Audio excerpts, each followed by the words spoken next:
Welcome everyone, and thank you, Mr. Bertram Anderson, the returning officer.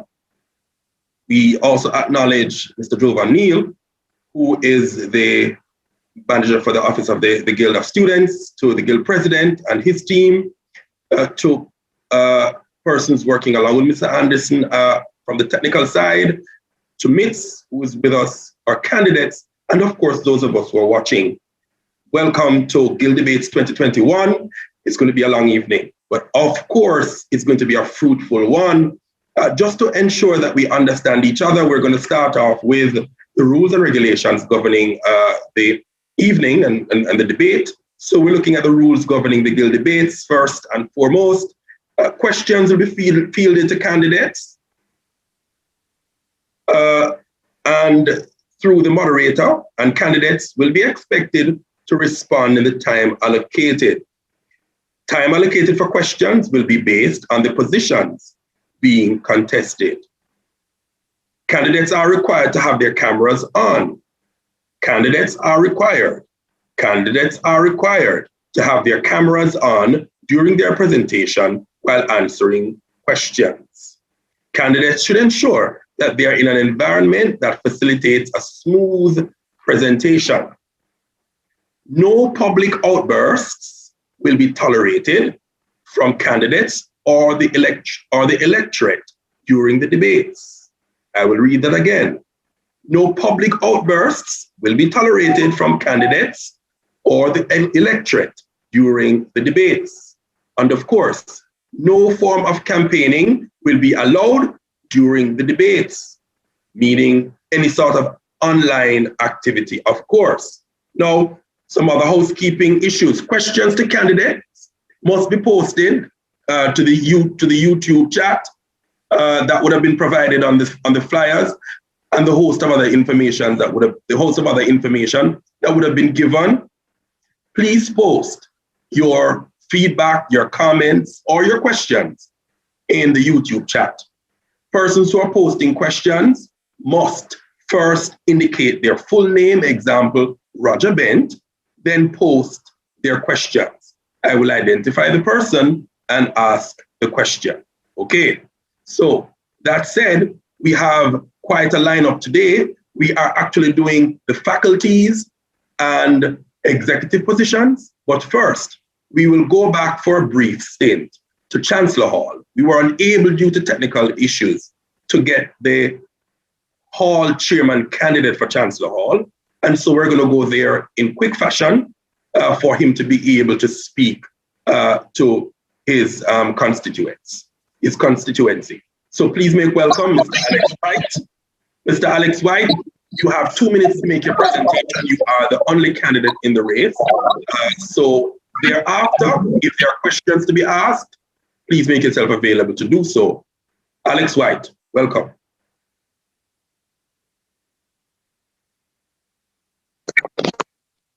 Good morning, Mr. Bent. Can I speak? Go ahead now. You may. All right. Mr. Bent, Mr. Bertram Anderson, Guild President, Chancellor Hall Chairman, Mr. Cadillac Green, mans and mans, students, good morning.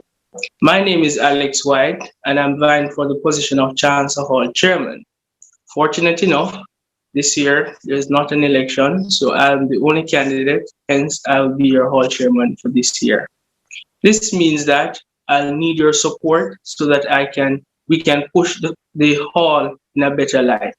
Chancellor Hall is a hall that was built on unity, brotherhood, and all of those have propelled us over the years, and I believe that those traits can bring us in the future and beyond. Our commuters base have been a bit slack off over the years. We're going to try our very best to propel that in this upcoming years. There's a lot of activities because most of the members this year would have been off campus due to the pandemic, and so we have to use our internet space, our social media space to push forward on our initiative and to make sure that this year, 2021, will be a good and glorious year.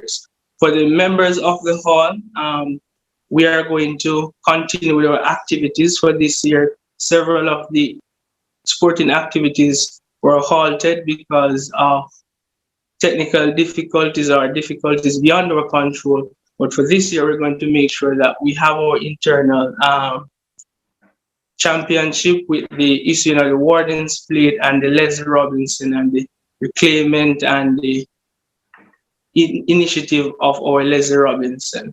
So with that in mind, we have our internal debates this evening. You can log on for a longer and more fulsome presentation.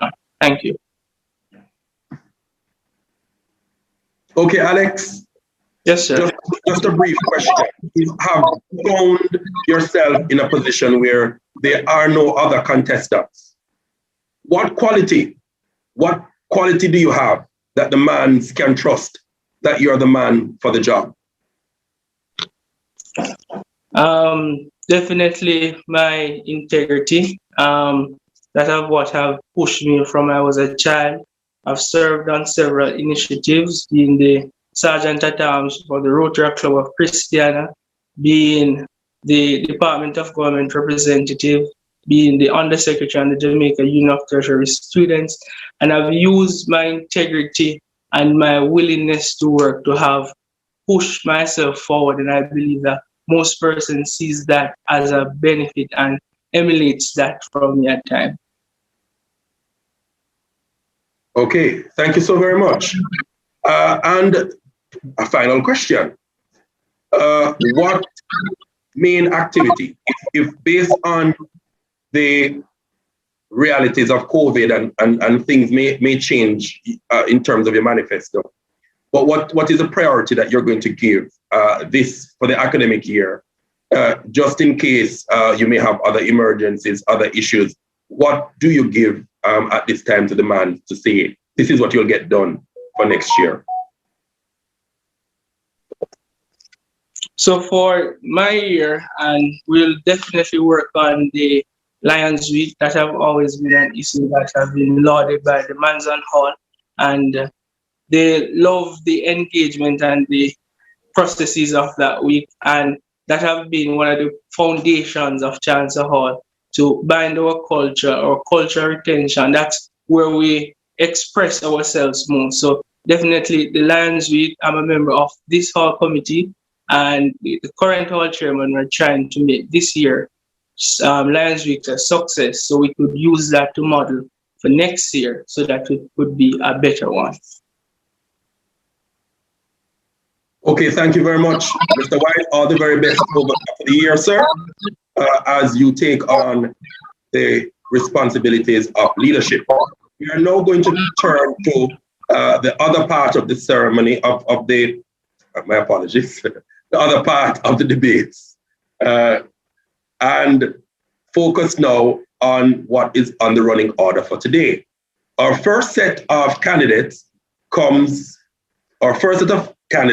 from the commuting students. And then this will be followed by the postgraduate representative. So the two sets we're doing first, commuting students, postgraduate representative. Each of these areas where there are two or more persons vying for the position, they will have 5 minutes in which to make their presentation. And so the two candidates for commuting students, Andre Barrett and Shamal Magrouda. In the order I've mentioned, Andre will go first, followed by Shamal. Please make welcome Andre Barrett.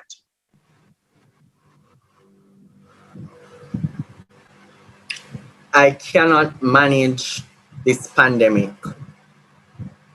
I do not know how I will continue with my academic career. These are some of the critical questions that commuting students have been saying to me as I've made my calls in the past months.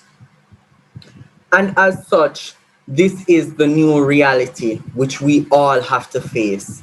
And I as well have to be facing these as well. But in the next academic year, what we can look towards are two different realities. A reality in which we go back to face-to-face, whether it be in September or January, and we must plan for that. Or we could very well be in the same reality that we currently face. What do we see in this reality that we're facing? Students no longer can balance their academic work and other activities that they're engaged in, but rather we have to be juggling whether we're doing work or we are in school, or it is that we have to be dealing with household activities or even our very own personal development. And this juggling act that not many of us are being successful at is one of the main reasons why I have put myself up to run for your commuting students representative. With this reality, however, we know that there is a solution and there are solutions. And that is why I will ensure that I push towards a mental health campaign in the next academic year. Now, individuals may say that mental health campaign is already being implemented. However, the fact of the matter is that many of our commuting students do not know of such campaigns. And that's why I intend to bridge the gap and bring greater awareness, especially to our commuting students who are the vast majority of the UWI Mona population. It would entail seminars and discussions, whether it's going to take place within social groups or with external experts that can come along and help us to understand ways that we can cope with this new situation. A mental health guide is one of my objectives of the next academic year, in which we can at least have a standard to look towards if at any point we find ourselves being anxious about a finals exam, a mid-semester exam, or just reaching the goal of successfully submitting our assignments. Safe spaces need to be created in this virtual realm, and as such, I aim to push for that, alongside with pro bono agreements with external psychologists to connect them with the counseling unit at the UWI, because the reality is the counseling unit is already overworked.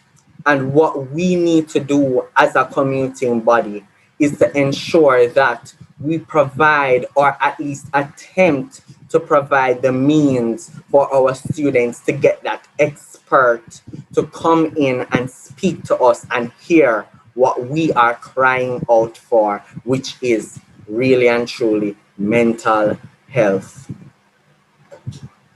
Aside from the mental health campaign, in terms of student engagement, the committee that I have been serving proudly on this academic year has indeed engaged with our commuters in great ways, whether it is that our GCCs, Duvain and Roxanne, has pushed out different gaming activities such as the one on Saturday night, or whether it was the speed dating event that was held in February, or our Photoshop event that was held both this semester and last semester, amongst the other activities that this committee has been pushing forward.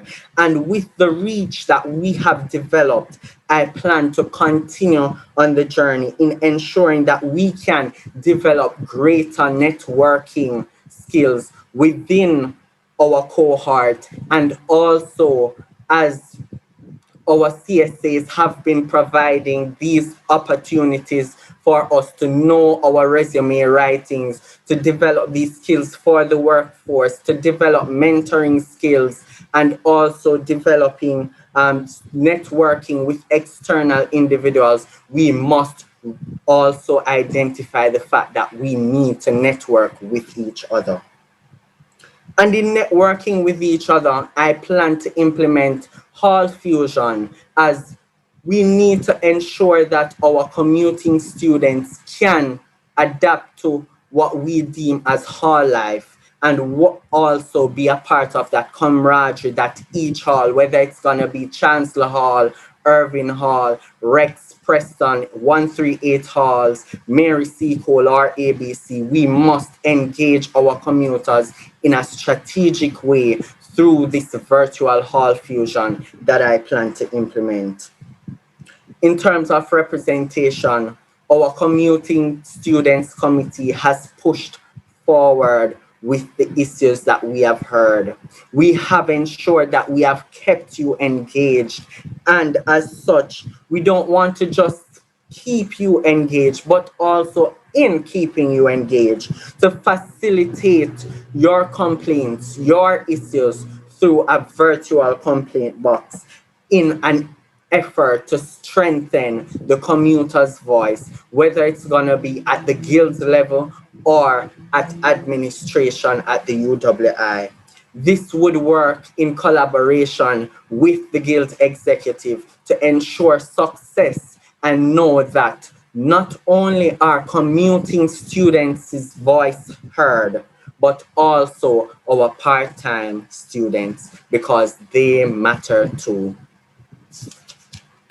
Lastly, in terms of welfare, I do aim that we have an increased allocation. I would intend to lobby for an increased allocation for the commuting students body, as what we see is that we would want to have more activities and more events to engage you and to improve the prizes that we have offered to you throughout our different activities. But due to our limitations, we have to make ends meet as they are. And as such, I would aim, if elected by the commuting students body, to lobby with the treasurer, with the executive guild, for an increased allocation so that we can better facilitate our activities, our current activities, new activities, and the voices of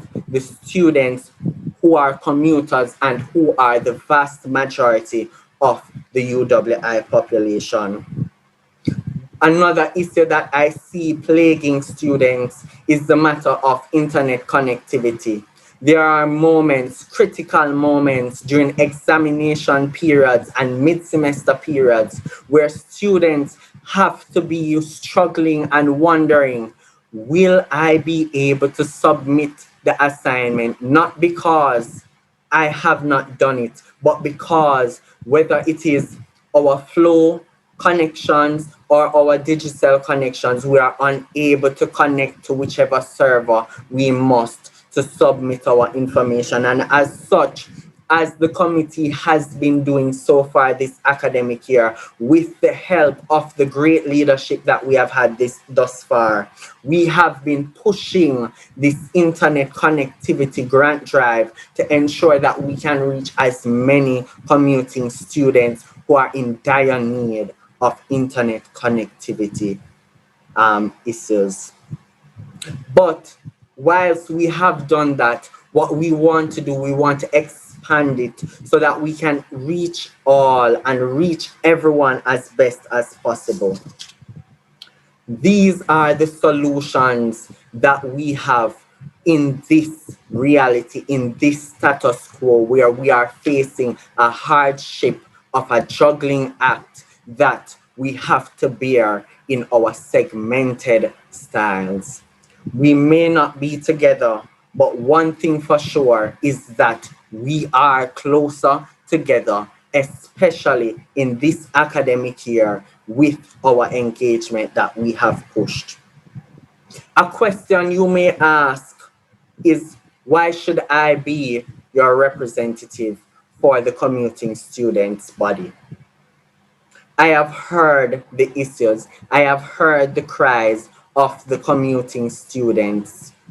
I have seen students have a leave of absence because of what this crisis has done. And as such, in continuing the activities that we currently have, we want to pivot in an avenue of advocating for the issues of the commuting students, in providing channels in which the commuting students can have a voice, can be heard about these issues, can know that we are not in it alone. You are not in it alone, commuters. I am here for you, and I am willing to amplify our voice in this journey that we are progressing on. And as such, I ask of you that you make the right decision as we continue this journey on progress. Thank you.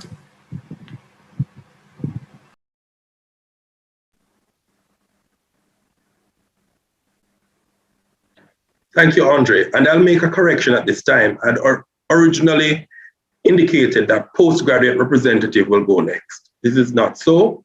Postgraduate representative will come later on. And so in the category, we're only now looking at commuting students, followed by the Faculty of Science and Technology. I repeat that.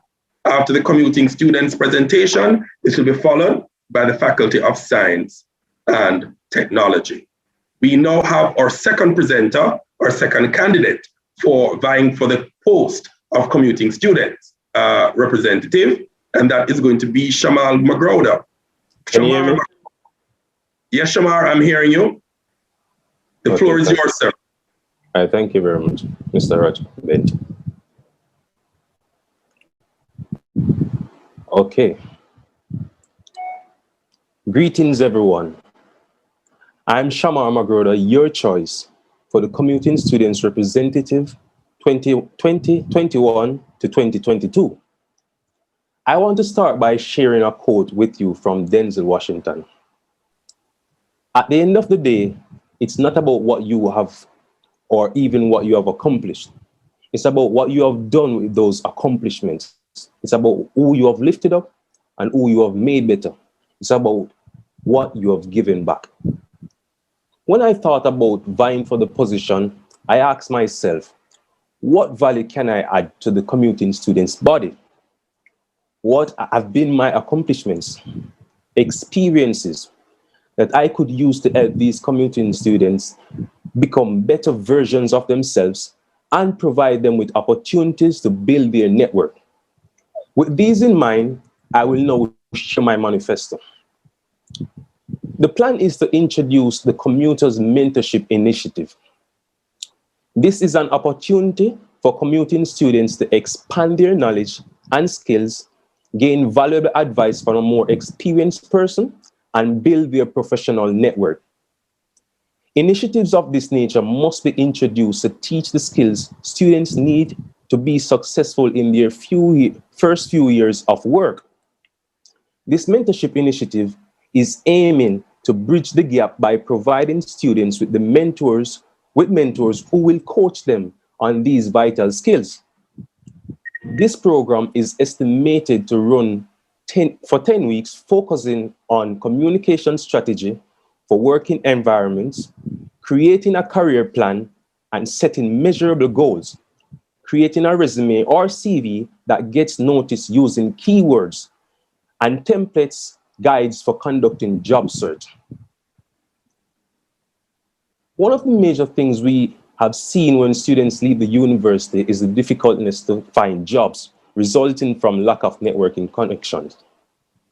Under networking and opportunity, we will seek partnership with financial and telecommunication institutions, commuting students to become ambassadors. It is a plan that is achievable in both the virtual and physical space. And I know it is feasible because while I'm the UWI Banking League executive, we were able to get Sagicor on board to provide a few of our execs the opportunity to become ambassadors. Through this ambassadorship, commuting students will have the opportunity to build relationships with professionals from these institutions. Next thing, communication is key. We are living in a time where the world is moving into a digital space.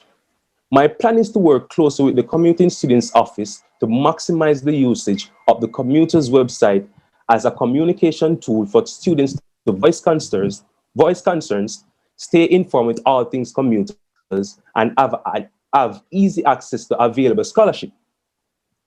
As it relates to the opportunities, a special team will be appointed, trained, and be responsible for the management, which involves research and publication of the Opportunities Hub. There's another plan to establish an effective communication channel to hear the concerns of our commuting students. This will be done by conducting consultative meetings with the commuting students SSDM, along with the creation of a subcommittee of off-campus reps across every hall, so that we can identify unique challenges faced by students and draft solutions. How can we be in a pandemic and don't talk about health and safety of our commuting students? The plan is to work with clinical directors to have a framework in place on how to operate these entities for a safe reopening and making guidelines for shared areas to protect our commuting students. We need to know and prepare students on what will happen if school reopens. We need to ensure that students have a guide that well informs of the changes and what will be required and how the commuting students' lounge will operate. This will be done by meeting with the Guild President and the UWI COVID Task Force to design protocols for commuting students when campus reopen. As it relates to medical students, as the commuting students rep, we have to ensure that these commuting students receive our support. The plan is to engage with a PPE drive for students who have to traverse on campus in the summer back and forth. The Faculty of Medical Science Guild representative and the Guild have been working with many entities to get PPE. It is, of course, my responsibility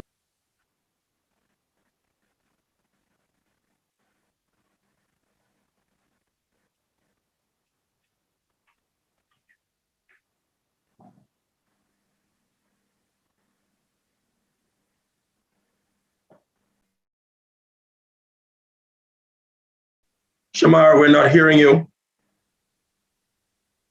We've lost Shamar. We've lost volume. Yes, can you hear me? Yes. Somebody mute me a while ago.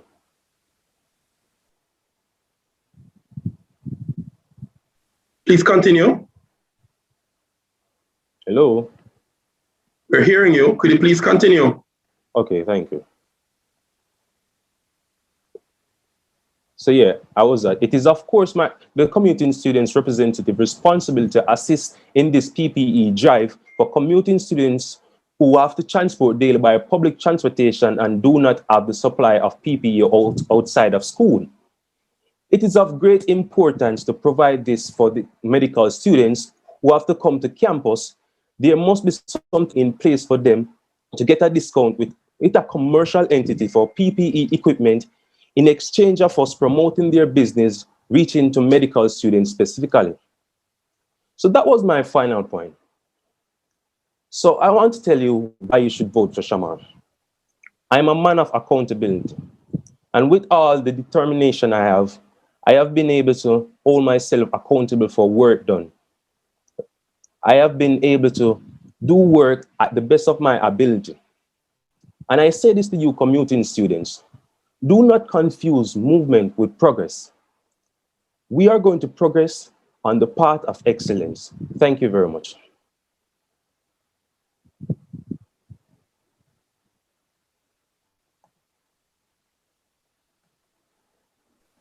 Okay, thank you very much.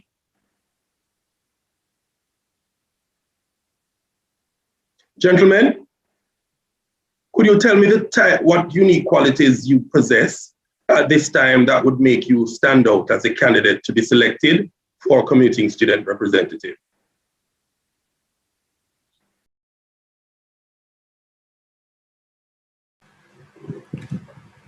All right, so should I go first?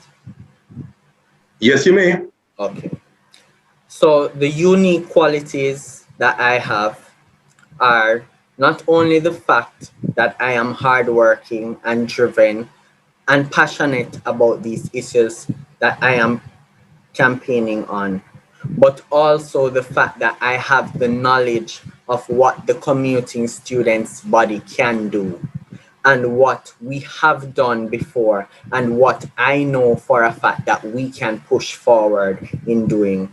And as such, these qualities of passion, determination, being driven, and the knowledge of knowing how these activities go about is why you should vote for me.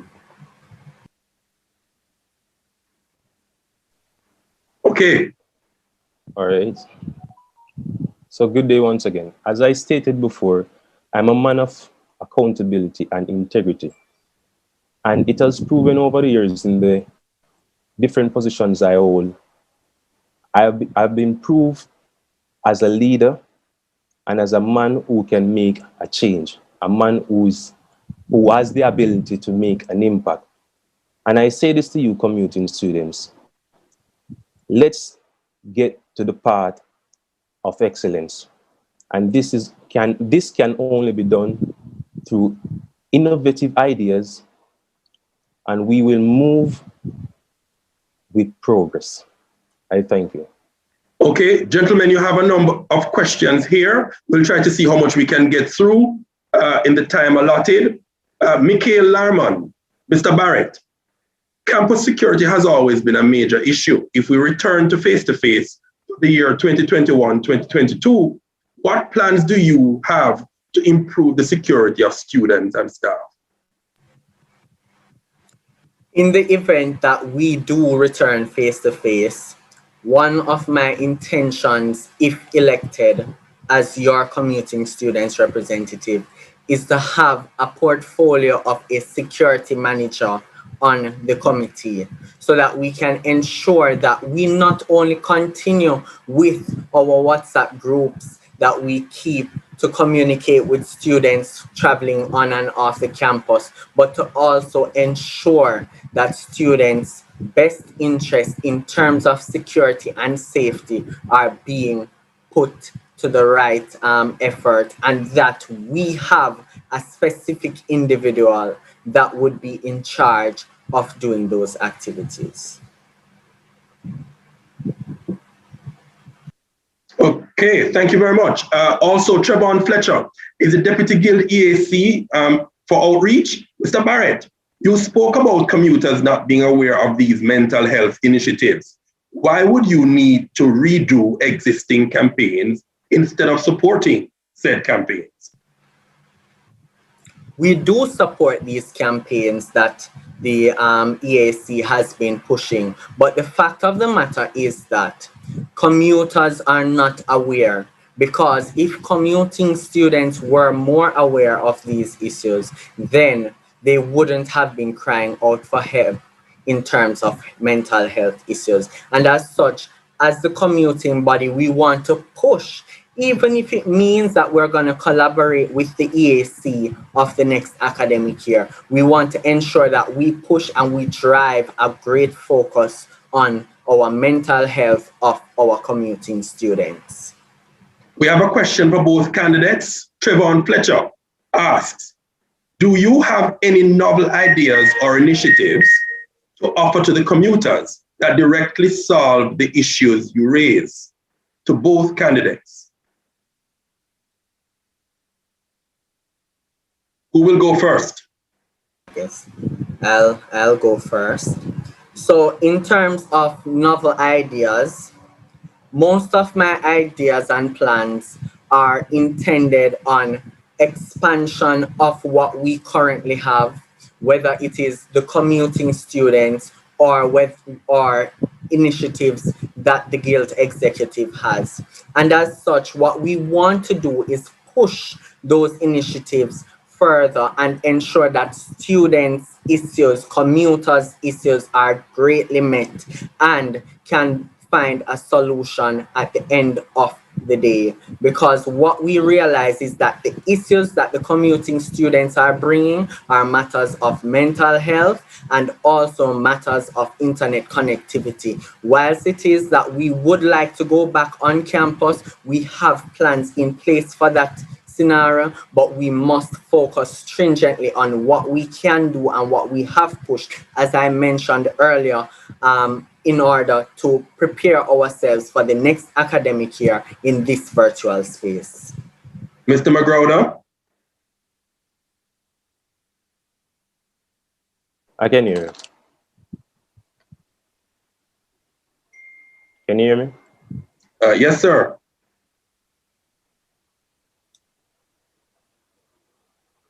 Oh, what was the question? Repeat the question for me, please. Oh dear, we're out of time. The question was, what novel ideas or initiatives do you offer to commuters that directly solve the issue you raise? Which one of the issues? The issues you raise. Oh, the other idea I had in mind was to conduct a virtual Mr. and Mrs. Commuters concert.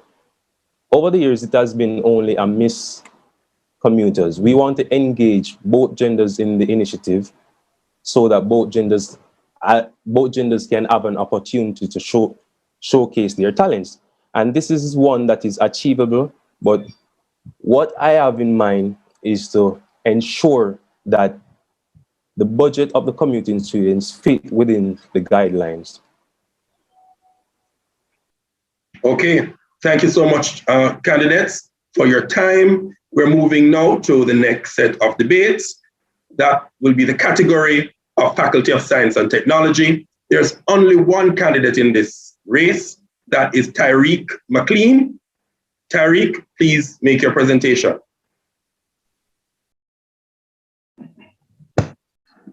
All right, good afternoon. You hear me? All right. Good afternoon. For the upcoming academic year, my plans will focus on student inclusion, improved communication, and outlook into our graduates' futures, and the improvement of the overall SciTech experience. By working closely with the administrative staff, I plan to equip students with the skills and tools needed for future local and foreign career opportunities. This will be done through the Opportunities in STEM program, where industry movers will be invited to share their tips, tricks, and combined experiences to be the best you for the job and the direction in which the current industry is headed. Additionally, further improvement and promotion will be done for the current internship database to create SciTech Classified with local and foreign job and internship opportunities. In addition to the improved marketability of our students, I pledge to the opportunity for holistic development through the SciTech creative space, providing opportunities for students to de-stress, find a side hustle, make connections, or find their passion in the creative arts. But why not go one step further? As such, I plan to partner with the industry movers and influencers to gain meaningful opportunities and advice. The final point I want to address is the issue of student inclusion both online and face-to-face. Since COVID, men are a stranger to struggle. Having to give up computer courses because of device unavailability, in addition to missing classes after the face-to-face lab sessions because of transportation issues and nowhere to stay on campus. As a result of the ongoing pandemic and curfews and the fact that we don't know where the university will be headed next school year, I plan to ensure that no student gets left behind, and I will lobby for the resumption and the improvement of the university's sleepover program, in addition to transportation to general locations as a part of a SciTech's home away from home. My plans for the faculty do not end here. I pledge to commit myself to the rule, leaving no student left behind. The future is not yet clear, nor is it set in stone, but with drive, passion, and ingenuity, SciTech will be one step beyond greatness. Thank you.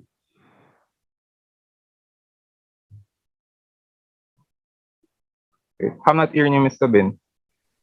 Thank you very much, Mr. McLean. There seem to be no questions for you. So, and you are the sole candidate in this race. So we wish you all the very best, sir.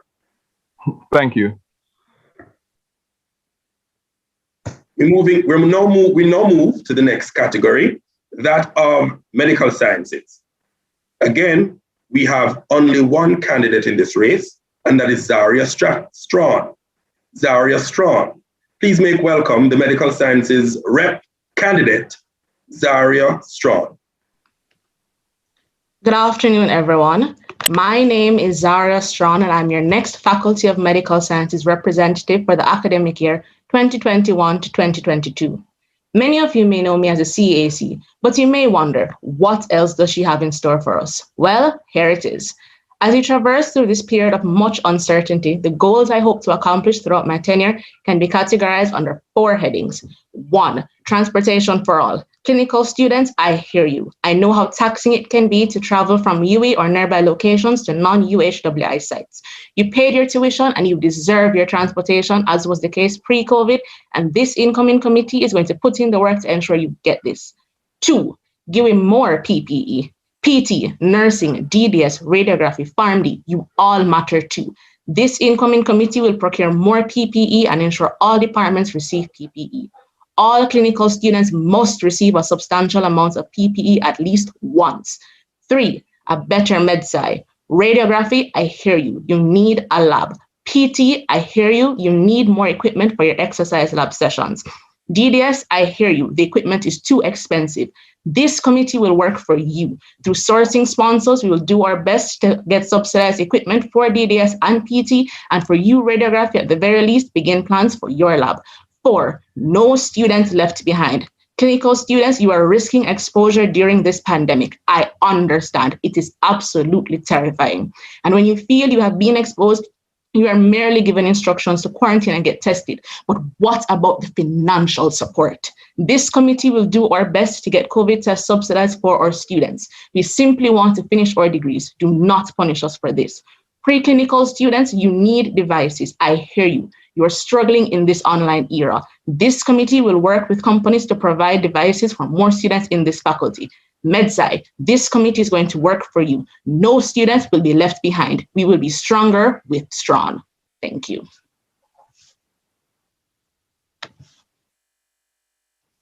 Mr. Benjamin. Thank you very much, Ms. Strawn. We are hearing you loud and clear. Ms. Strawn, you are the lone candidate in this race. Why should MedSci have confidence in you that you will be able to get this done along with the host of work that the faculty requires? Because I'm a determined individual. As was proven in my portfolio as CAC, as I am the current CAC, I have pulled off many activities throughout this academic year, even in this virtual setting, and anything I set my mind to, even getting over 50 sponsors for Miss MedSci during this pandemic, I know that I am able to get the job done, no matter what. Well, you'd have heard it from her, Zaria Strawn, and she is the uncontested candidate for the MedSci or the medical sciences representative position. Thank you so very much. Have a good rest of the day and all the best in your term. Thank you, and you too. We now move to the Faculty of Social Sciences, to the social sciences representative. We have 3 candidates in this race. Kemoy Goff, DeAndre Horton, and Omalora Wilson. Each candidate will have 5 minutes to make their presentation, to make his or her presentation rather. So please make welcome the first of 3, Kemoy Goff.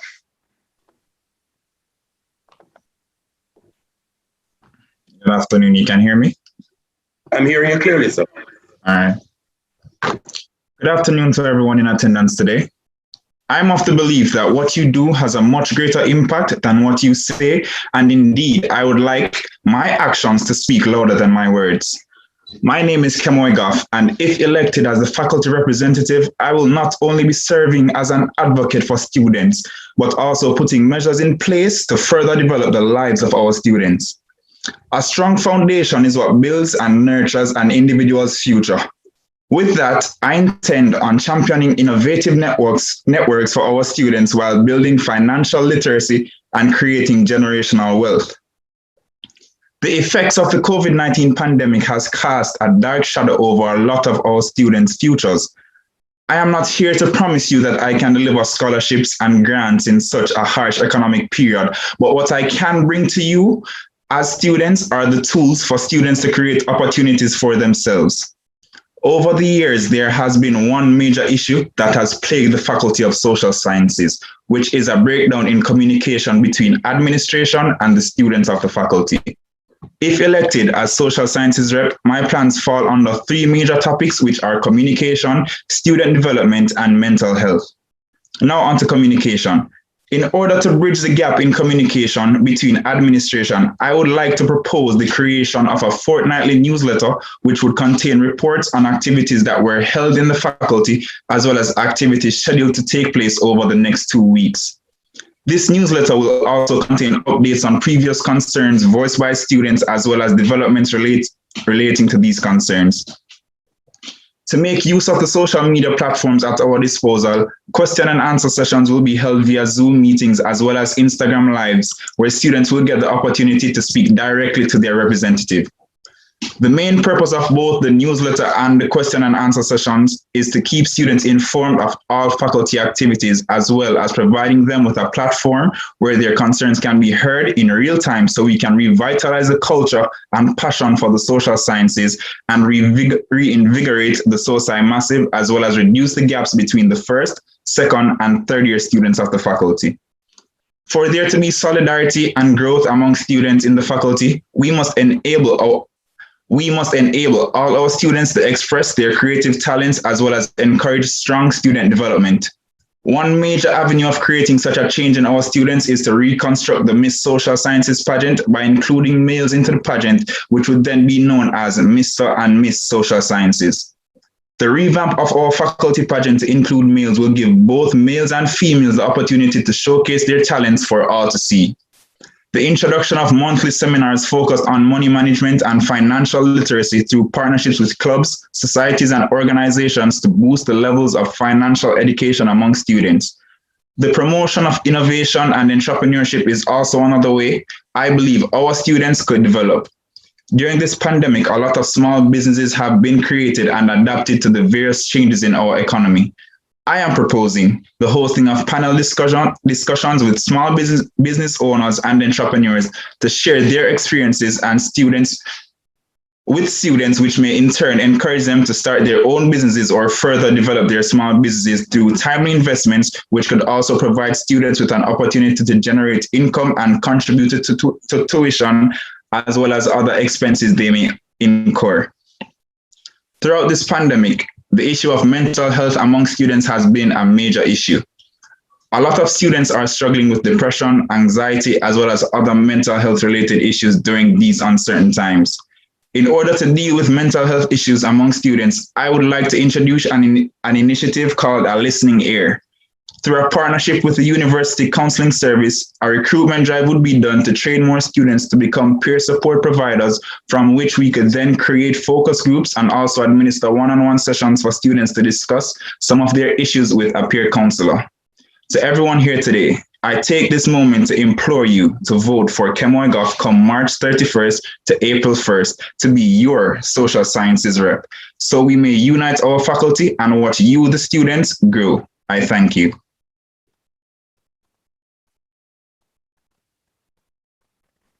Thank you very much, Kemoy. We now welcome DeAndre Horton.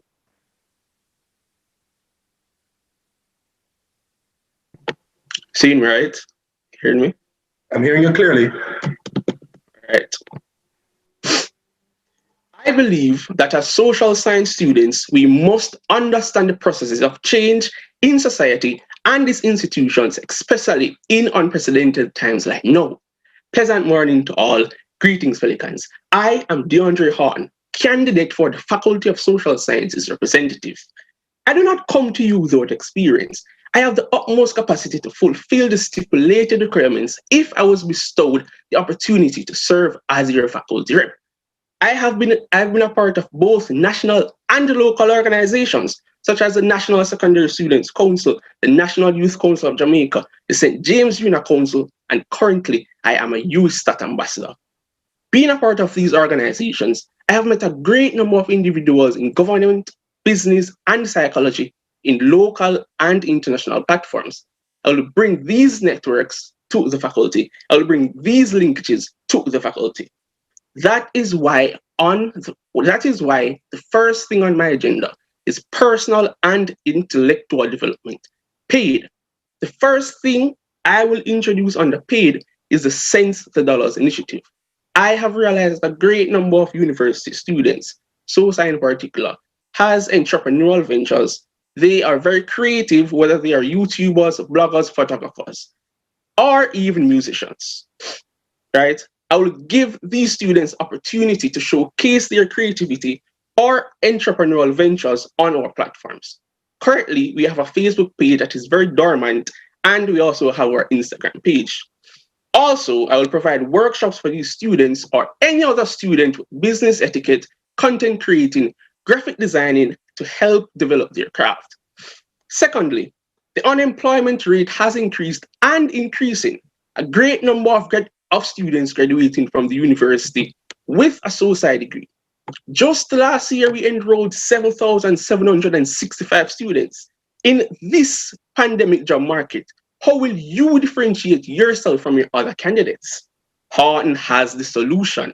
I'll provide workshops and forums for these students leaving the university and students in other cohorts to meet different persons in the business space, helping students help themselves. Secondly, the mental and wellness approach. In the mental and wellness approach, in this pandemic, we know that the mental and wellness is very important, and trying to stay connected with each other is also very important. What I have planned is a mentorship initiative for these students in different departments. What this will entail, I will provide persons in special fields to interact with these students. So for instance, if we have a session each night or a session every other week and invite a political scientist, that political scientist will interact with these students. 2, we'll have girls' night. With those girls' night, they will be themed. So example, we'll have sip and tea, a get to know each other. 3, we'll have boys' night as well. 4, games night as well. And finally, we will have a bi-monthly update and awards.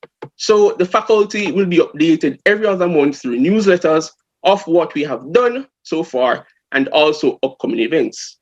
And we know that encouragement sweetens labor. So awards and appraisals will be given to highlight students with the highest GPA in each department.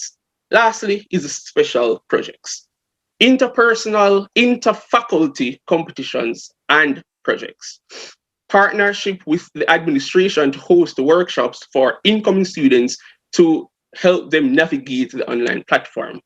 So on election day, students, get paid. Get personal and intellectual development through maximizing resources with the Andre Horn for your SOSI. I thank you.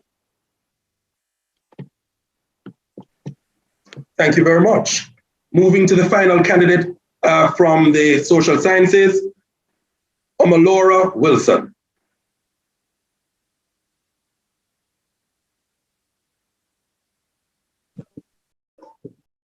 Are you hearing me, sir? Okay, beautiful. Every nation has a message to deliver, a mission to fulfill, and a destiny to reach. The Orange Nation is no different, as our motto claims: unified force, unified faculty, unified goals. Greetings, Massive. I am Omalora Wilson, your candidate for the Faculty of Social Sciences representative.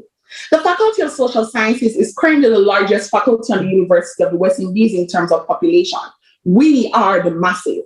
And as a candidate who aspires to be the faculty representative, I want to ensure that our force, our faculty, our goals are unified and greater with Omalora. How do I plan to do this, Massive? Well, Wilson will take the core steps to a greater faculty with communications, opportunities, revitalization, and education.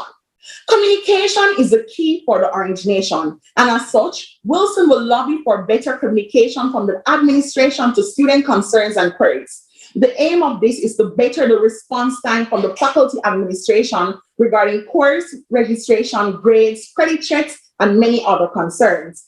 As the official middleman between the faculty, admin, and students, it is imperative that I ensure that students get better service and assistance, especially during this pandemic. I also want to create weekly office hours for the faculty representative and the committee regarding any concern. Because of the virtual space, there's no actual faculty rep office for students to go to. But with guaranteed office hours, there will be a set time where conversation with you, the massive, is the only priority.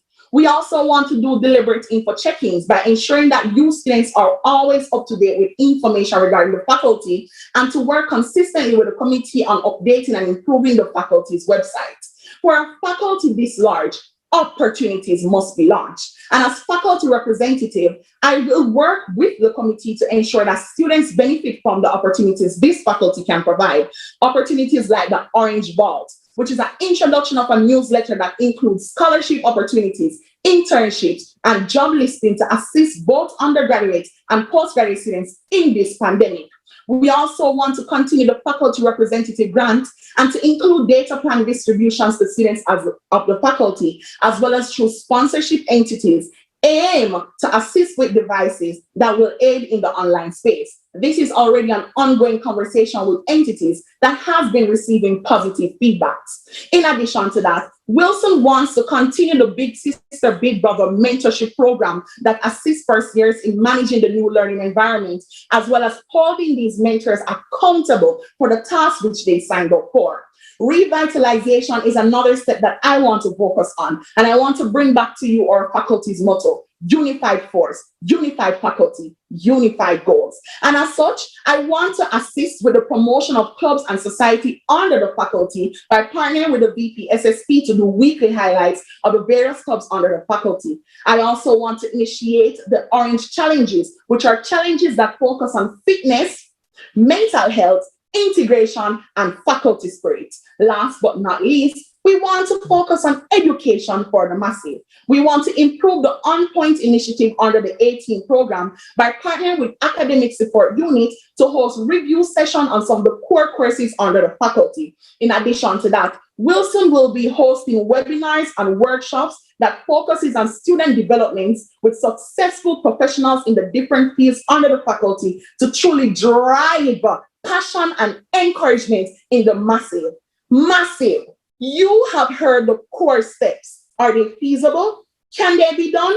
Definitely. Where there's a Wilson, there is a way. We have done our research, collected your feedbacks, and have started conversations. Wilson will listen. Wilson will initiate and advocate, and Wilson will go the extra mile for you massives. So during the election period, vote Omolora Wilson for your SOSI. Make social sciences faculty greater with Omolora. Thank you. Well, thank you so much, Omolora. We have just started this afternoon's proceedings, but it's looking as if it's going to get even hotter than we've seen it so far. The passion is just pouring in. The heat is getting hotter as we get closer and closer up the ladder. So please make sure that you stay with us and also ensure others join in the electoral process. We are at this time open the floor for questions, and we have some questions coming in for the different candidates. The first is from Trevor Fletcher. He says, for Kemoy Goff, how will this be mutually exclusive from the current recruitment drive and group counseling done by the University Counseling Unit?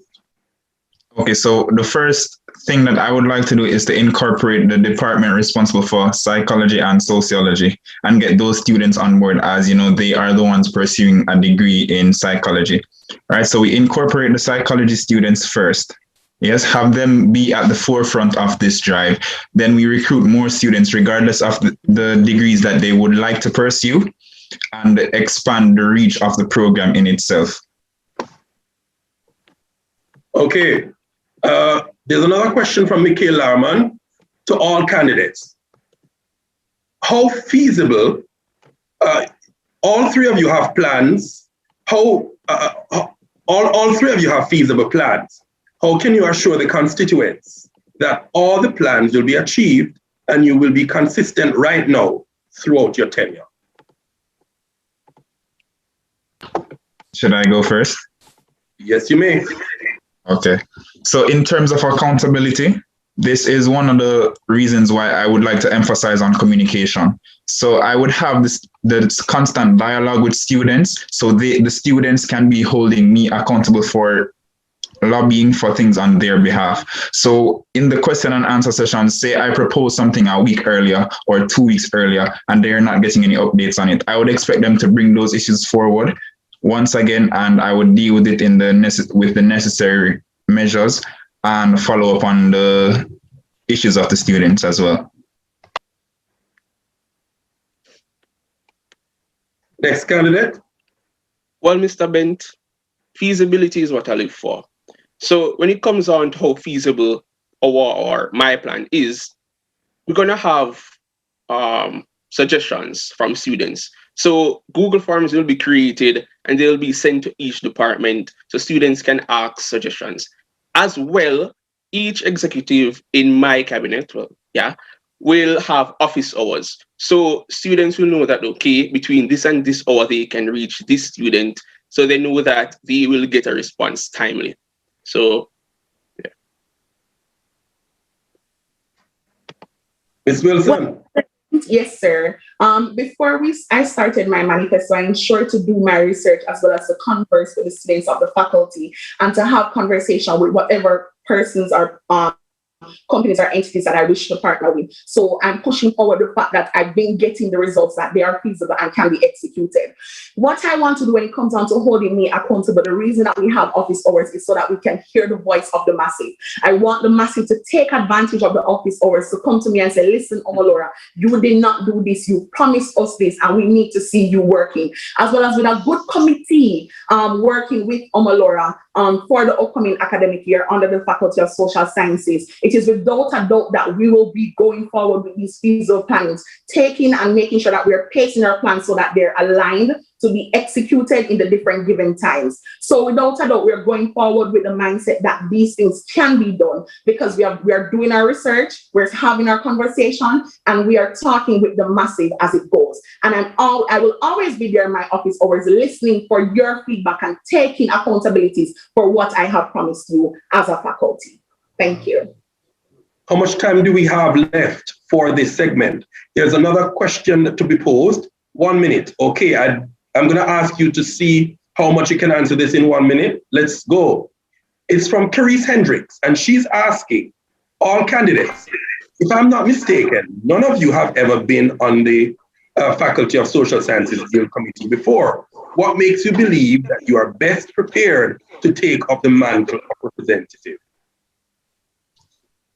Okay, for me, I have been a part of the Faculty of Social Sciences CAC subcommittee for this year. I have held the position of sponsorship chairperson, so I do have an idea of some of the things required as the faculty representative. I have seen Kimani Shaw work throughout the year. I have had dialogues with him throughout the year, so I do have a general idea of what the portfolio requires and the work that I would need to put out throughout my tenure. Next candidate. All right. So the most important thing is research. So in going into a new portfolio, you have to do your background checks. You have to liaise with individuals who have been in those positions. So I've been in dialogue with certain persons who have been in FSS for since 2004. So I've done my research. I've dialogued with persons. I see how different things are run throughout the faculty, how the initiatives are launched and stuff like that. So I know that I am capable of this portfolio. Thank you. Yes, Mr. Bent. Going off, I want to say that I have been conversing with not just persons who are on the committee at the moment, but also students to hear what is it that you want to see done for your faculty. And as such, I've been working with I have spoken to almost every single hall representative, almost every single person under the executive committee and the VPs onto how is it, and the president, the current representative, as to how did you market this space? How did you manipulate and make best of this space for the Faculty of of Social Sciences for the masses under this faculty. And so because of that, because of learning from those who are in charge, those who I wish to take the mantle from and continue to make this faculty great, I think that I am equipped with enough knowledge and as well as experience to continue to make the massive great. Thank you. Thank you so much. Unfortunately, we have to move on to the next faculty. You all seem as if you're ready and could go another round, but we can't. I'm so sorry. That would end it for social sciences. We now move to humanities and education. We have 3 candidates also in this race. We have Fabian Dreckett, Andreen Leslie, and Giovanni Lewin. In that order, please make them welcome. Each candidate has 5 minutes. 5 minutes in which to speak.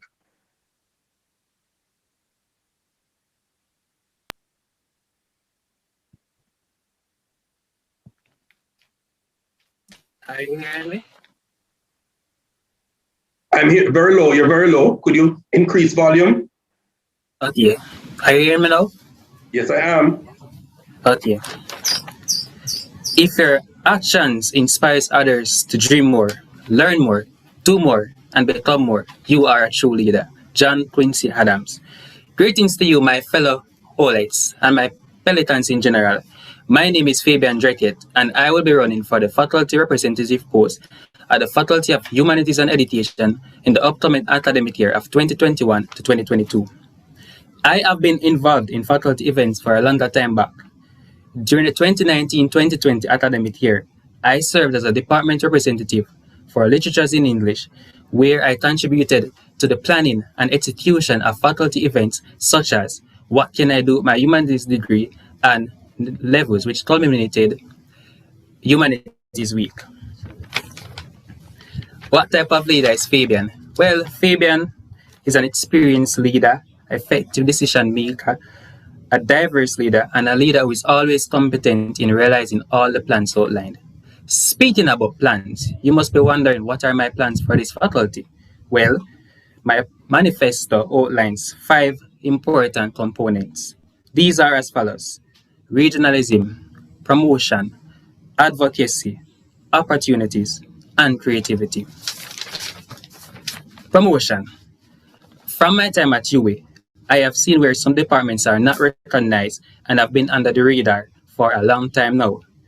That is the problem, but what is the solution? The solution will be to implement creative campaigns by means of social media, which will shed light on these departments.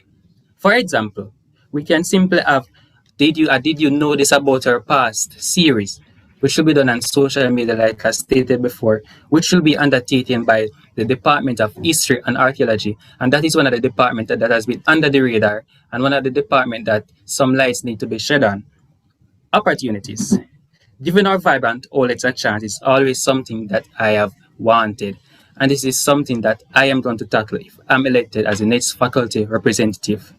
Opportunities will take the shape of scholarships and bursaries. I'm not making a promise, but efforts will be made to bring foundations or other entities on board to assist our students, because this is COVID-19 and students has been affected financially. There's been a strain on us financially, and this is something that I want to change. Opportunities also take the shape by the Creative Hub. We're going to establish a Creative Hub where students will get a safe space and opportunities to just launch themselves out there, exploit their talents positively.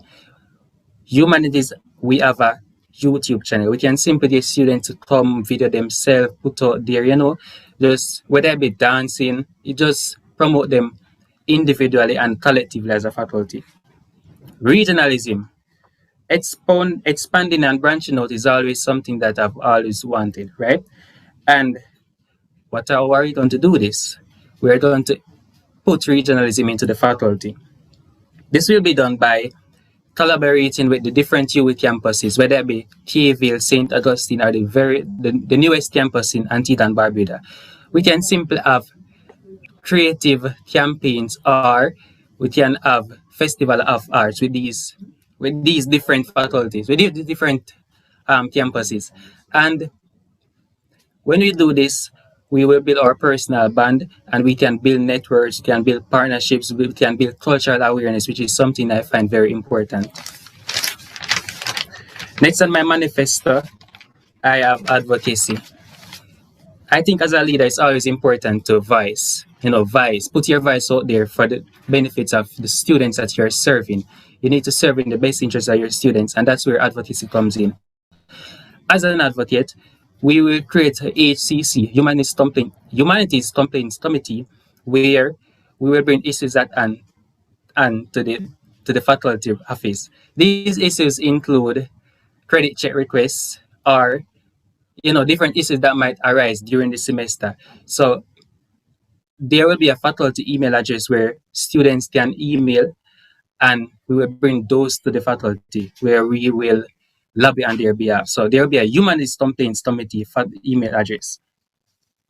Creativity. We will have our own faculty show where students will be given an opportunity to come and put their talents out there. Right? So we will have our TV show and all of that where students will just come and because really and truly, humanities is a faculty where creativity and culture is concerned. And I think that is something that has been lacking for past year. And this is something that I want to change. Even for key events such as Radio Month, we can have competitions where students will be given an opportunity, and this will boost participation in the faculty. So I guess I'm out of time, but there are other things that I wanted to discuss, but time does not permit. But on election day, vote for a man who was experienced and a man who was deep passion to change lives and to just make the faculty a better faculty. I thank you. Okay, thank you, Fabian. Moving on at this time to Audrine Leslie.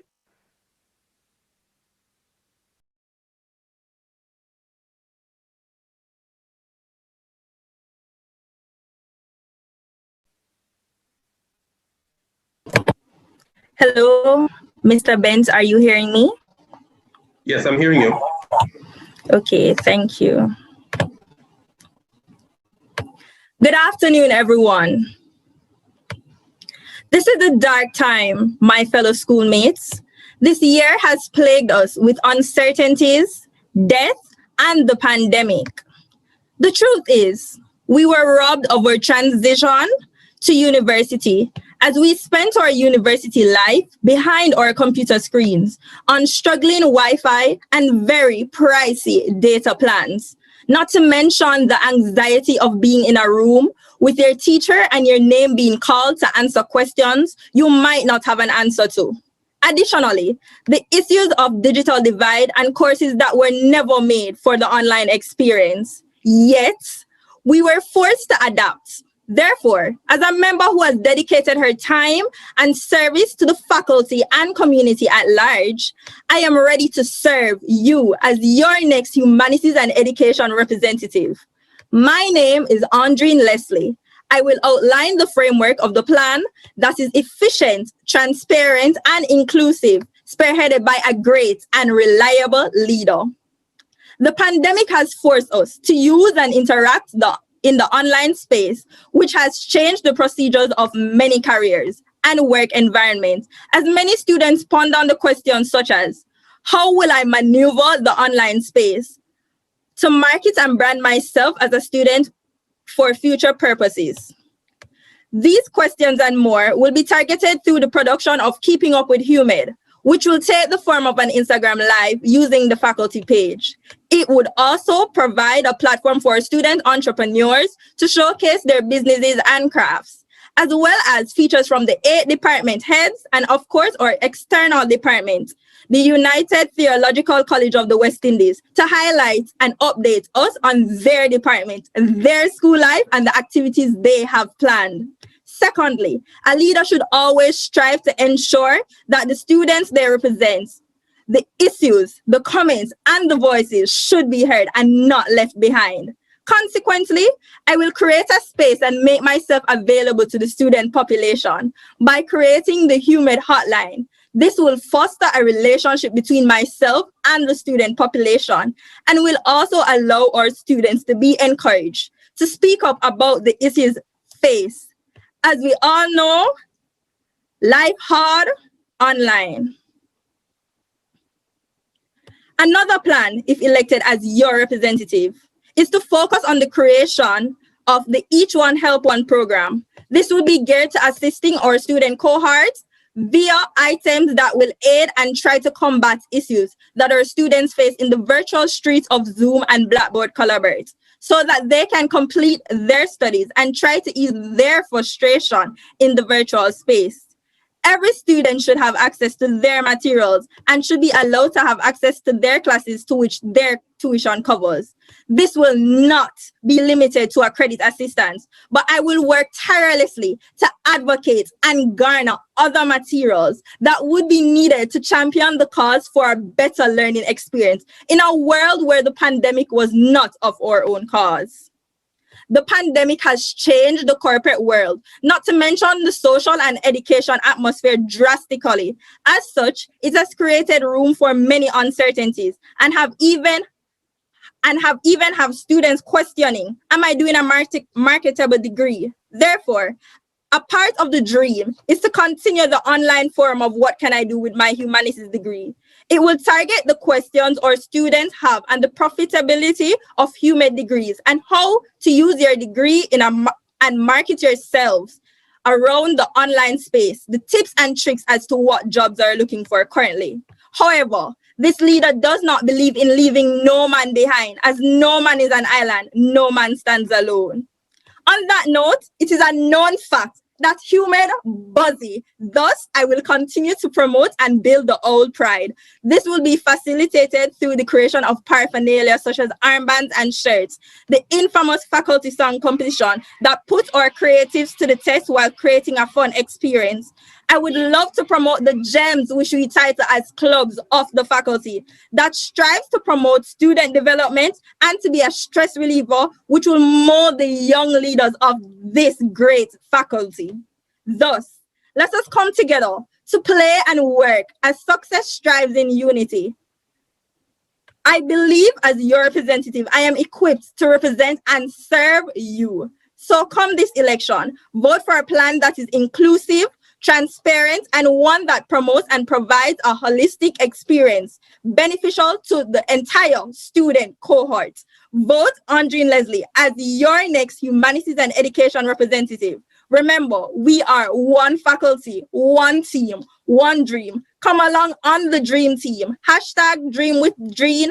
Hashtag continuation of the legacy. I thank you. And I thank you. Moving to the next candidate, that is Giovanni Lewin. Are you hearing me, Mr. Bent? I'm hearing you clearly. Okay, wonderful. Give me a moment. I value truth and integrity, discipline and authenticity. I aim to help and support others the best I can, giving everything that is available to me to extend to those in need. If it isn't broken, we need not fix it. The plan is to cement the foundation of the previous faculty guild and fill in the holes that the pandemic has created. We want to observe the stark difference in the needs of the distinct groups and departments in the faculty and make provisions respectively and accordingly. Moderator, viewers, fellow candidates, and most importantly, esteemed members of my faculty of Humanities and Education. We're here to set the record straight, to hear from you, to hear from us, the candidates, for their respective roles on the Guild Council and representative cohorts. So I am here, Giovanni Jorginho Lewin, born September 21st, in the year of our Lord 2000, to tell you I'm giving myself up for scrutiny and judgment because I've always done so. Before all this happened, I was not interested in any major leadership roles in the UWI. My goal was to be a part of something bigger than me, yes, but never to spearhead the change. I look at the impactful people in my faculty like Javon Gordon, Savannah McDonald, Celine Dion Goodchild, Keris Duque, and I had never once thought that as a first year, as myself, I could accomplish or live up to what any of these names had done. So I stuck to what I knew, being behind those leading the charge. I've always been that supportive figure. Ever since I was in high school, I've always had secretariat positions to hold. And even now at the UWI, I have positions where I am supporting a figure. But at the end of semester one, my constituents came to me and asked, are you going to be my next humanities representative? Are you going to run and represent us, the students of the Faculty of Humanities and Education? And after thinking about it, yes. After speaking to my advisors, yes, I decided that I would do so. But how am I going to do this? I had to take a step back. I had to ask. I even sent out a form and asked the members of the faculty, what is it that you see happening in the faculty that you dislike? What is it that is happening in the faculty that should not be happening? What is it that is not happening in the faculty that you'd like to see happening? And the reverb was monumental. It was astronomical rather.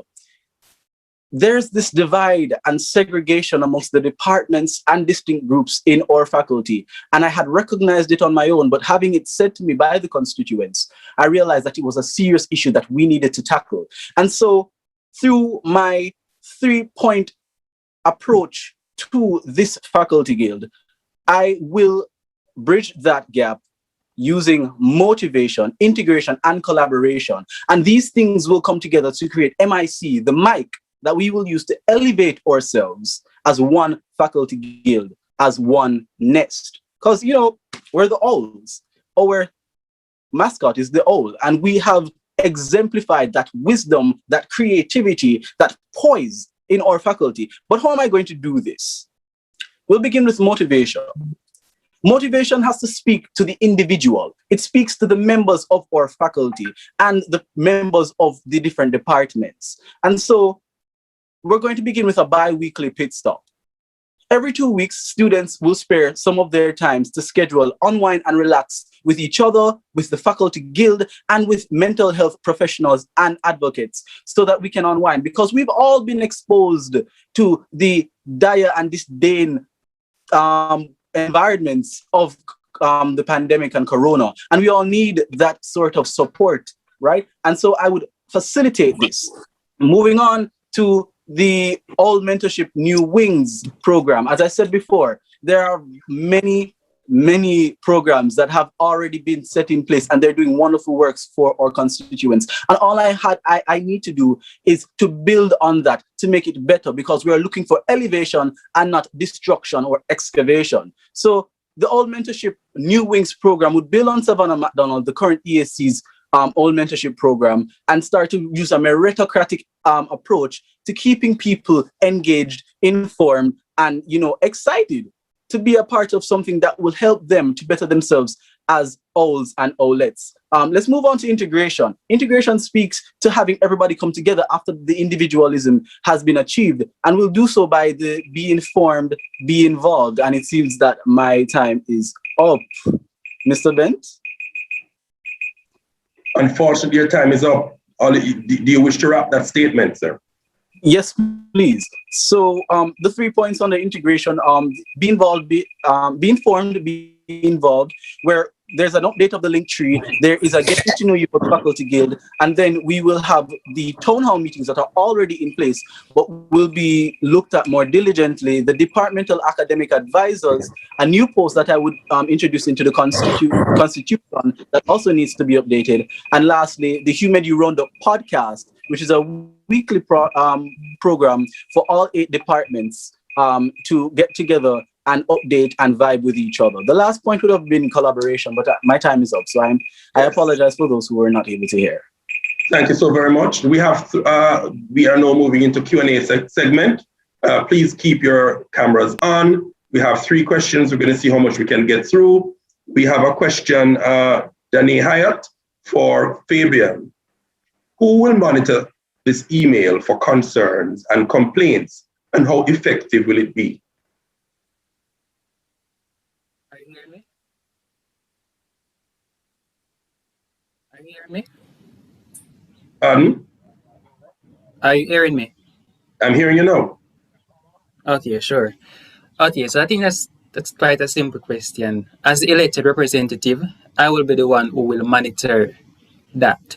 And with the data gathered, I will take them to the faculty office. And will I ensure that it is effective? Well, of course, I will do follow-ups with the faculty office, because at the end of the day, being a leader, you have to have persistence, and I will be persistent in ensuring that from the data gathered, we will actually get the thing done. So yeah, I will do that.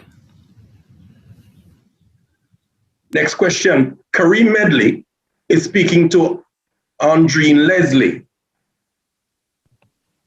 The question is, how exactly will the hotline work? Will it be 24/7 or during office hours? And if the latter, how will we reach you outside of that? Okay, thank you, Mr. Medley. The hotline, I don't want it to be office hours because I have to understand that sometimes issues come up while students are doing their different presentations or even their assignments at night. I want it to be that you can always have access to it. Nevertheless, I will make myself personally available by releasing my number. If I'm elected, that persons can contact me with their various issues at any time. I'll try my best to reply as fast as possible. Okay. Next question goes to from Javon White, asking Andreen, if school should remain online, how will these faculty artifacts for students work? How will they get shirts and armbands, etc.? Okay, thank you. Well, this is actually the point that I really want to manifest on. I believe shirts is one thing, but to deliver them is another. So what I would have done is, if I'm elected, I would make myself available on my off days. So if my classes are Monday to Wednesday, I would use Thursdays and Fridays. And I would be on the campus between, say, hours 12 to 2. And within that time would be released, and persons who are in proximity could come on the campus and purchase your shirts. And I would work closely with the treasurer when it comes to that. So purchase your shirts, your armband, anything that you're coming to buy within the time frame that is allotted. Okay, we are up on time. I'm so sorry about that. Thank you, candidates, for the time you've given us. All the best in the elections. And, may it be a learning experience and a growing experience. Moving to the next category, Institute of Gender and Development Studies. Only one candidate with 2 minutes to make presentation, Tiffany McDonald.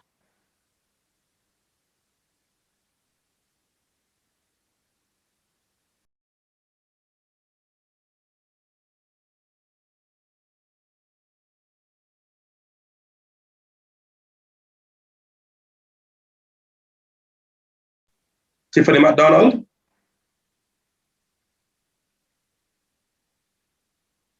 Okay, we're not getting Tiffany. We move to the Faculty of Sport. We have 2 candidates for the Faculty of Sport, Melissa Fletcher and Janelle Guy. So in that category, as was mentioned, in that order, as was mentioned, please come. Melissa Fletcher and Janelle Guy.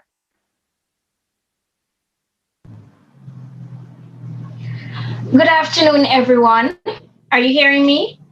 I'm hearing you. All right, good afternoon, everyone. As Martin Luther King stated, I have a dream. I have a dream for the Faculty of Sport that I want to see come to fruition. My name is Melissa Fletcher. I am a 24-year-old student who is pursuing a Bachelor's of Science in Sports Coaching. And I am one of 6 remaining third-year students within the faculty and the only third-year female student. You all can call us the guinea pig or the pacemakers, if you choose. I have a passion for sport, and I love my faculty. I want to see the faculty grow and get the recognition it deserves. As a sportswoman, all my life growing up in sports, persons have been stereotyped, and I want to break that stereotype within the university. Sport is not just about kicking a ball or running. It is about discipline and leadership, and I want to take you all on my journey of growth for the faculty. I am the current faculty representative. This year has been a very challenging one, yet an adaptable year for my faculty and my committee. I have worked assiduously for the benefit of the future of this faculty. My main aim for this term was branding. With that said, I have successfully created the Faculty of Sport Guild Committee logo and created its slogan, achieving excellence through academics and sports. I have created social media handles on all medium, and I have successfully executed the Faculty Week celebrations with my committee, which gave my faculty the recognition it needed. If elected for a second term as your Faculty of Sport representative, my main aim or focus would be on expanding. With this, these are my manifesto points. First, I would like to launch a Faculty of Sports mentorship program. This mentorship program will be geared towards students and professionals. For example, if you're a footballer, we would reach out to persons in the field of footballers to be mentors to these young men and women, depending on the sport that you do. Next, I would launch an IREP sports tutor workshop. This workshop will be geared to assisting students within the faculty who are experiencing challenges with humanities, human anatomy, and introduction to physiology. After that, I'd advocate for a resit and examination only, because these scores are very important to the matriculation of the faculty. You have to have anatomy and physiology to move forward. Next, I would advocate for scholarship opportunities for non-student athletes, because as we know, it is not just athletes alone that do sports. You have persons that love sports and want to focus on it. My next aim would be to advocate for internship for our final year students, as we would like to have the experience and the exposure going out into the working world. And lastly, my last initiative would be a sports talk, to merge with the public relation committee to create a talk show. This would be a bi-weekly feature of student athletes and persons who are affiliated with the sports industry. This will bring awareness to the general population about the student athletes and their success, and will be featured on the faculty YouTube channel. An Instagram and Twitter account will be created to promote communication and branding of this initiative. Also, guys, I would love for it to have your support. I would love for you all to run with Fletcher for this election. Thank you. Thank you very much, Melissa Fletcher. Please make welcome Janelle Guy. Are you hearing me, Mr. Bent? I'm hearing you. Okay. A pleasant good afternoon, my speaker, and to all present. Firstly, I would like to begin with this quote from Warren Bennis. Leadership is the capacity to translate vision into reality. Sport is an integral aspect of Jamaica and the world at large. In keeping with the Mona Academy of Sports mantra, my vision is that this great faculty, will become the flagship of the university. Now, you may ask this question: what makes Janelle Guy different? Join me as I venture off into this journey, telling you a bit about myself and why I am the most suitable candidate for this position. Before you is a leader by nature. I am a second-year sport kinetic student from humble beginnings who has a passion for helping people. Since I was a child, I have served in quite a number of leadership positions, and I currently serve as the Faculty of Sport Public Communications Chairperson and your second-year female representative. I believe it is my effective leadership qualities, coupled with my undying drive for giving back to the community through volunteering, and my fair share of adversities that has shaped me into the young woman I am today. As Immanuel Kant said, experience without theory is blind. This simply means that if you have knowledge and ideas, but have not put them into practice, then they will be useless. If elected as your sport representative, you can be assured that these initiatives will bear good fruit. The COVID-19 pandemic sent us into shockwaves and drastically impacted our day-to-day lives. Just like everyone else, sport was not spared. we were forced to realign teaching and learning delivery. Now, can you imagine a very practical and hands-on program having to adjust to a virtual reality?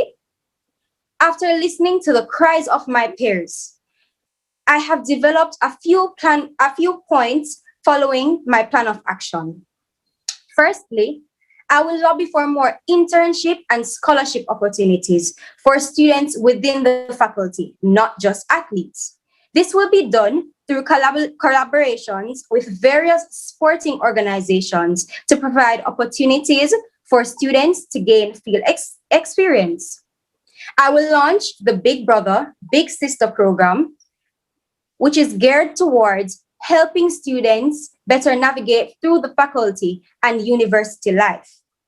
This initiative will also target the holistic development of our students.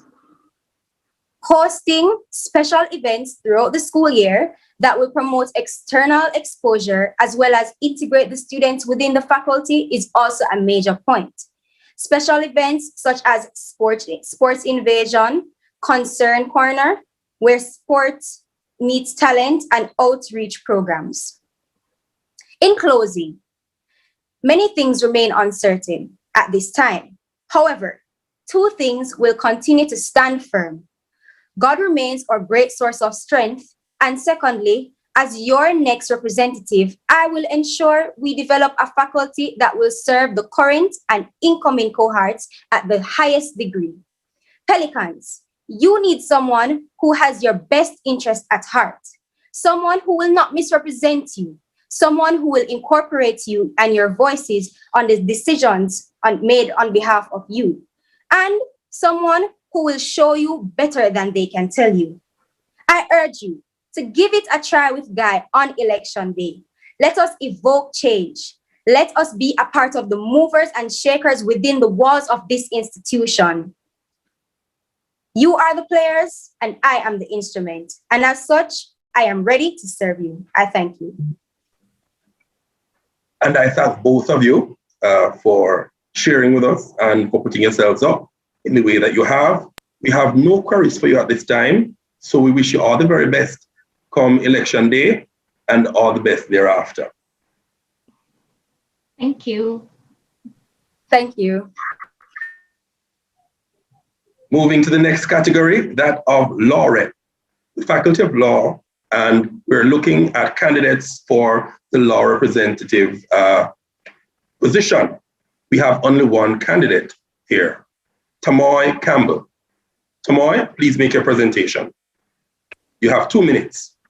Hi, Mr. Bent, and hi, those on YouTube land. Can you confirm that you're seeing and hearing me? I'm seeing and hearing you loud and clear. Awesome. Thank you so much. I'll be very succinct because I'm Madam Roar and I'm here to roar for you like never before.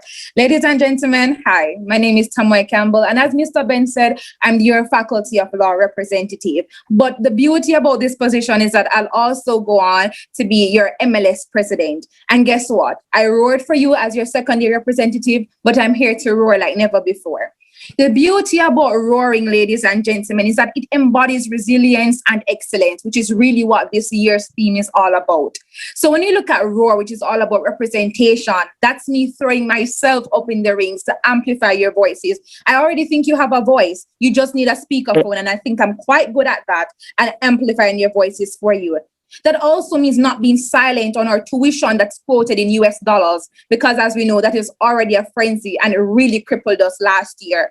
Miss Janelle Small had started it, and I'm going to be continuing and working with the members of the guild and the incoming president, whomever is elected. But also, let's talk about talking with Tam. Those are presidential hours rather, because how is it that I'm to be your representative if I do not know your concerns or what's going on your mind? So I'm creating the opportunity to have those conversations with you.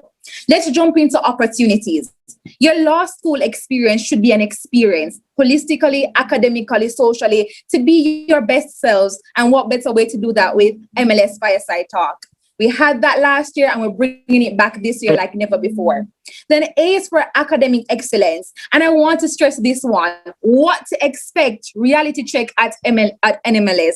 It's something more catered for the third years, but it doesn't mean that I'm leaving out any other year group, because we have the tutoring support initiative, which is much more collaborative with the LU and other academic affairs committees to ensure that you have Dropbox materials and other information at your disposal. And last, but definitely not least, real student enrichment. As I said before, law school shouldn't be just coming here 3 years and that's it. We're going about the MLS Law Journal, the sui generis, which gives you an opportunity to interrogate and interact with the law. I am seeing that my time is up, but ladies and gentlemen, these are holistic plans that cater to so many parts of your needs. But at the end of the day, I'm your representative. I'm not promising you perfection, but I'm promising you progress and consistent progress at that. And that Madam Roar will always be here to be roaring for you. So please support. Thank you. Tamoy, thank you. Comprehensive, poised, and sure. We have no queries for you. That would be a sign of confidence from the faculty. So we wish you all the very best come the year 2021-2022. At this time, could we touch base with the Institute of Gender and Development? Tiffany McDonald, we didn't get her before. Is she now with us? Tiffany McDonald?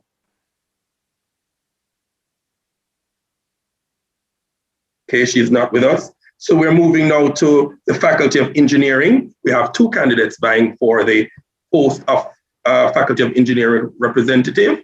That is going to be Alwayne Bisesa and Dervan Miller. Alwayne Bisesa and Dervan Miller. Please make welcome Alwayne Bisesa. To my family, friends, colleagues, and the world-changing students that make up the Faculty of Engineering.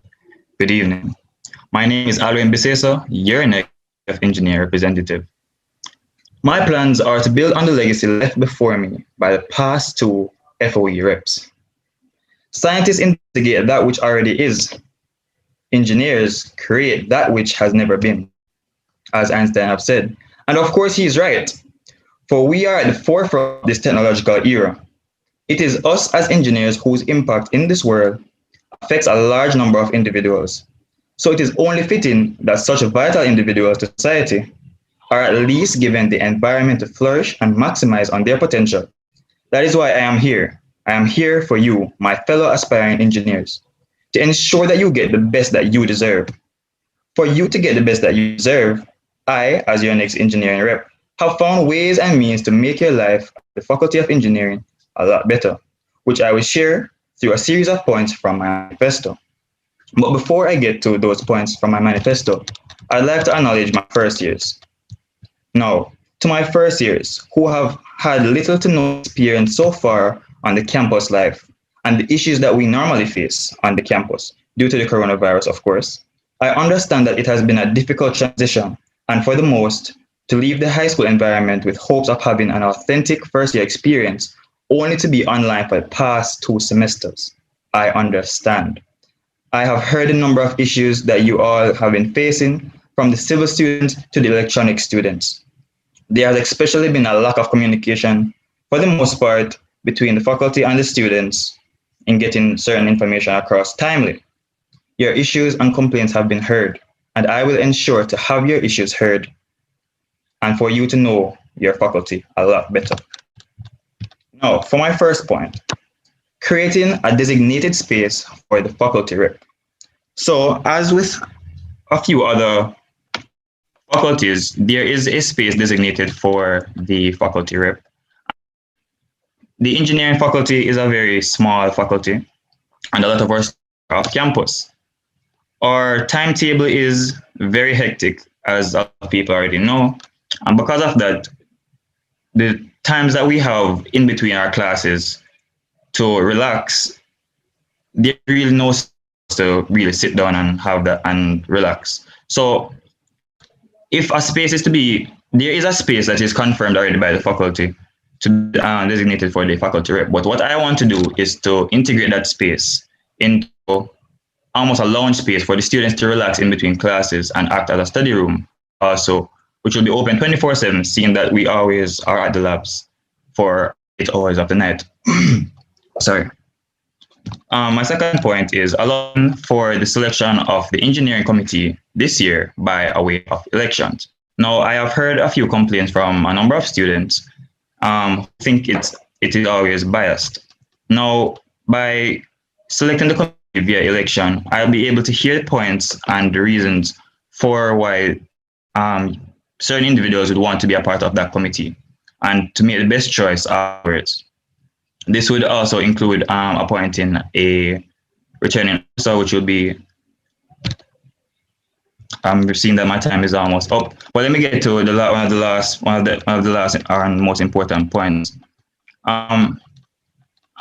are a lot of engineering students here who have a lot of business and a lot of ideas set to do afterwards.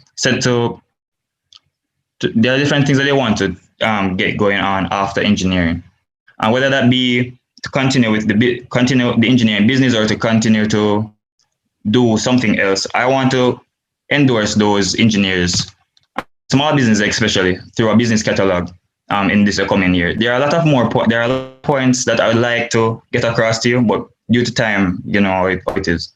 My manifesto, you can read through my manifesto, and I'll be on Instagram to answer any questions. Thank you very much for the time that you've been giving me. Thank you very much, everyone. Enjoy the rest of your day. Thank you very much, Alwyn. Moving to Dervan Miller. Hello, good afternoon. Everyone hear me? I'm hearing you clearly. Okay, thank you. So it was once said that leadership is the capacity to translate vision into reality. And the key to a strong structure is a strong foundation. Good afternoon, everyone. My name is Dervan Miller. UWI Open Scholar, UWI Start Ambassador, second year electrical power engineering student, and your candidate for Faculty of Engineering Guild representative. I'm before you today not just as a leader in academics, but the engineer for building a stronger foundation needed for our faculty's success. The drive I have stems from the passion I have developed for advocacy for my fellow peers over the years, as well as being in leadership positions at my alma mater. Just to name a few, these include being the treasurer of the environmental club, track and field captain, senior prefect, and president of the school spirit committee. This drive I have is further intensified by the issues I have observed over the pandemic and our country's lockdown. As a leader, I cannot sit back and watch while I have the capacity to make my vision into reality, and for the betterment of our students and by extension, the faculty. As such, I created my manifesto, and here are some points that encompasses it. Firstly, we have the feasible fundraising ventures to be used for student welfare, the upliftment of student voices and concerns, raising support for integration, faculty promotion, and then we have the academic and professional development manifesto. So for funding and welfare, firstly, I will seek to subsidize the cost of lab components and PPE. Most of our students have been facing this challenge from our first semester. I know that some of us initial thought is that we are paying $10,000 a year. Why is this not included into our tuition? What are they doing with the money? Are we really paying for slides? This is truly saddening. Some of other points I would like to bring across in this manifesto is that I will try my best to assist students in need with the purchasing of data plans, seek sponsorship for different clubs and societies, design and improve engineering merchandise to sell, which will aid in funding. More internship opportunities for all year groups. As most of us will know, most of the third years are offered the chance of an internship before they go out into the working world. I know I would like to include second and first years especially. This will be done by reaching out to different various engineering companies locally and regionally as the semester begins, so that they will be in place to accommodate them in the summer period. For student voices, a more effective complaint system with a faster turnaround time and responses. This can be done with a messaging system and newsletters, just to name a few. Faculty promotion and development. more social media involvement to advertise engineering students' businesses and creations, promote corporate mingle and interaction between all local engineering faculties. For academic and professional development, I would improve the sibling program. This will be done by creating a database that will be much different year groups, students in the same discipline so that knowledge and help can be passed on effectively. I will also seek to ensure that more Wi-Fi modems are provided around the department if classes are to resume face-to-face for the upcoming year. The mission of the Faculty of Engineering is to provide high-quality education in engineering with emphasis on application through research and development in support of Caribbean business, industrial infrastructure with its graduate staff and facilities being at the forefront in propelling growth, development, and innovation in the Caribbean and the world. My vision now is for the students of the faculty to enjoy and appreciate engineering, to be able to afford it and also feeling good in the work they do. Students should be recognized for excellence, innovation, and societal relevance and impact for their pursuits. To be frank with you all, for a minute, this is my experience and experience of others right now at this present moment. If students were given a second choice to choose their major, money and time refunded, even though I know that the time part is not possible, I promise you that a good amount of the engineering students would make the choice of choosing a different major. For most of us, the students in us have died. And at this point, most of us want to pass courses and get the paper and just get out of here. I just want to alleviate the stress in any way I can and provide for our needy students, which can't really afford the tuition and have to be paying for lab components and PPE as well. So upcoming engineers, today I am before you ready to serve. I stand with you. Let us no longer fear. Let us light the path. Let us move forward and eliminate UWI, the country, and by extension, the world. As Helen Keller puts it, alone we can do so little, together we can do so much. Thank you. Profound words from our young leaders. Let us see, gentlemen, if there are any questions waiting for you in the box. We have a question, and I think it's going to be a generic question, but a question nonetheless, as it relates to what unique qualities do you have that you think will be a value added to the faculty that you represent and to the cohort that you will be representing? What's the value? What's the characteristic that you bring to this post that students should vote for you and should get the results they want? Can I go first? Sure. Well, for me, I'm a determined person. I'm determined to achieve what I will. I will not stop in no way possible or fashion until I take my last breath. I will advocate for students in the best way I can so that effective solutions can be provided.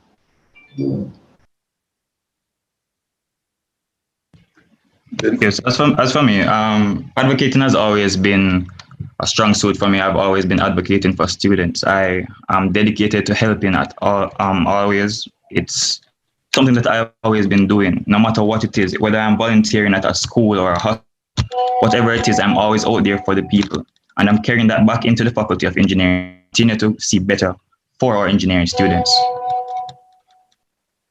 Okay, thank you so much, gentlemen, for the role you've played and for showing up and presenting the way you have. Again, reminding persons, in order for you to post your questions, please do so in the YouTube chat. It's going to be transcribed and sent over to us here, who will read them for you. But in order for us to read them, please bear in mind that you need to indicate your name first, as in my name, Roger Bent, and then you'll post your question. I'll read your name, I'll identify you, and then I will pose the question you want, okay? Bear that in mind. Again, we remind our candidates to keep your cameras open.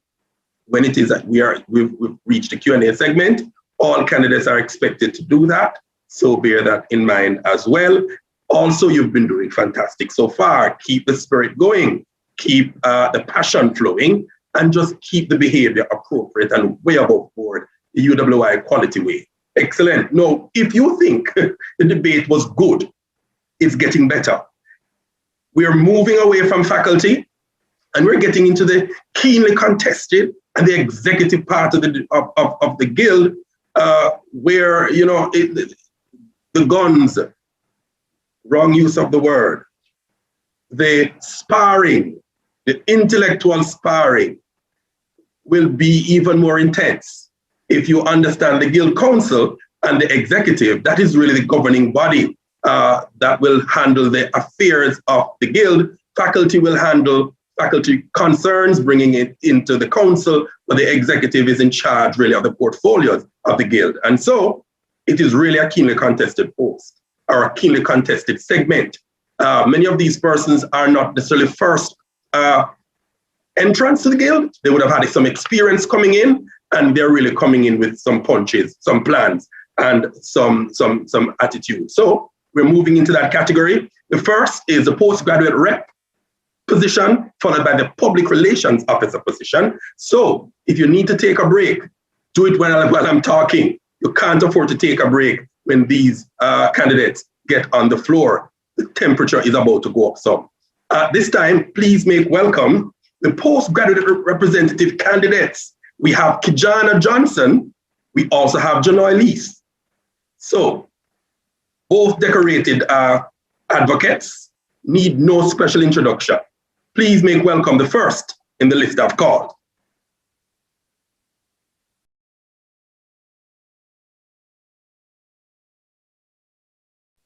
Kijana Johnson.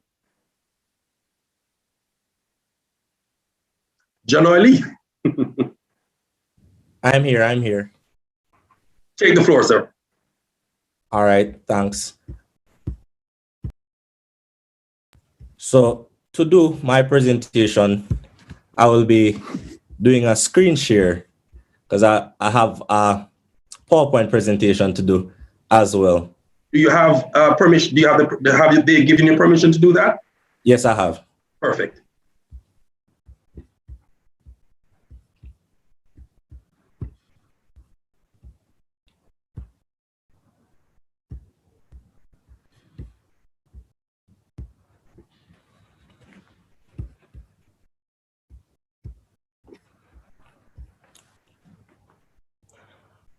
All right, so is everybody seeing my screen now?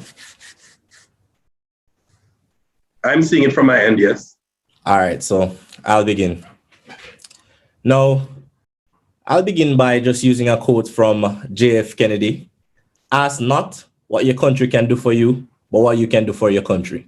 Now, I say this to say, I'm asking not what postgrad can do for me, but what I can do for postgrad, what I can bring to the table. Fellow candidates, moderator, good afternoon. My name is Janoy Leith, and I am your candidate for the Guild Postgraduate Chairman. First, you may be asking, who is Janoy Leith?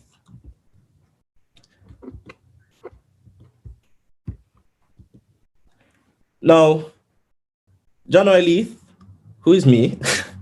I am hardworking, I am a leader, I am experienced, and I am results-oriented. Now, what are words without proof? I've always been chosen for the position of leadership, and I've served in various leadership capacities. Now, make we do a little rundown. I've served on the Guild for 2 years as treasurer and then vice president. More recently, I became the deputy director of MAPS Research, Policy, and Innovation, while being the manager of regulations and policy for the Jamaica Special Economic Zone Authority. Also added to that, I am the vice president of internal and student engagement of the UWI Alumni Association, while being a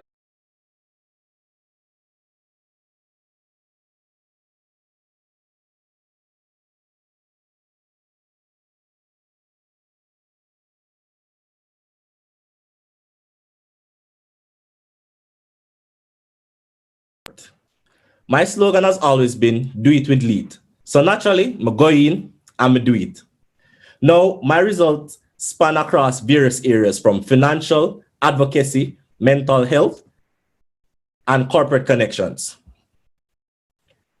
Now, just to go into a little bit of detail, I generated over $20 million in sponsorship while being Guild Vice President, created employment opportunities for over 100 students, increased lighting on the rec spine through meeting with the deputy principal, and also, while being on the Guild, I got all Guild counselors trained as peer support providers to advocate for mental health while assisting Safe Space Jamaica to launch their initiative. Now, you might be asking, why do I want to become the Guild Postgraduate Chairperson? And my answer to that is, I believe I'm the best fitted person to be in that position right now. I believe we as postgraduate students need a representative who is experienced and have the zeal to tackle the real issues of postgraduate students. We deserve a leader that has been tested and proven to garner a number of positive results, not only nationally, but internationally. Now, as it relates to my plan for do it. Do it being develop, widen, enhance, elevate, and transform. Now let me elaborate. Develop stronger corporate connections. Widen the research reach of our graduate students. Enhance the financial assistance system. Elevate postgraduate representation. And transform MAPS through association. Now, let's start with D. I plan to work with my personal connections as well as the UWI careers and placements to streamline job opportunities for postgraduate students, because not all postgrad students are currently employed, and I'm pretty sure a lot of postgrad students would like to have some experience under their belts to go out in the outside world after gaining their masters. I also plan to work with the Guild Vice President in order to create an area for postgrad students to take part in the Guild entrepreneurship competition as an effort to assist them in becoming entrepreneurs, because not all students would like to be in the working world and not be independent. Moving on to W, widening the research reach of graduate students. This speaks to the opportunity that will be created for students to get their research published locally and internationally. Fortunately, I'm currently a part of the research arm of the MONA Association of Postgraduate Students, where we have already started to put things in place for this specific point. We have already started and we plan to launch for this semester to get a hub created for students who have been doing their research, need to generate some kind of funding for their research, and to get their research out there to the wider world. Moving on to the point of enhancing the financial assistance system. I plan to increase the amount received by students through the assistance program. I plan to also add to that through the aid of my corporate connections, as well as tapping into the pool of the university alumni, because we have the alumni and they're out there and they're ready to help. I've spoken to a lot of them while being the vice president of the UWI Alumni Association, and they're eager and waiting to assist. Now, given that time is upon me, I will have to be brief with my points, but as you can see, due to the presentation, you can see all my points and you can read through them. Now, to elevate postgrad representation, I plan to have a more inclusive feel for the students. So before meeting with administration, we will be having a town hall meeting. That way, persons will get their voice be heard and carried to the administration directly. Moving on finally to T, plan to encourage the alliance of various entities that is on campus, whether it be the UWI STAT, the UWI Alumni Association, as well as the Marlin Hamilton Flats for postgraduate students. I also like to emphasize on the importance of mental health for graduate students. And through this, I plan to plan activities with the UWI Counseling Department, as well as other private entities. So just to close, on March 31st and April 1st, do it with Leith and vote John Leith for your postgrad representative. Thank you. Thank you very much, Janoy Lee. Is Kijani here at this time? Kijani Johnson. Okay, he's not here.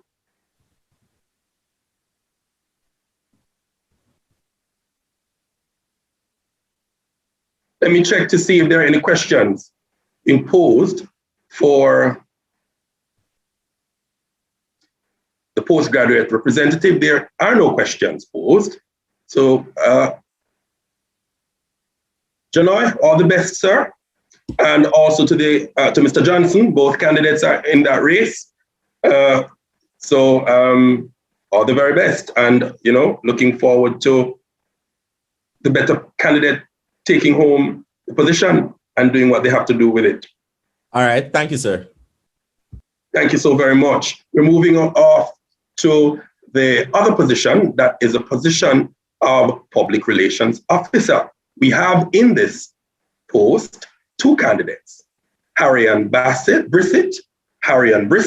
and Javon Gordon. Harrian Brissett and Javon Gordon. Please make welcome the candidates in the order. They each have 5 minutes to make their presentation.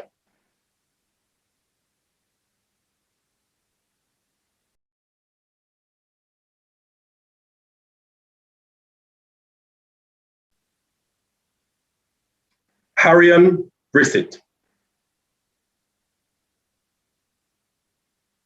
Javon Gordon. I'm here. Okay. Please take the floor, Mr. Gordon. Give me a second. These days, I probably can't say take the floor. I may have to say take the mic and the camera. So whichever one works.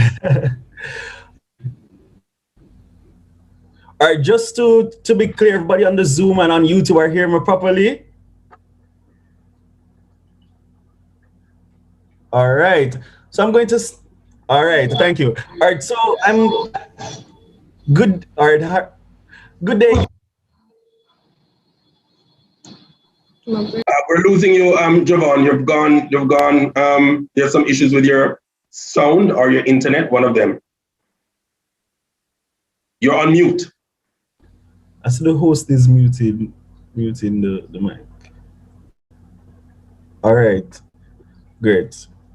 All right, so hello, UWI Pelicans. I'm Javon Gordon, your candidate for Guild Public Relations Officer 2021-2022. I'm not going to start my speech with some grand quote because the bulk of this presentation is to put forward my manifesto so it can resonate with the people. And just to be sure, I'm a passionate, altruistic, and hardworking individual and leader, and my plans are smart, measurable, attainable, realistic at best, and timely given the 1 year span that I have. And this is my manifesto plan, the last rev.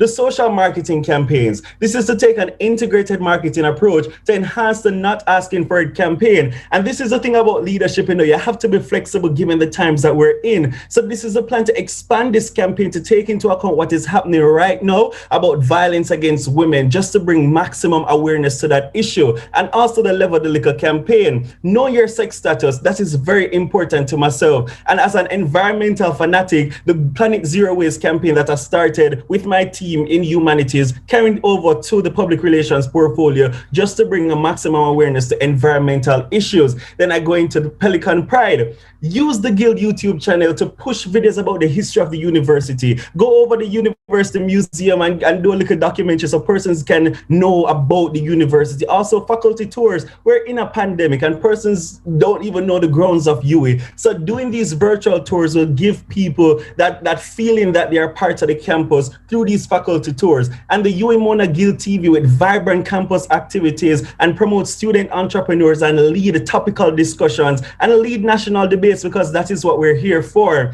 Also, I love to give back. And people think that PRO is just about posting graphics and public image and mutually beneficial relationships, but I'm going to use this portfolio to offer available scholarship and opportunities to people, advertise them to people who might not know what scholarship scholarships are available to them. Partner with OSF, the Office of Student Financing, the VPSSP, and other external and national scholarships that are out there, and advertise it to our students so they can apply for it. And partner with OSSD and placement and career services so that they can know about job and internship opportunities that are available to them, and use the tools and communication tools that we have for them so they can know, so they can have jobs and internships and also scholarships available using the tools that we have. Ladies and gentlemen, we're all creatives. I know that for a fact over the humanities, we have a lot of creatives and throughout the university as a whole. So have think tank sessions that they learn about photography, videography, digital marketing, graphic designing, copywriting, and so much more, using the different PROs and PCCs from the other halls so they can hone and develop their craft. Or anybody else who wants to come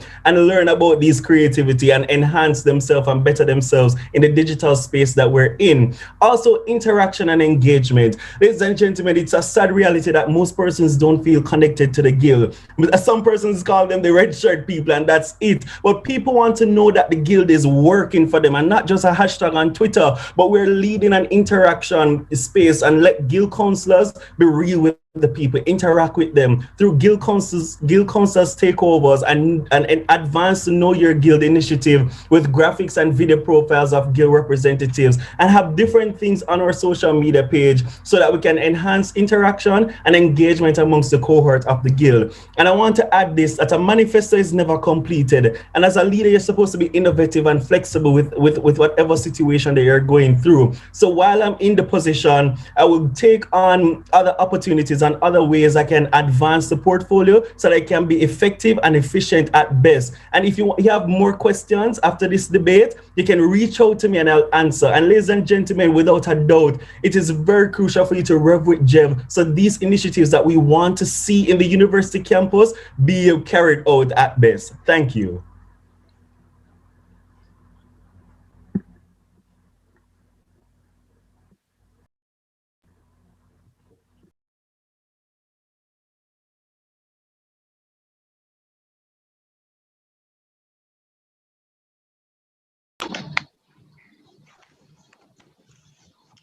Good day, Pelicans. Great. Is it right? Okay. Great leaders communicate, and great communicators lead. This is a quote by Simon Sinek. Good day, everyone. I am Harrian Brissett, and I am vying for the position of Public Relations Officer. Let us take a flashback at 4 to 5 years ago. I am in a classroom, and in that classroom listening to my teacher saying, "Young lady, you will never make anything good out of yourself. You will never be good enough." Today, I am here, sitting, representing not just me, but many other persons who would have been told the very same things. The things were, you are not ready, you're never good enough, and you are going to fail. I am here having built my brand, and I am ready now to build the brand that the University of the West Indies Guild deserves. Why Harrian for PRO, you may ask? Well, communication more than ever is needed when ensuring our students are kept in the know. I believe that there is so much that can be done while improving to accomplish thus far by the previous PROs. Sorry, my bad. And I want to ensure that the communication strategies are being employed by the Guild. Here are my manifesto points. So, there will be a creation of a virtual map of the university. This map will be mostly for the first year students to get a feel of what the university looks like, as it would be important since we are in a pandemic and persons are not on the university physically. We would also strengthen the Guild's entrepreneurial hub to allow increased exposure of entrepreneurs on campus and to also promote business ventures. This would help to strengthen awareness of the entrepreneurs by providing marketing opportunities for them. And this will be done, like a specific day will be dedicated to highlight the many businesses on the campus. It is important that we all allow student entrepreneurs to get as much exposure as possible, because each one help one. We will also expand our annual PR workshop to strengthen the quality To strengthen the quality of our PROs and our publications chairperson, some specialists would be invited to come in and to train the PROs and the PCCs to strengthen their skills, and this will also improve the quality and the efficiency of communication and to improve the knowledge to effectively execute their duties. Another plan in place would be to revamp the Guild TV and partner with the Camera Club and CARMAX alongside with each hall and faculty to grant them greater exposure. Revamping the Guild TV, it will increase the collaborations with different clubs, halls, faculties, and also will include the UWI and WJC. With the increased coverage and programs relating to students' development and entertainment, this collaboration initiative with the different halls and faculty, for example, we could partner with the Faculty of Sports, and while partnering with the Faculty of Sports, we would promote different student athletes and help highlight their excellence and on and off of the field. Another initiative is to increase the frequency of regular scheduled town hall meetings to allow for the greater transparency and efficiency in addressing issues that have been brought to the attention of the university administration. The students need to feel more engaged, so at least 2 town hall meetings for the semester would be better for the students and would be feasible. Also, I am planning to revamp the Not Asking for a campaign. Considering the recent flare-up in violence against our girls and women, I will ensure that the important conversations concerning the dangers that we're faced every day and generating the solution for their protection and the Guild on the Go app. I realize that my time is up. So, thank you everyone for tuning in. Okay, and thank you. Initiatives that we will. So just forgive me, I'm having a slight technical issue. I'm trying to sort that out. At this time, we would have had a presentation from the public relation officers. And we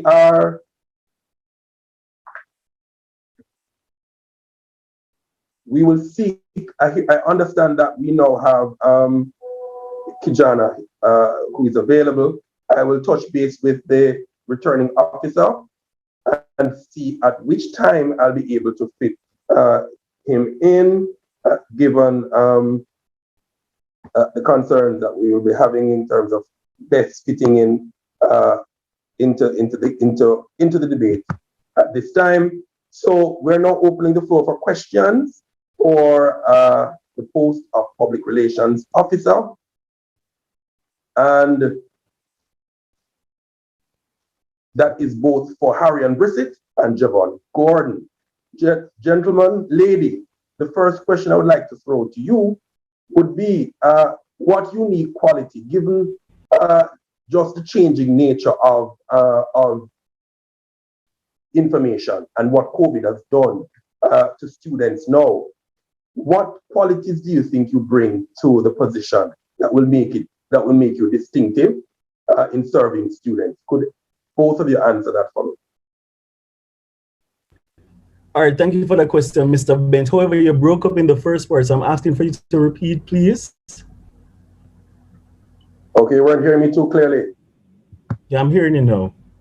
Okay, so I'm saying to you, what qualities do you present that the cohort or constituency will be comfortable that it is in safe hands? The position of public relations officer is in safe hands.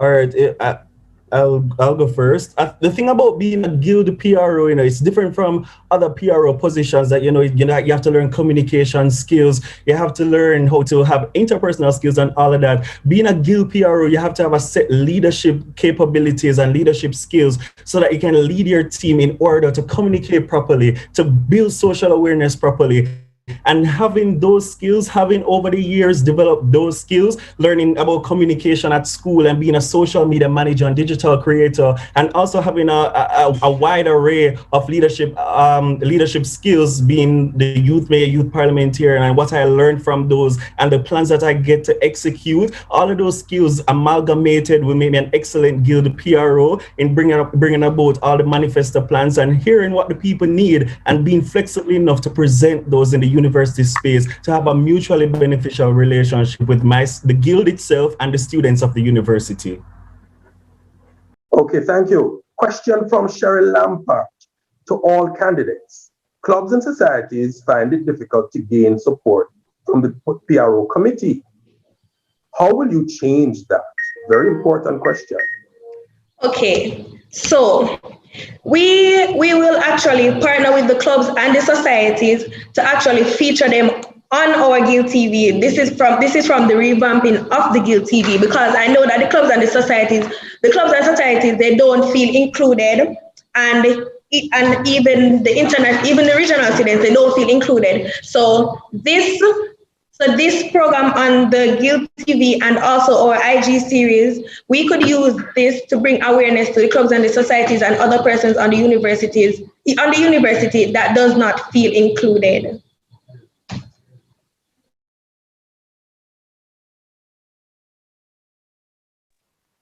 Another question from Trevon Fletcher, Deputy Guild EAC. To both candidates, there is an issue with cohorts complaining that they are not aware of Guild executive projects. How do you plan to fix these issues? Thank you for that question, Trevon. And that's an excellent question, because in my manifesto, I talk about engagement and interaction. And that is one of the things that is lacking, that many persons don't know much about the plans that the Guild, does, especially, I know you're the deputy EAC, the EAC, they undertake a lot of projects and the Guild doesn't give them enough platform. So in my portfolio, using national media and also the media that we have, because we have a large base, we can also push forward the plans that the Guild has, the entrepreneurship hub, and also the EAC things, and also other things that we advocate for, so persons know that we're actually working for them.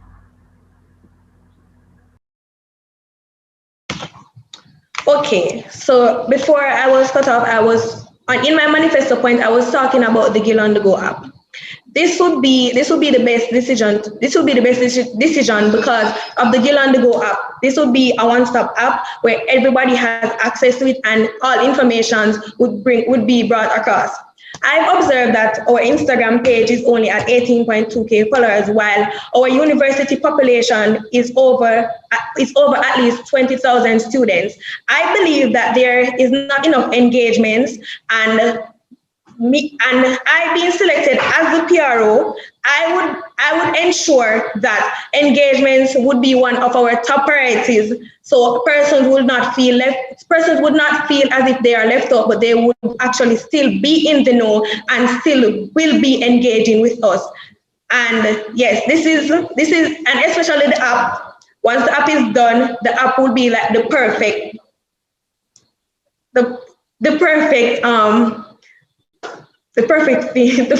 thing for engaging with students.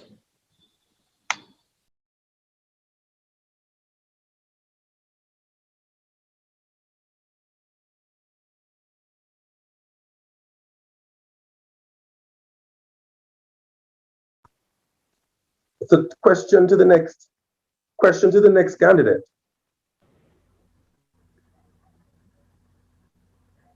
Oh, okay. So repeat, please.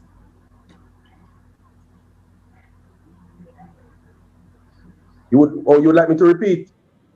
Yes. Okay. There's an issue with the constituency complaining that they are not sufficiently aware of Guild executive projects.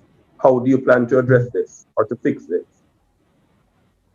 All right. I think I explained it earlier, was I know probably internet issues. I was talking about that the Guild page, which is actually at 18.7K, is an excellent platform to carry out these issues that are undertaken by the EAC, the Entrepreneurship Hub, by the VP, and also the VP SSP. They have a lot of projects that they do that persons aren't aware of. So using the Instagram page as well as the Twitter page to bring forward those initiatives to let people know that we're actually working for them, in addition to not create a next medium, but use the ones that we have now through the emailing system and also the website that is being created, so persons can go to those mediums that are already there, so they can know what is happening and stay in the know of what is happening with the executive, and also with the interaction. Persons will know with the interactive sessions that I have planned about the Know You Guild initiatives and the Guild Councils takeover. Persons will actually know what the portfolios want, the portfolios are going to do, and what they have been doing, and keeping updates with them, so they can form a relationship with the executive and the representative cohort at the school.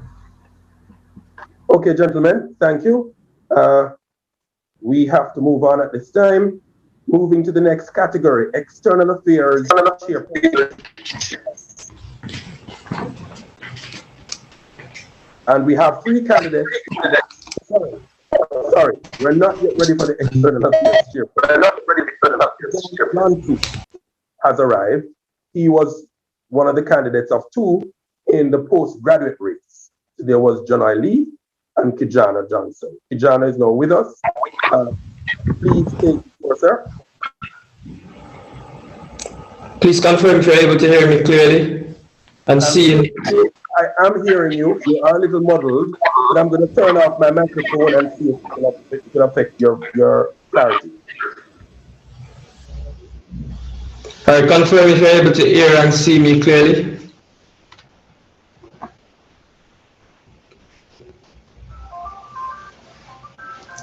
Good evening, moderator. Good evening, students who are joining virtually. Jamaican artist Masika said, all we need is just a chance to show them what we can do. Well, I would have gotten that chance, and this is what I have done. Successfully advocated for the improvement in Wi-Fi services in my first term as Urban Hall Chairman. Successful advocacy to change the security deposit policy. Successful advocacy for the reduction in 138 proposed all fee rates. Start entrepreneurship competition worth over $100,000 in prizes. They asked about leadership in the pandemic. I have also gotten that opportunity, and this is what I have done. I assisted with the provision of data plans so students can access classes on a day-to-day basis. I partnered with companies across Jamaica to provide over 200,000 worth of groceries when the pandemic would have just started. For Urban Hall students who were living on hall at the time, so much groceries that we could even assist other halls in the process through the provision of care packages. Now, let's get after it. Let us speak about my mission to transition into a better postgrad. Now, students are facing issues regarding inadequate time periods to submit their exams, poor communication, arbitrary teaching methods, untimely payments for graduate assistance. I will ensure that I lobby with the administration for the enforcement of grade deadlines. I will advocate for a better time allocation for exams for the students. I will advocate for timely payments for graduate assistants who do the work on time. So it is only fair that they compensate you on time.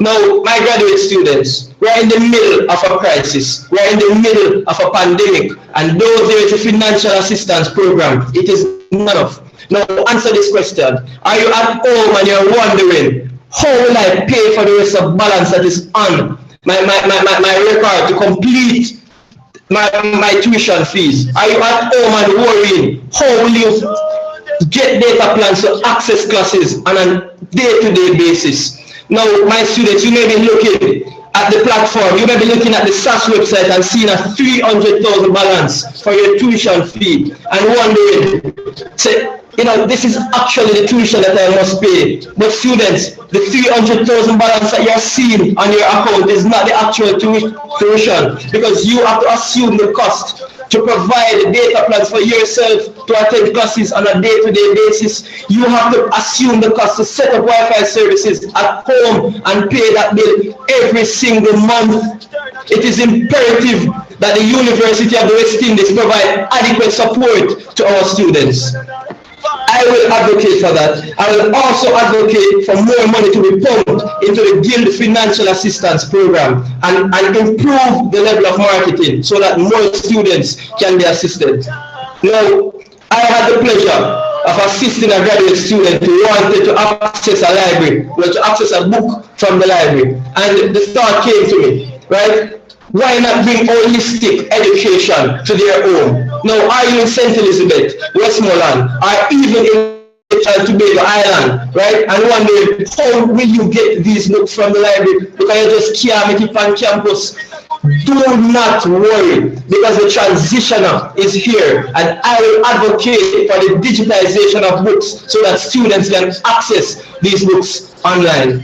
Now, just as I did as Guild Librarian, I will launch a wider world campaign, rather, so that students can be better prepared for life after the university. I will partner with private and public sector to release actually job opportunities to the students. I will have programs to engage graduate students in research workshops and ultimately an avenue to share research through publication. Lastly, I am also planning to advocate for the improvement of the laundry, elevator, and Wi-Fi services being provided at the Marlin Hamilton Hall. The residents deserve value for their money. I did it as Urban Hall Chairman. I can do it for you. Now, as I close, it is important that we realize the improvement that we need in all the services being provided on the campus. And it is important that we realize the crisis that we are in and the leadership that we need in such a time. Choose a leader who has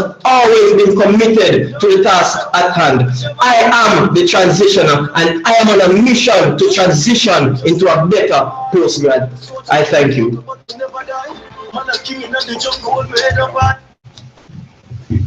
Thank you very much, Kijana Johnson, for sharing with us. All the very best. You'd have heard from Janor Leaf earlier, and you just heard from Kijana Johnson. Both are candidates vying for the position of postgraduate representative. And we now move to the next category, that of the External Affairs Chairperson. We have our candidates, our three candidates, and they are at this time Siobhan Davis, Celindian Goodchild, Brittany Gray, and Rashawn Stewart. Actually, four candidates vying for the post, the wonderful post of the Guild External Affairs. Wonderful that we have so many people putting themselves up and out for this position. In the order I'd called you, Siobhan, Celindian, Brittany, Rashawn. If I've mispronounced your name in any way, make sure that when you get onto the microphone that you correct it. Please, in the order, take the floor. Hello, good afternoon. Good afternoon, I'm hearing you clearly. Okay. Good afternoon, ladies and gentlemen. UWI population, a fine good afternoon. My campaign is focused on leadership in uncertain times, pivoting in a pandemic. We have seen that these days are not of old. We have seen that these times are uncertain. We have seen difficulties being faced by our UWI population. What are we to do? The highlight of my manifesto was not created by me. This manifesto was made by the students, for the benefit of the students. This manifesto puts students' interests and needs at the forefront of all my plans and initiatives. The first manifesto point with which I will share with you today is the Project Flexi Reach. We have currently seen throughout the years in which the EAC portfolio has been limited by the constraints of the rigid class times. As we are now in a new age in which we have the ability of flexible learning as a result of this global pandemic, and our online learning platform, we now see where massive opportunities are there to do things which we were unable to do previously. As a result of this, Project FlexiReach will work by having a database with times allotted for each program and each initiative to allow the full participation of our UWI student body. There will no longer be a student which will say they cannot participate in an initiative or a program as a result of their class time clashing or as a result of the fact that they are a commuting student. No longer will there be an excuse to say that because I have work, I will be unable to participate, because this program is designed to utilize the 24 hours in a day to deliver maximum efficiency towards the student body. My next initiative is a Project SAR campaign that is strengthening alumni relations. Our alumni is a very important part of the UWI community, and it is not often highlighted within the EAC portfolio. I plan to change this. I plan to strengthen our alumni relations by working assiduously with the postgraduate representative and the UWI alumni. They will assist the EAC portfolio with allowing our current undergraduate students to have a smooth transition process to the postgraduate level, and as well as being a smooth transition into being a well-rounded UWI alumni. My next initiative is to rebrand the EAC portfolio. We currently see where in which the narrative with the EAC portfolio is that it is said to be just outreach. No, that is not the case. I plan to change the narrative surrounding the EAC portfolio to show that it is more than just outreach.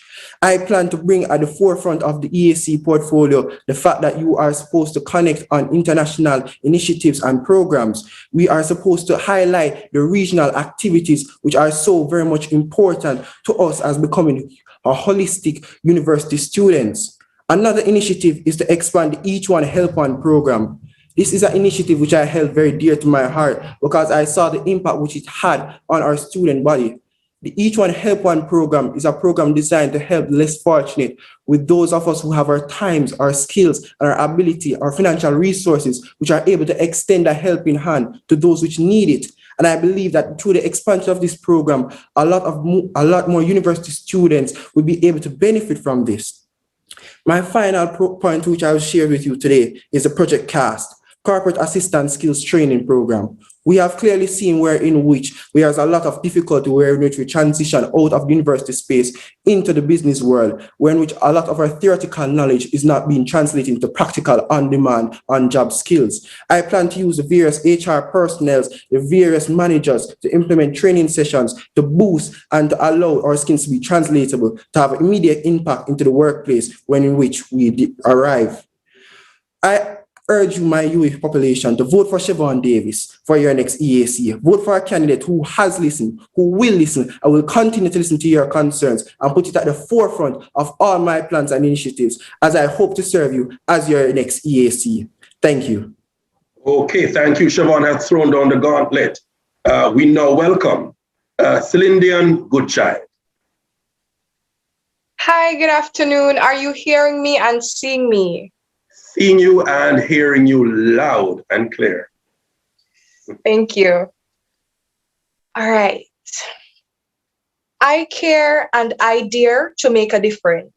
That's right. I fight for what I believe in. Greetings, ladies and gentlemen, my fellow Pelicans. I am Celindian Goodchild, a hardworking, creative young female leader with a great big heart and a strong desire to impact lives positively. The first co-curricular activity I joined at UWI was the Guild EAC's Army of Good, as I was drawn to the opportunity to give back. I am currently the Deputy External Affairs Chairwoman for the Faculty of Humanities and Education, leading projects like What Can I Do with My Humanities Degree, Breast Cancer Awareness Initiative, Give Hope, Save Lives, UMed Men's Talk, and the Mary's Child Program Donation Drive. As Guild External Affairs Chairwoman, I, Celindian Goodchild, will carry on the good work, ensuring that all EAC duties are fulfilled. The EAC covers both in-reach and outreach. My plans begin with administration, the External Affairs Collective, an initiative to ensure that all EACs function as part of the same unit. The social networks using WhatsApp groups and emails, among other tools, for all EACs to provide monthly updates of their activities. This is to ensure that students are aware of all in-reach and outreach activities across the campus and all opportunities for networking, volunteering, donating, and motivation. The suggestions box, an online avenue for students to communicate their opinions on external affairs activities and express their concerns. Plans for in-reach fall under health and wellness, student development, and career development. Get moving, keep moving. A body in motion stays in motion. This initiative seeks to get you aware of the health benefits of exercise and impact it can have on your life. A possible partnership with the Guild GCC to have weekly live stream sessions to show you a few easy exercises you can do at home. Be aware of healthcare. Did you know that university and college students are more prone to mental health issues such as anxiety and depression? This initiative seeks to make you aware of common health issues which may affect you as a university student, how you can prevent or treat them, and what healthcare services are available to you. The Building Blocks campaign.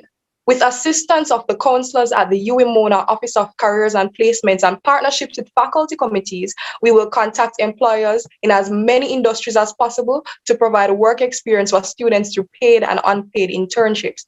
Another part of this initiative is sharing academic financing information with students through posting of scholarships and posting videos with information on essay writing and scholarship application. We would also research and contact international organizations to make sure you are aware of academic, networking, and employment opportunities which may be available to you. Career Development Conference. What do you know about creating your resume, finding a job, creating a job, and workplace etiquette in your field? I present to you an event which will make you aware of these and more. Plans for outreach are aimed towards a positive impact on the community around us and our nation. #Alive Blood Drive, because every 2 seconds of every day someone needs blood, and giving blood may help to keep someone alive or may even save your life. This would be a possible partnership with the Faculty of Medical Sciences to encourage donations to the University Hospital of the West Indies Blood Bank and other collection points island-wide. Stop the Violence campaign. While we cannot ourselves totally eradicate this issue, we can help. Through this campaign, we will speak about gender-based violence and domestic violence and what you can do about it. What can you do to protect yourselves and others? And unfortunately, I am being told that I'm out of time, so I will just issue my closing remarks if that is okay. I am not here to tell you vote for me because I am perfect or I possess all the answers. I say to you, vote for me because I am enthusiastic, open-minded, and I have a great big heart and a strong desire to impact lives positively. I will always work harder to serve you best. Thank you for listening. Live good, walk good, and remember everything good with Good Child. My name is Celinda Goodchild, your next Guild External Affairs Chairwoman. Thank you. Thank you very much. Moving to the next candidate at this time, Brittany Gray. Brittany, the floor is yours.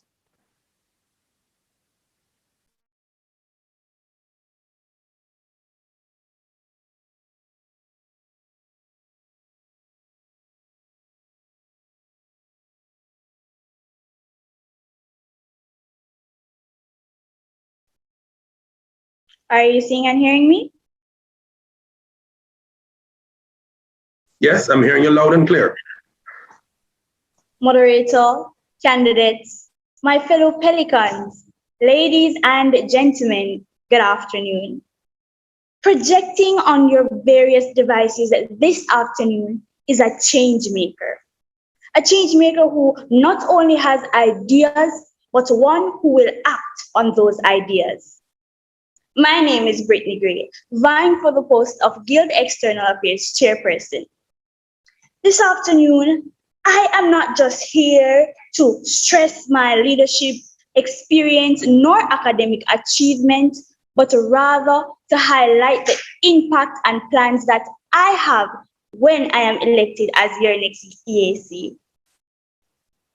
I have divided my plans into 4 sections: community development, environmental maintenance, student development, and improving on existing initiatives.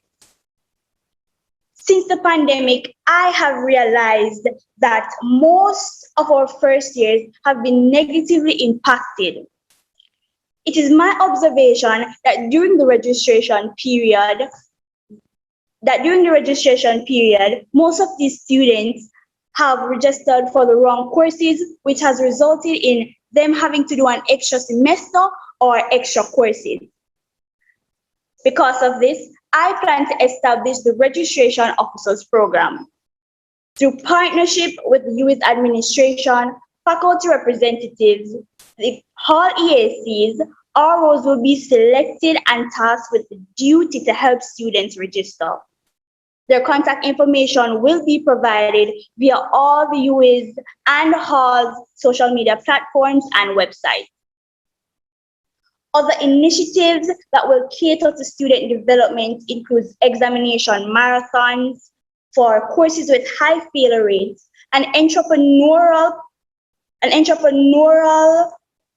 mentorship program where student entrepreneurs will be paired with alumni in similar careers as their businesses, a healthy lifestyle initiative which entails monthly mass exercise sessions, seminars, and guides on how to prepare balanced meals, and finally, an outreach hub.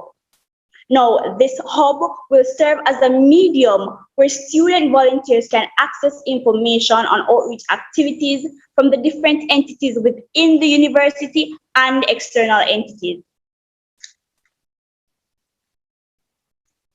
As it relates to community development, I have 5 plans that are feasible regardless if we continue in an online modality. These plans are the Lead by Example initiative that targets secondary school leaders in rural Jamaica so they can execute an outreach project with the guidance of the EAC. The All But We Not Call initiative that is designed to highlight the craftsmanship of our senior citizens in 2 selected homes, being involved in the Read Across Jamaica Day initiative and a period poverty campaign to raise awareness and secure sanitary napkin donations for girls' homes and women's centers. Finally, the Safe Zone initiative. This initiative aims to allow 20 students with no internet access a space on campus to do their classes during the days. Now, parents will have to complete an application form and then the students will be selected. Moving on to environmental maintenance. There are 2 initiatives that I plan to execute: a secondary school recycling competition and the UWI Backyard Farm. So through partnership with the Hall EACs and the Ministry of Agriculture, seeds will be provided and distributed to students on Hall to select an area to start a small vegetable farm and also commuters to start one at home. Last but certainly not least, improving on existing initiatives. These initiatives include the domestic violence campaign and the My Mental Health Comes First. You see, to ensure that these initiatives are achieved and have maximum impact, a social marketing task force will be created to help meet the target audience. Now, I am not one to just come with plans. I come up with solutions to problems. Not only am I competent, experienced, passionate, innovative, but I am willing and ready to make an impact. Projecting on your various devices this afternoon is a problem solver, a crisis manager, and a change maker. Thank you.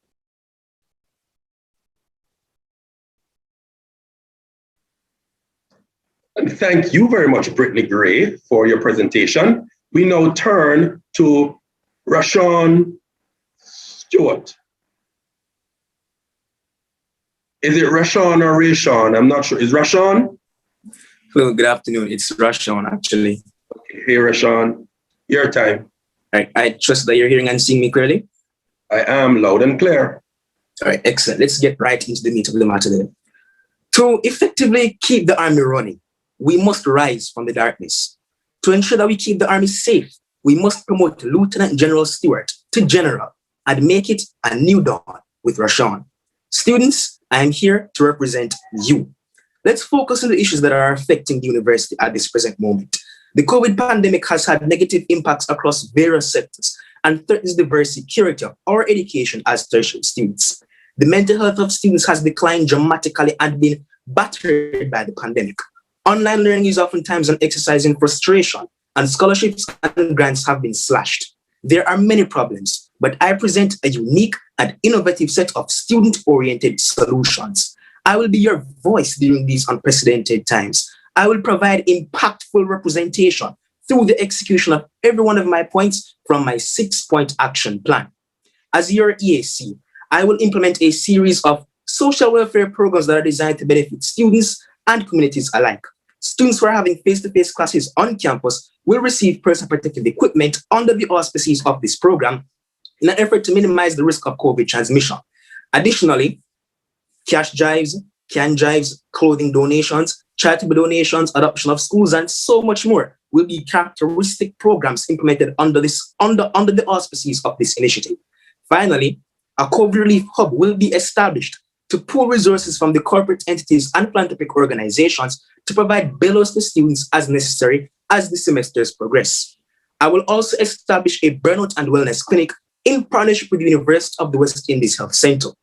This clinic will provide intervention services to students tailored to mental health problems such as anxiety, depression, and stress that may pop up and occur during the semesters. Students will be beneficiaries of targeted intervention frameworks that are designed to help them in ameliorating these issues that may occur as the semesters progress. I will also initiate an Earn Your Stripes campaign wherein students will be able to complete voluntary service hours through ESC programs, as well as fulfill their JAMBOT obligations through ESC initiatives.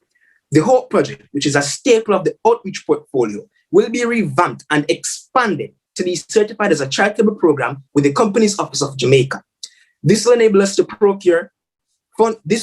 embark on funding procurement drives to provide scholarships and electronic devices such as tablets to students who receive tutorship under this program upon the conclusion of the whole project.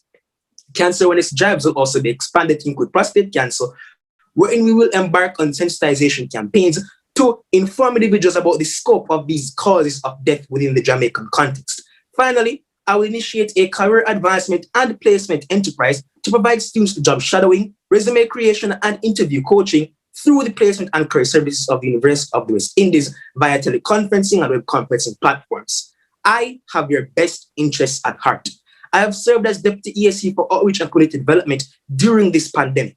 I have provided service-oriented leadership throughout this pandemic, and you can rest assured that I will work tirelessly to execute every one of these programs. Make me your choice for EAC and usher in a new dawn with Rashawn. Thank you. And thank you, candidates, for the presentation so far. I feel the passion, and it's a good thing across the board for the passion to be so vibrant and so, beautiful. That's what the EAC is about, and I feel that spirit.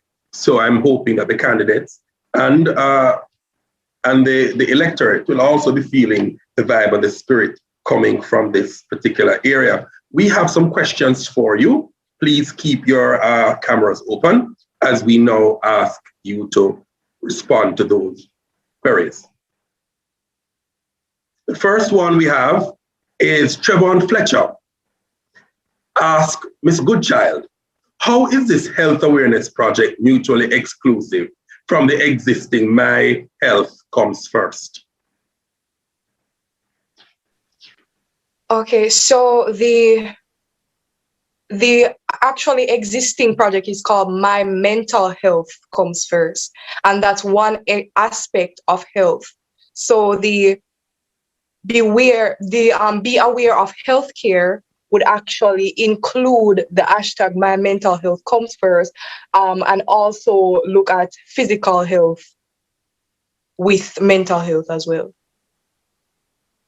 Okay, so your response to that is it's not possible for you to incorporate what the activity you have now with the current one, it has to be separate and new? No, it's not going to be separate. It's going to be incorporated with it. Okay, thank you very much. Moving on to the next question. It says from Shari Cooper. Question for all candidates. What experience do you have working with corporations on campus? Okay, I'd like to go first.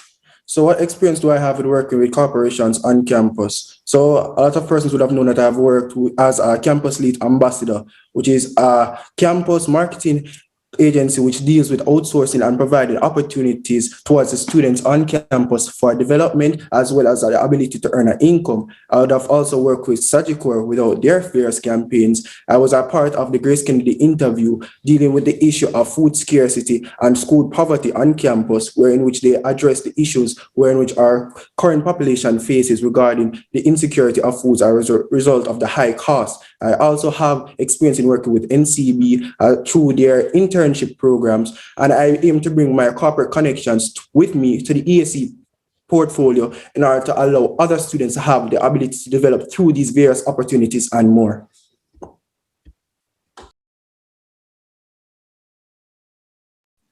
Is it possible for me to go next? Yes. Okay, no problem. So to answer the question, I have partnered with a broad array of entities and organizations during my tenure as Deputy Guild EAC and in their preceding that during my first as a University of the West Indies student. Now, for the Back to School UWI Executive, for example, we partnered with many entities. We partnered with entities such as PricewaterhouseCoopers, Kingston Bookstore, and many other entities in procuring stationery and other items that were donated to students during this back to school trip that benefited over 300 students. For the gender-based violence awareness campaign that we initiated as part of my portfolio, we partnered with the Center for the Child Protection and Family Services Agency, in addition to individuals who would have been victims of gender-based violence, to help raise awareness of the scope of the issue and also ensure that students on campus and individuals in the Jamaican context are aware of the scope of this issue and how to help prevent and ameliorate it. For the breast cancer awareness campaign, for example, we worked assiduously in partnership with the Jamaica Cancer Society in raising awareness of the issue. Myth-busting campaigns, sensitization campaigns, and more were initiated as part of this project. Finally, for many other initiatives such as the My Mental Health Comes First programs under the Image portfolio, which isn't actually my portfolio, but I played a key role in planning and executing, we partnered with the U Health Center in providing sensitization services and also intervention mechanisms to facilitate students in addressing things such as burnout and coping during this pandemic. Okay, thank you. Is there anyone else to share? It was posed to all candidates.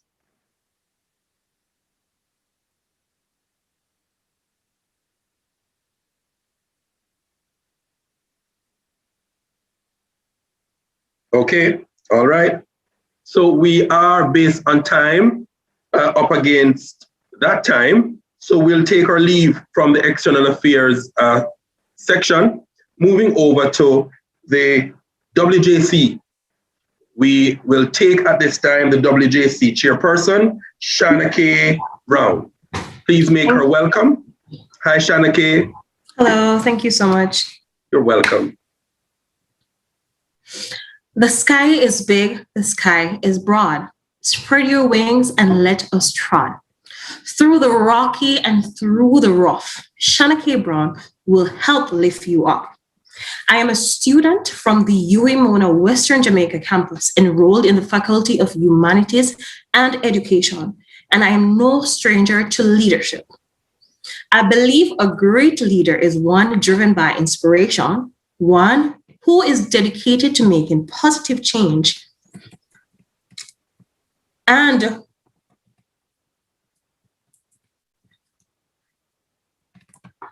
as a UWI Pelican, I am given the task of pushing myself and students to the higher heights. We must soar and we must succeed. As the next UWI Mona WJC Campus Chair, I pledge to use my gifts, abilities, and dedication as an esteemed Pelican to uplift the students of this institution. I aim to steer the ship through service and leadership with nothing short of pride and consistency, placing student welfare and student development at the forefront of my mandate.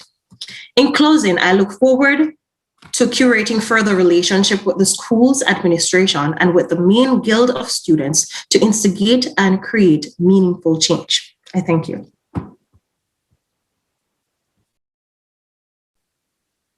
I thank you also, Shanake. And more than that, I wish you all the very best in your year.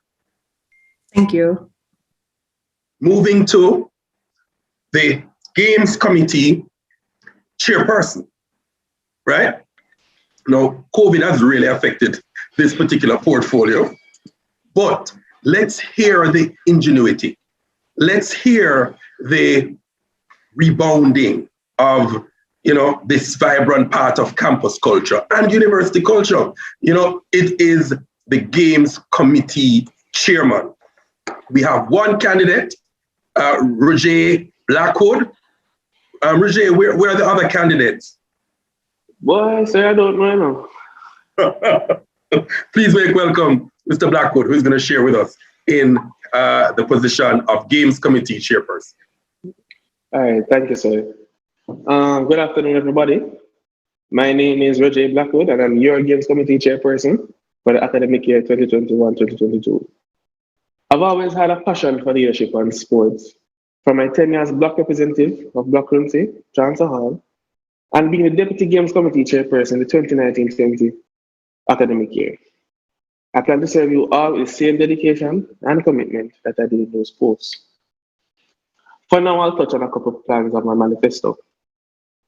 One of the plans is to implement esports as a means of competition and interaction for students, not only between halls and individuals of Mona, but seeing that there's not much barrier to participate in esports, I plan to partner with other campus UCCs to facilitate a cross-campus esports tournament. Another point is a health and wellness campaign where I help students start their fitness journey, aiding them along the way by having sessions showing how to have proper, affordable, and efficient nutrition plans. I also facilitate interactive online workout sessions where anyone can join. With all that being said, in the presentation for now, with the motto that I'll be using for this year, this incoming year, this portfolio will move in the right direction. Move meaning this portfolio will manage, organize, visualize, and execute the portfolio duties as best as possible. Thank you. Thank you so much, sir, and all the very best this year, even as you navigate the challenges that are being posed. I hope you find the same sort of vigor and innovation online. And even if COVID allows us to return, you'll be able to rise to the task. We move to a very important post in my mind, treasurer. The post of treasurer. This is where the money is. You gotta follow the money. We have two persons vying for this position, Kimani Shaw and Jalon Welch. Kimani Shaw, Jalon Welch, and they both have 5 minutes to make their presentation, after which you may pose questions to them in the YouTube chat, and we'll get those questions to them. Please, as I said before, put your name and then your question. In the order I've called, please welcome Kimani Shaw.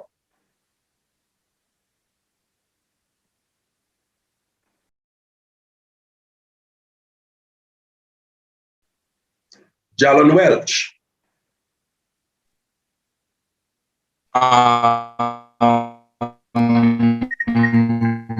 Jalon, are you with us? You hearing me? You seeing me? I'm hearing you. Yes, I am. You see me? I'm hearing you and seeing you. Yes. Nice glasses. Thank you. Okay, so good day, my fellow Pelicans. I am Jalon Wells, your candidate for Guild Treasurer. I come here today to talk to you as a friend, as a fellow Pelican, and as a student advocate. I strive to be the best in everything that I do. And I want to put my best foot forward in the Treasury portfolio That is why I am here to combat you with the various things that I have to offer. So you wonder who I am. You wonder who I am. I am Jalen Wells. I am an accounting major. I am an auditor. And I am ready and willing to give you my best. So coming off the heels of a heated election of the Jamaica Union of Tertiary Students, where I was just recently elected the deputy treasurer, imagine 30 presidents across Jamaica voted for Jalen to represent their financial needs and voice their concern of all the thousands of students. So why not, my fellow Pelicans, put that trust that they have in me with UWI Mona as the guild treasurer?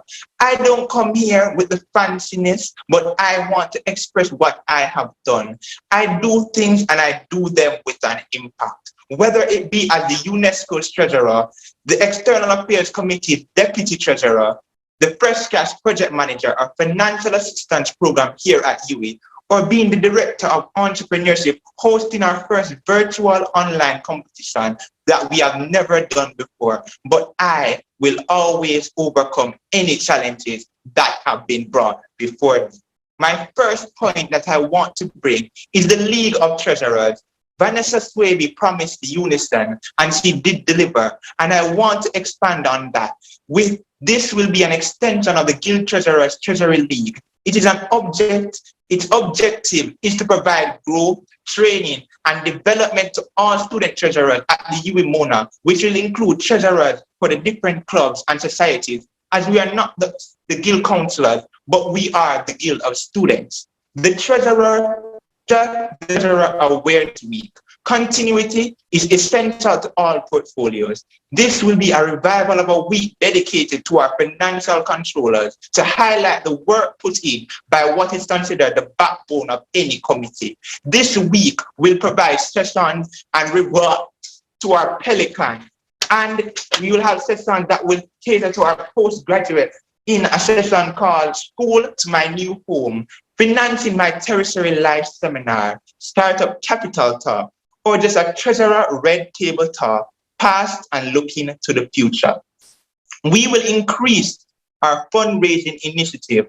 There are a number of fundraising activities that are already employed by the Guild of Students, but I believe there can be bigger and better strategic planning of fundraisers to fit our COVID era. Executive portfolios will be analyzed and to find the best course fundraisers with overall goals, expected projection, and feasibility. Partnership with crowning achievers in fundraising, whether it be the EAC, the CAC, the hall portfolios, and the faculty portfolio, to put on fundraisers that can deliver the goods. Accountability is something that every treasurer should strive to have. The treasurer will manage all bank accounts for the executive councillors. The treasurer will use the committees, postgraduate students to utilize the cash books and to register petty cash and post them to ledgers. Monthly audits will be done to ensure transparency and integrity. In addition, the use of shadow members will be placed in each portfolio to track and monitor the performance of all finances. And in closing, welfare boosters to increase the funds that go to the welfare of student body. This will be various initiatives to provide grants and scholarships to aid our student populace, because we want to fund enough scholarships, whether it be 500,000, but we want at least 10 students to be able to walk away with grants that were provided by the Treasury portfolio, as we are the premier in Treasury. So in closing, my fellow Pelicans, I want to provide you the utmost best. I want you to count on Jalen to deliver everything that he has promised, because some candidates may come with the glitz and the glamour, but I have been on the Treasury Committee and I understand the roles and the function. I am an auditor. I have been elected to serve the nation in their issues with their finances. So you can know that I will deliver and I can be held accountable and I can keep the books. So remember, count on Jalen. Thank you. Thank you, Jalen. We now have Kimani Shaw, who will make his presentation. Hello, are you hearing me? I'm hearing you, sir, and I'm seeing you. Good. So, think about this. Just as though the heart and the brain are essential in keeping us alive, the laws and regulations are important for the full responsibilities of our lawyers. Electricity is the power source in order for the circuits to be fully functional. So is the importance of a treasurer to any organization. Ladies and gentlemen, good day. Right from you right here, right now, is a man that comes from the parish of St. Elizabeth, born and raised, and is filled with passion, integrity, accountability, and strong leadership abilities. Ladies and gentlemen, my name is Kimani Shaw, and I am your candidate for a UWI Guild Treasurer 2021 to 2022. And I am here, prepared and ready to serve you to the best of my ability.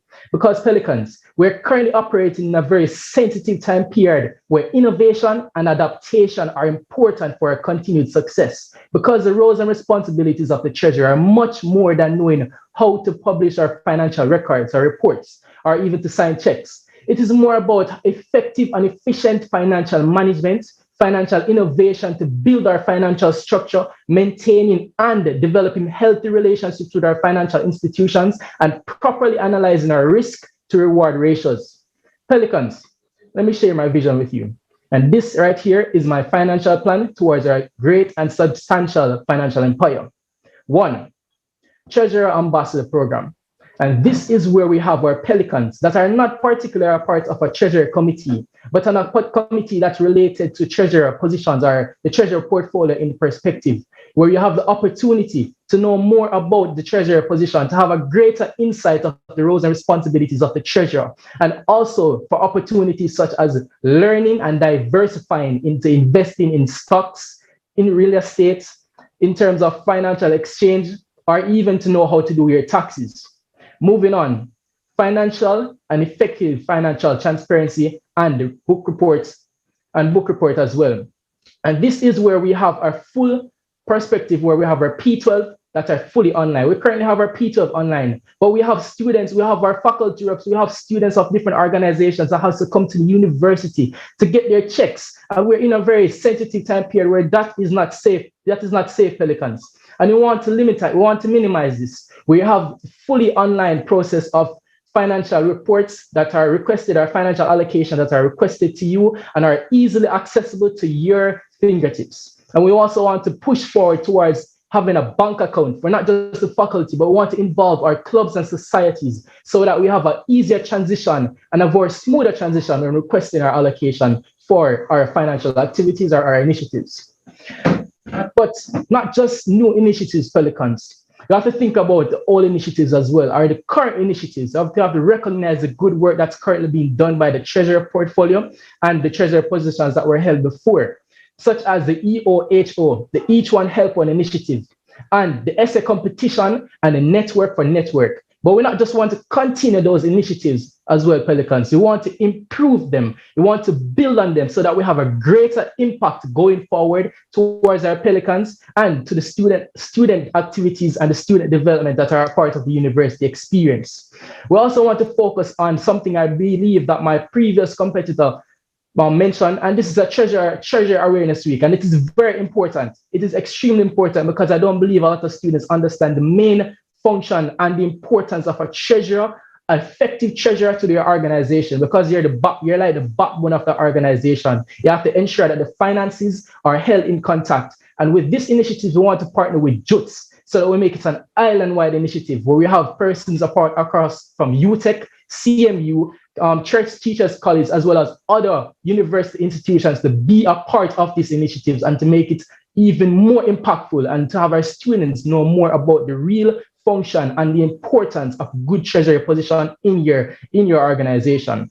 I also want to focus on ensuring that our team are properly trained so that we have proper and regular training sessions regarding negotiation, bookkeeping, financial management, and how to prepare financial statements. We want to ensure that our committee are diversified and broken up into different sections and they are properly trained. I want to ensure that we have our expenses and revenues raised and we have more of our allocation being sent off to student welfare programs, and to our small enterprise, student enterprises, so that we may maximize on our student entrepreneurship and build on our student development. So Pelicans, join me on this journey of financial innovation. Join me on this journey of financial management, of financial innovation and student development and transparency as we move towards greater impact and rising together on March 31st to 1 as we vote Kimani Shaw for your next Guild Treasurer 2021 to 2022.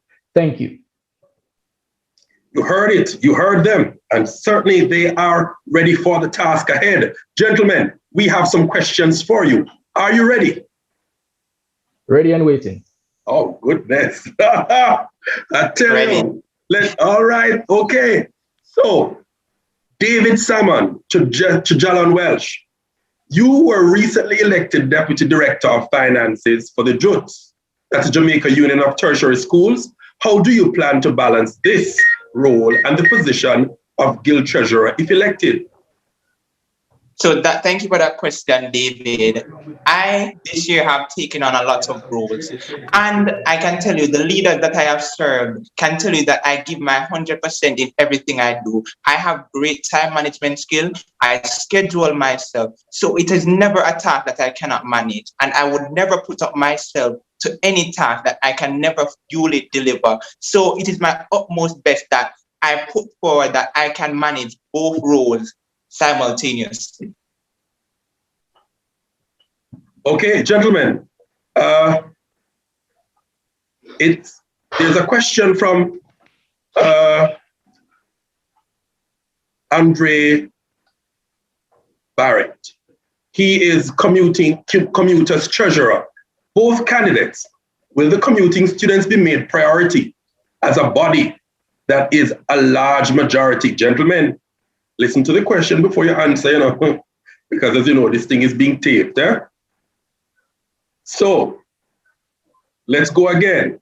The question posed by Andre Barrett, the Commuter's treasurer. Will the commuting students be made majority, will be made priority as a body that is a large majority? Let me go ahead. Yes, please. You can go ahead. Okay. So when analyzing or diversifying the funds for each portfolio, one of the main things that we look forward to is our initiatives and the reach that you want to go about these initiatives and how you're about to financing these initiatives. So indeed, in technically, we are kind of all commuting students. And I believe that the treasurer portfolio has the main responsibility in terms of maintaining that great financial backbone and to ensure that your initiatives are carried out effectively. I believe that every one of the organizations, each committee should be held at a priority because each committee is very important.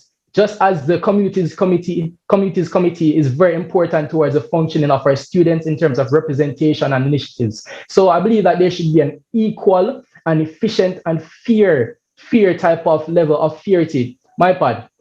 Fair and effective leadership and transparency in terms of when we're allocating resources to each committee. So I believe that each of the organizations and committees should be held at the same level of accountability and be held at a priority in the same regards. Okay, thank you for that question, Andre. So being a commuter myself, as you know, we run the road. I analyze and know what it's like to be a commuter and know what it's like to get our voices heard. So I've always taken into account what the commuting body is like and what they deserve. Serving as the treasurer of the Community Student Games Committee and its Social Science Committee, I understand the needs of every commuting student. I can deliver. I have plans that can deliver, whether it be financial literacy campaign or startup capital talks. So because a lot of our students are entrepreneurs and they're commuters and they need a living, especially when most of them have lost their job. So I want to provide wholesome forums and various initiatives that they can gain their best. So I always put commuters as a forefront in my mind.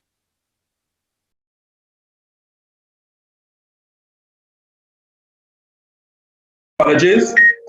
Here is another question for you. We have a good amount of questions, but we don't have the time, unfortunately. We have about 2 minutes to go. It says here, what accountability measures will you both put in place to make sure that money is sent to students through student aid programs? Again, gentlemen, remember that these questions and your comments are on tape. Could you repeat the question, Ben? Okay. What accountability measures will you both put in place to make sure that money is sent to students through student aid programs? Okay, I will answer. So, as I said in my speech, I will put shadow members in each portfolio. These members will be non-biased and will analyze and make sure that money is being used effectively and they reach to their destination. So it's basically essentially to watch over and make sure that the money is being effectively used, as mismanagement of money is something that a treasurer can always face, but we do not want that. We want them to be used at their optimum potential. So shadow committee members is something that I will use, and the budget itself is a control mechanism as well that we will use.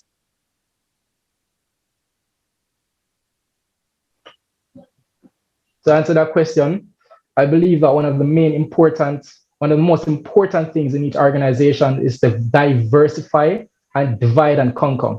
Now, this is where, as was mentioned before, it is very important when you have different subsections in your committee that's involved and responsible for a specific portion of that portfolio, but not just any committee. I think it is also important and essential to peer them based on their strengths and weaknesses, and to ensure that while going forward, you have a chairman for each committee, where each persons are supervised, each persons are kept track of, and records are kept to ensure that everything is in line, to ensure that bookkeepings and everything are up to date, and to ensure that the money is being spent as to how it's been shown in the record. So of course, bookkeeping and tracking is important, diversifying each committee so that they're involved and in charge of different perspectives of the portfolio is important in regards to ensuring accountability is maintained and integrity of the portfolio is also maintained. And this is how I believe that we'll also maintain that, and pushing forward, we'll also involve negotiations and having a more diverse field of professionals to ensure that they're working with the committee, to ensure that their skills are up to par, and to ensure that everything that is done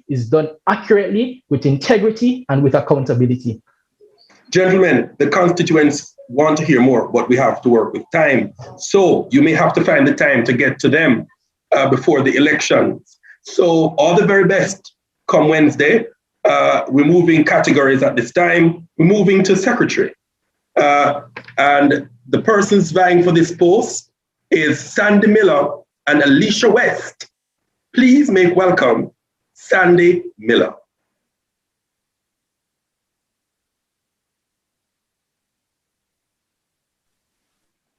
Are you seeing me? I'm seeing and hearing you loud and clear. Well, good afternoon, UWI Pelicans. It was Martin Luther King. An echo. Yes, I'm hearing some feedback. Someone may have their microphone turned on. They've turned it off. I will now turn off mine. Okay. All right. Once again, good afternoon, UWI Pelicans. It was once Martin Luther King who once said he had a dream that would one day become a reality. Thus today, it is by the grace of God, with the courage, with hope, that I stand before you, the students of UWI, to share my dream. Yes, it is the dream of a small girl from rural Jamaica. The dream to inspire, to make a difference, and most importantly, to serve you, the students of UWI. I am Sandy Miller, your candidate vying for the post of Guild Secretary. Now, my goal is to make your goal a reality. My goal is to serve you, the students of UWI.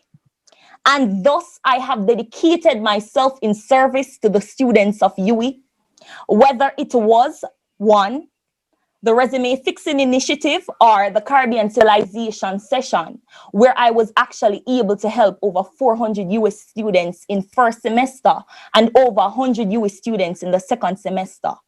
Now, if you, the students of UWI, choose me as your guild secretary, these are some plans that I would love, to put in place. Firstly, I plan to carry out the regular job as secretary, which is to ensure that decisions made and issues raised are always properly and consistently recorded. And this will be done both electronically and manually. Secondly, I will ensure that the minutes for the previous meeting, is always provided to all members of the guild before the next meeting. Thirdly, I will also follow the trail set by my predecessors, who are also great women, such as creating a guild calendar with all events for each semester. And this will also be published on various social media outlets, whether it be on Twitter or on the guild Instagram page. Fourthly, once again, I will build upon the work of my great predecessors, women that I look up to. I will definitely introduce a guild prep-up series or session where we will basically provide core courses. For example, our free tutor for core courses such as Caribbean Civilization, critical reading and writing, and I am now introducing Gov 1000 to that list. Fifthly, I will also introduce a guild mental health guide. No, guys, this is not a book. What is this? This is seminars which are centered around the discussion of how to manage your mental health during COVID-19 period. Not only that, but weekly motivational quotes will be provided. As I am aware of the struggles that students may face during this pandemic, whether it be with online schools or with home, it is difficult. I am aware. 6, I will be introducing the Guild Career Talk series. What is the Guild Career Talk series? Well, these are seminars centered around skills that are actually necessary for getting a job during COVID-19 time. As we as students are aware that it's already so difficult to get a job in normal periods. Now, COVID-19 has increased that difficulty. So that is one of my goals. And one of my most important goals or points which I've pointed out on my manifesto is definitely introducing a guild hotline specifically for students with disabilities. Now, their concerns and queries will be voiced, but most importantly, this is my plan to actually implement a partnership with the Office of Special Student Services, where I will actually recruit students to write for to actually write, whether it be assignments or final project for those students who have visual disabilities or visually impaired. Eighthly, I will actually introduce an e-paper workshop series. Now, I know that, yes, we have mental struggles, but one of our major difficulties as students is actually schoolwork. I am aware of the Turnitin issues, the similarity issues, the struggle to actually keep your paper, your similarity check below 20%. Now, for this e-paper workshop, what we'll be going through is the structures of the essay 1, proper citation 2, and also how to reduce plagiarism, which is extremely important during this time. Finally, I will also implement a guild transparent move. What exactly is this? Well, major decisions made by guild committee after consulting the members of the guild committee will be published to the wider UWI population. Now, fellow UWI Pelicans, I am here not to make empty promises, but I am here to put actions with words. I am here to listen to your concerns and queries. I am here to serve you, the students of UWI. I am Sandy Miller, and believe me, I will deliver. Now, before I go, I must leave you with this quote. The only way to find yourself is to lose yourself completely in the service of others. So on March 31st, make the right choice. Vote for a leader who has vision, is on a mission, and willing to serve you, the students of UWI. Make the right choice. Vote for Miller because Miller will deliver. I thank you.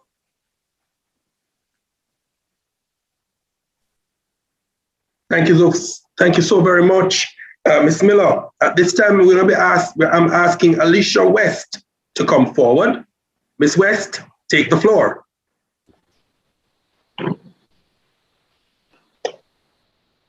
Moderator, Mr. Roger Baines, Mr. Bertram Anderson, the returning officer, members of the Guild Executive who are present, fellow candidates, and see you, my peers, good afternoon.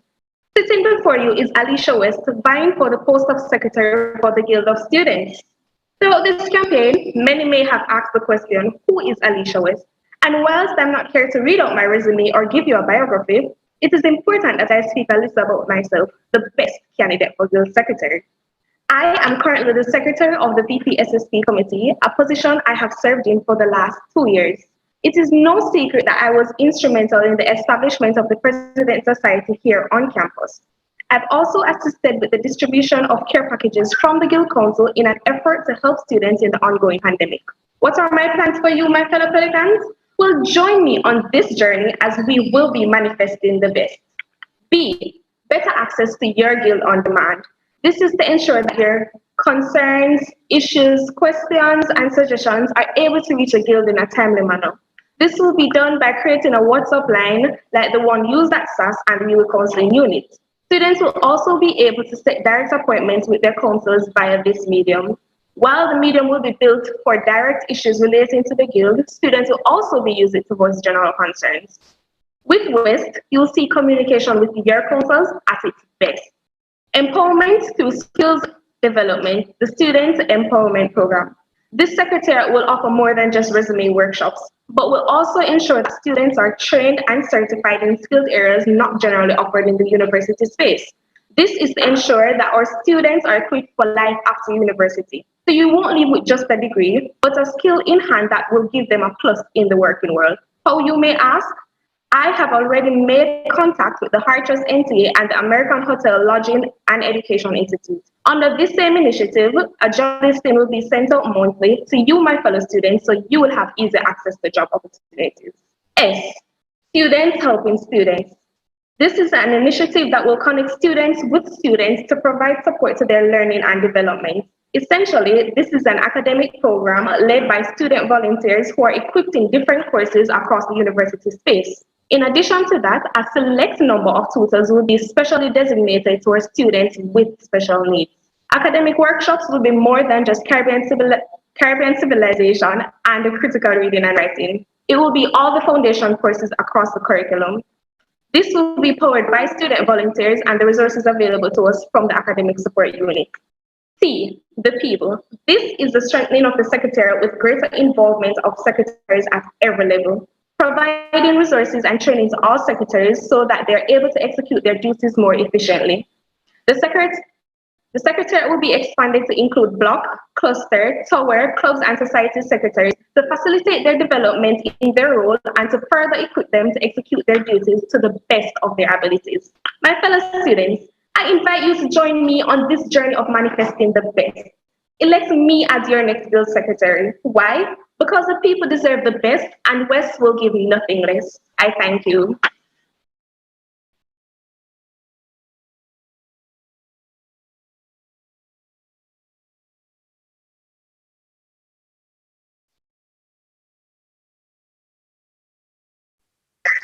Thank you very much.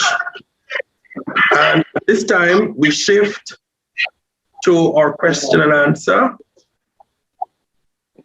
We don't have any questions for our secretaries, so it would mean that there is some level of confidence in both of you, and continue to share your manifestos so that people can hear you a little bit more and make a decision when the time is right. Good luck Wednesday to both of you. Okay.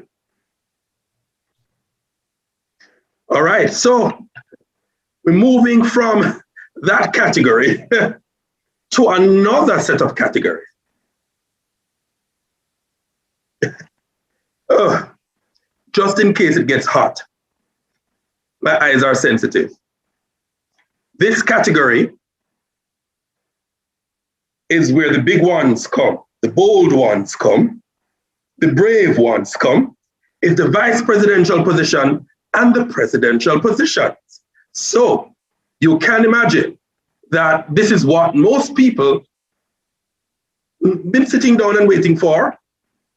These are the ones who will make the shot, who will sit on major university committee. The CAC.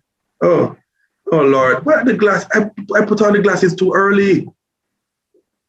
What am I going to do now for the position of the VPs? CAC, I apologize. I really do apologize. I'm coming back to you now. You're still the star of the show. So, okay, fine. The glasses, I'll work. It will work for you as well.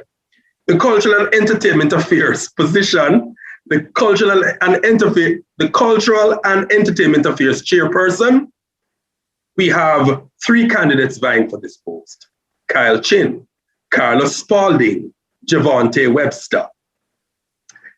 Right? Now, you know, this is the real position because Carnival used to keep, but COVID came.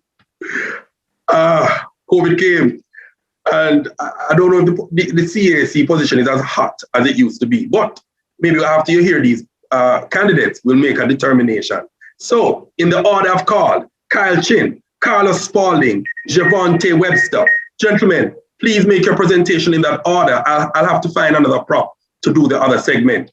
Make yourselves welcome, and the floor is yours. Good evening, everyone. I am Kyle Chin, your next Cultural and Entertainment Affairs Chairman. I entered the university in 2018, bright-eyed and bushy-browed, ready to learn new skills that will help me not only in my academic pursuit, but as an individual. Some of the skills that I gained and improved during my time here at the university are entertainment management and production.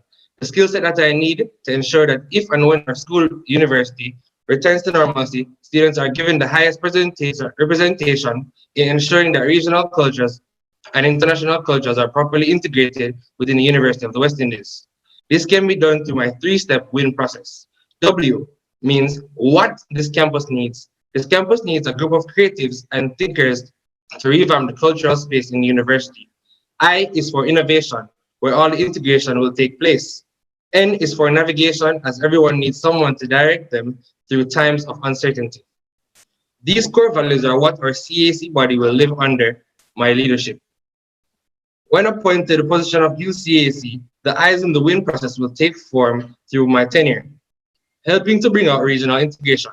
For example, my Caribbean Food Festival, where the halls will be pitted against each other to compare and share recipes from famous dishes in regional countries.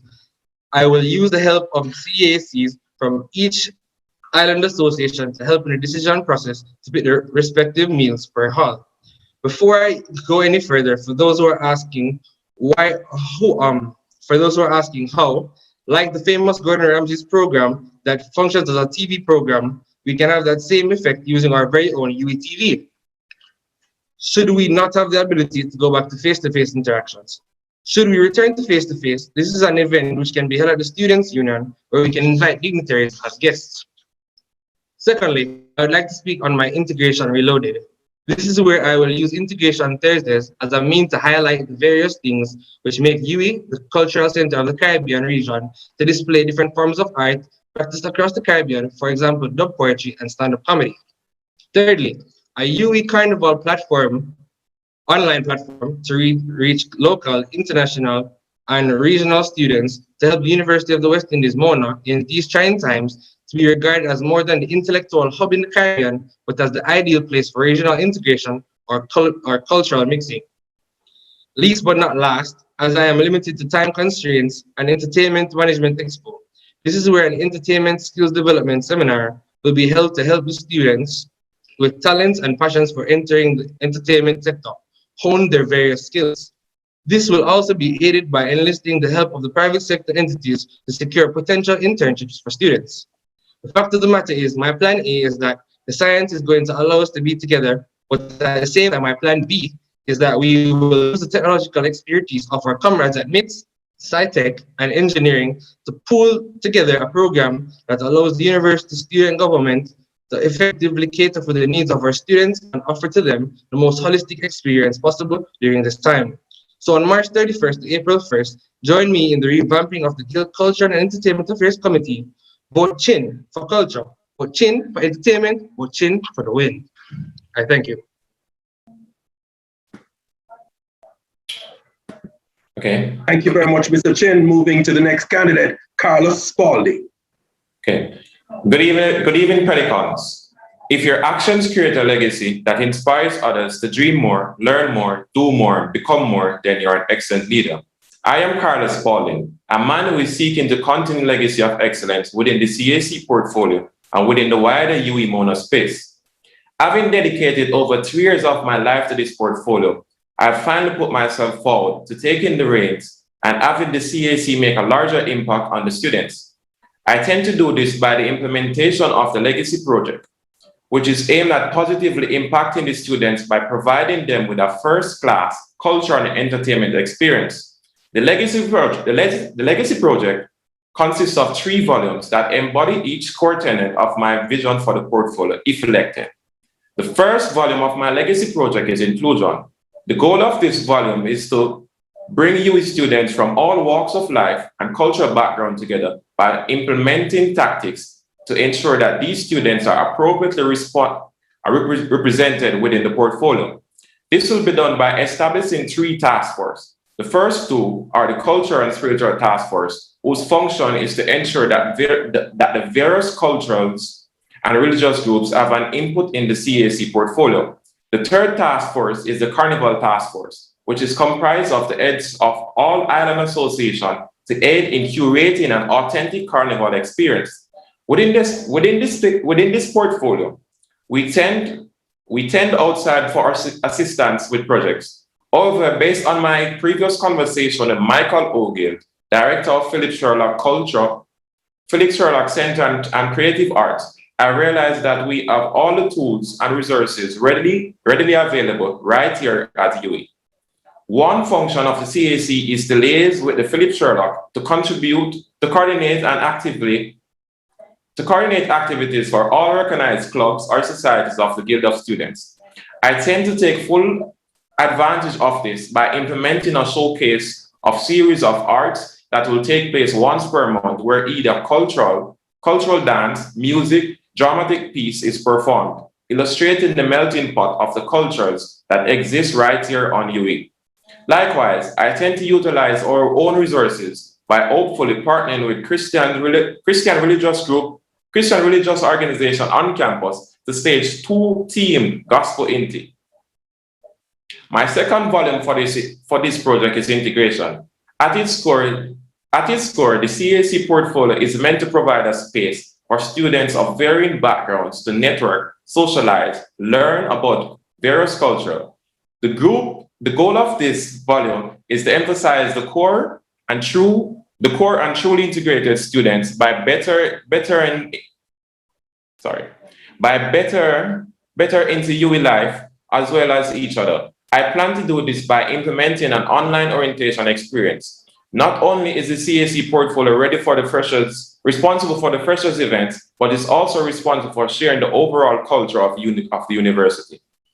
If elected, I plan to have this online orientation experience to fully integrate the first year's students into university culture, enriching them with the cultural knowledge, experience, advocacy of the university. Likewise, because of the shift, there is a gap in the knowledge of the CAC portfolio. I plan to implement this legacy project, an initiative aimed at educating the first and second year students about the roles and responsibilities of the portfolio and integrate them into the portfolio itself. By doing this, the legacy of excellence is continued, as whoever the torch is passed on to next will own the adequate skills and knowledge to best carry out the duties of the portfolio. Finally, I tend to foster more partnerships with outside tertiary institutions for integration, Thursdays, as well as more partnerships with already existing associations on campus. Having executed several integrations in the digital space, partnerships are a great way to foster unity while bringing traction to events. The final volume of the legacy project is Inspiration. I tend to use this portfolio as an agent to inspire students to revel in their creative talents by providing them with a space to own and showcase said talents. I plan to do this by enhancing the Bus the Youth initiative to include and provide more opportunities for students from the cultural and creative industry.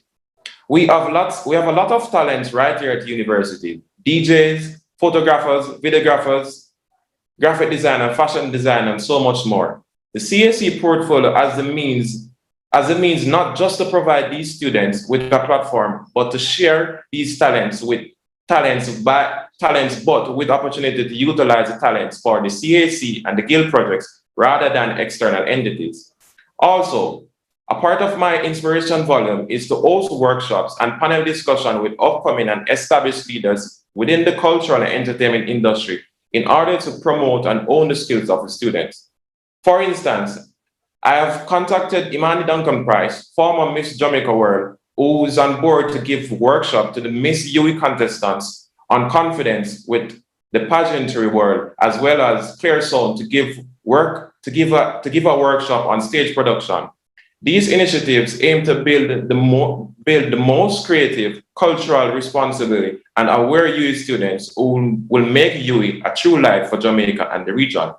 In closing, I am confident that under my legacy mantra, students will view UWI as more than just a learning institution, but as a space where they can find their truest self and step into a culture of excellence. I firmly believe that more inclusive approach to the CSE portfolio will foster greater integration into the diverse culture and entertainment, while inspiring individuals to become better than how they enter the university, and ultimately leaving the institution understanding that our differences don't serve to divide, but serve to unite us to achieve greatness.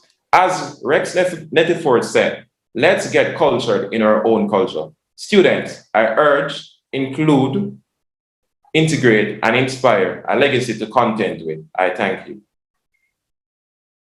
Okay, thank you very much. That was Carlos Spalding. Before that, we heard from Kyle Chin. Now we hear from Javonte Webster.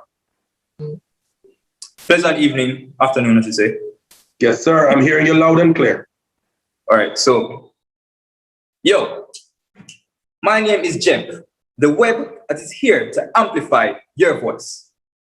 I currently serve as the Director of Marketing and Logistics for the VPPSI, and my birth certificate says Javonte Webster. I live by the mantra, we press, we move, we persevere. And as such, I want to amplify the voices of our students by pressing, moving, and persevering. My manifesto is a 5 point where I speak about the voice, the vision. The perception of the CAC portfolio at the moment is just about parties. It's just about catering to one specific demographic. Pelicans, my vision is to extend the reach of the CAC portfolio beyond the walls of the student union. My vision is for each student to feel included in the plans and opportunities provided by the student union, not just through Instagram lives on Thursdays. Opportunities. I want to use the CAC portfolio as a hub to provide opportunities. CAC for bus youth. That's one thing I live by. For I'm a student who was learned and who gained opportunities to come and be where I am today. And as such, one thing that I have personally worked on is reaching out to fashion designers from before. As the CAC portfolio is one that plans Miss UWI pageant. Reach out to a fashion designer from House of Kai to secure a 1-year internship for the winner of Miss UWI pageant and 6-month internships for the runner-ups of the Miss UWI pageant. Additionally, the winner of the Miss UWI pageant will gain access, entrance into the Miss Jamaica Universe Western already. Additionally, for the Bus the Youth program that I intend to revamp and reintroduce, I intend to allow UWI-based DJs to play at our initiatives, because at the end of the day, we want crowd, but we need to put our students first. Additionally, on that line, I want to host a talent show whereby students will be, I call it UWI Stars, whereby students will be able to come and they sing and perform for an opportunity to win a tuition grant. And also, what I've already worked on is a record deal with a producer by the name of Ryan Burrell for his record company, Burrell Records. So essentially, I'm showing you the vision, but I'm also showing you the mission. Additionally, as it relates to inclusion, I want to get our freshers as soon as they begin, get them as soon as they start. So as such, I intend to implement this Freshers program, the Freshers Week program. I want to revamp it, essentially to give them the experience as soon as they begin. You know, university is rough, but at the same time, as soon as they start, we should teach them about the culture of the university. We introduce them to the freshers, virtual freshers fit, the virtual freshers cocktail. Moving along that line, I want to also focus on partnering with all CACs, CAC from TOAS, CAC from SECO, CAC from Chancellor, partner with the faculty CACs from social sciences, SciTech. Essentially, we want to build a platform, we want to build a portfolio to that level whereby people can look at it and say, this is what university students are made of. Usually, the culture is always ignored, and I cannot stand and watch that go by. That's as such, I have started making moves already. So therefore, as it relates to the cultural aspect of the portfolio, I intend to partner with the Irving Hall and other stakeholders to make Culturama a virtual and bigger event this upcoming year. Additionally, I have reached out to people like Twins of Twins and Miss Kitty to start out forums because there are cultural ills that affect us as students. Cultural ills such as women in our society, cultural ills such as classism, cultural ills such as racism, and as such, we want this conversation going. We don't want to sit and watch these conversations pass. So forums depicting that. Additionally, we'll be having open mics, seminar where students can come. They can share their poetry, share the open word. We're vibing again. We're developing the culture. The University of the West Indies is the hub of the Caribbean. Jamaica and the Caribbean, we are the heartbeats of the world. And as such, we need to educate our students and push our students towards this agenda. Additionally, on the lines of entertainment, I want to provide a diverse menu for what the integration has to offer. I want to not just have you sitting on your phone on a Thursday to watch as DJs play. I want you to see, I want you to feel. Therefore, one of my first mandates at the end of this semester, the upcoming semester, is to host a rum festival, a virtual rum festival that is aided, and the proceeds will be aided towards student welfare. The aim for that proceeds is event is to raise $5 million because next year university might raise school fee, and as such, I want to ensure our students have the opportunity to come back to school, not just to vibe, not just to sit and party. I want us to show that the CSE portfolio is more than just that. The CSE portfolio is the culture. It's providing opportunities. It's what I'm going to use to give you the platform that you need. Also, one thing I forgot to mention is that for the Miss UWI pageant, the fashion designers at University of West Indies who design swimwear, those fashion designers will be employed to design the swimwear for the models for the pageant. Pelicans, we different, but one thing about we united as Pelicans. And as such, I want you to vote for your CAC. Vote for your voice. Vote for a man with the vision. Vote for a man providing opportunities. Vote for the man who wants to include you. Vote for the man with the culture, and vote for the man who wants to give you the diverse and proper entertainment that you need. Thank you very much.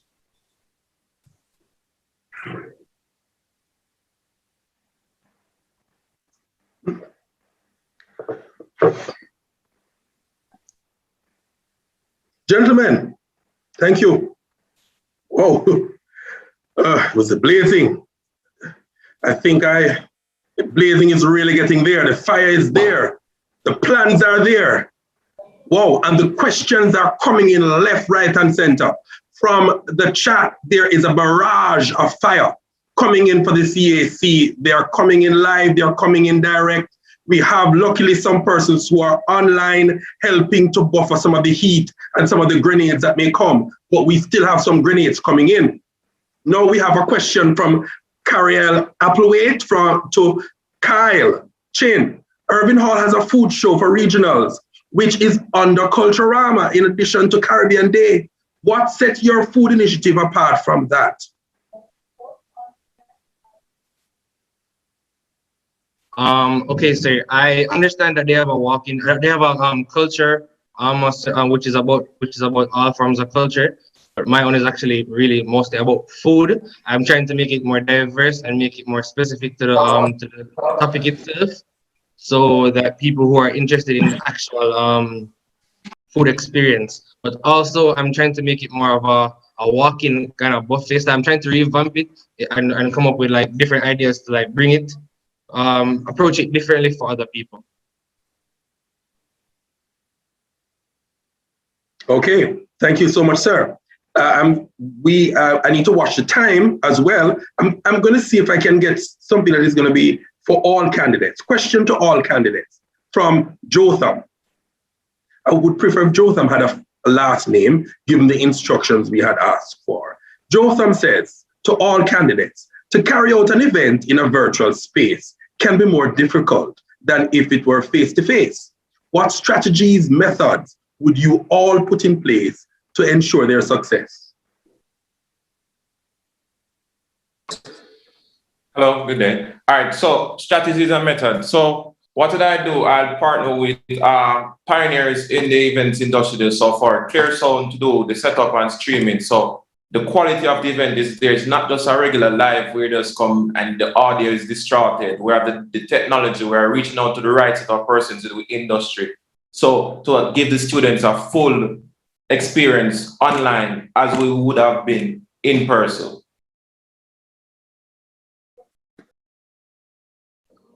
All right, yes, I'm next. So great question, really appreciate it. The online space is extremely tricky, and the approach that we would take to plan an in-person event is extremely different.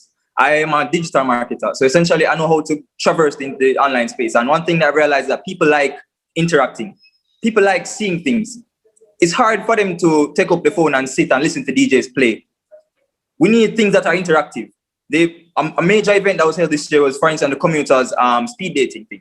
That was an amazing event that I really shoot up. So essentially one of my plans now is to have more live performances. If not, we can afford proper DJs or whatever. We'll definitely think about using our university students to come and perform, because that's a program that I intend to embark on.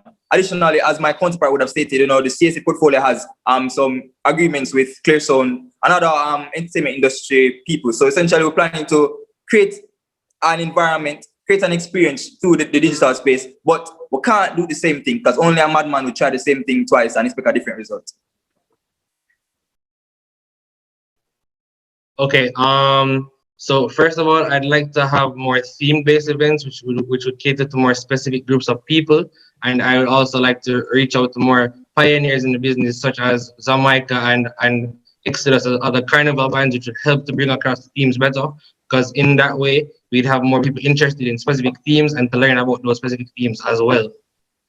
Also, I believe that we can have students who are actually enthusiastic about those themes come along and help us partner with and help push their dreams into the event, because at the end of the day, it's really all about the students. Okay, gentlemen, one final question to all of you. Kyle Fong for each candidate says, as CEAC candidates, have you made any moves towards achieving the plans you made mention of to test or to see how feasible they are? I suspect the question is asking, how many of you have moved your plans from proposal to feasibility? Have you made contacts? Have you done the work to check out how feasible it is? So yes. I'll take that first. So as was aforementioned in my presentation, I reached out to fashion houses already to secure the sponsorships and the internships for the models. I reached out to various people like Twins of Twins already, reached out to Miss Kitty already, to kind of show them the vision that I have, So Twins of Twins actually suggested a theme for me, suggested a theme along the lines of Garveyism. So that's one of the things I want to integrate into my portfolio moving forward. Additionally, on that lines, I have also started reaching out to Rum Bar. As I said, I want to host a virtual rum festival this year in the place of Soho, because we're not sure if that's going to be happening. School might not reopen this semester. So I've not only showed you the vision, Pelicans, I've showed you the steps I've been taking for the mission. And as such, thank you very much. All right, so good afternoon. So for my cultural task force and any cultural initiative that I have, as a CAC, you should liaise with Philip Sherlock. And I've been in dialogue with Michael Oldgate, who is the director of the cultural arts of Philip Sherlock. And this is where we spoke about, for CAC, we don't necessarily have to go outside of UWI to get the necessary resources that we need. There's a CARMAC here. We can use CARMAC to do our lives. There are Caribbean studies where we can get information for the students. There's Philip Sherlock itself. This whole place, if you guys have been to Philip Sherlock, the setup alone gives you that theater vibe. So these stuffs are here, not tapped into these resources. And as a CAC, that is something that I plan to do, more talking to more persons on campus, because the university want to be involved. It's just that we have not reached out to them as CACs. We have not. The resources are there.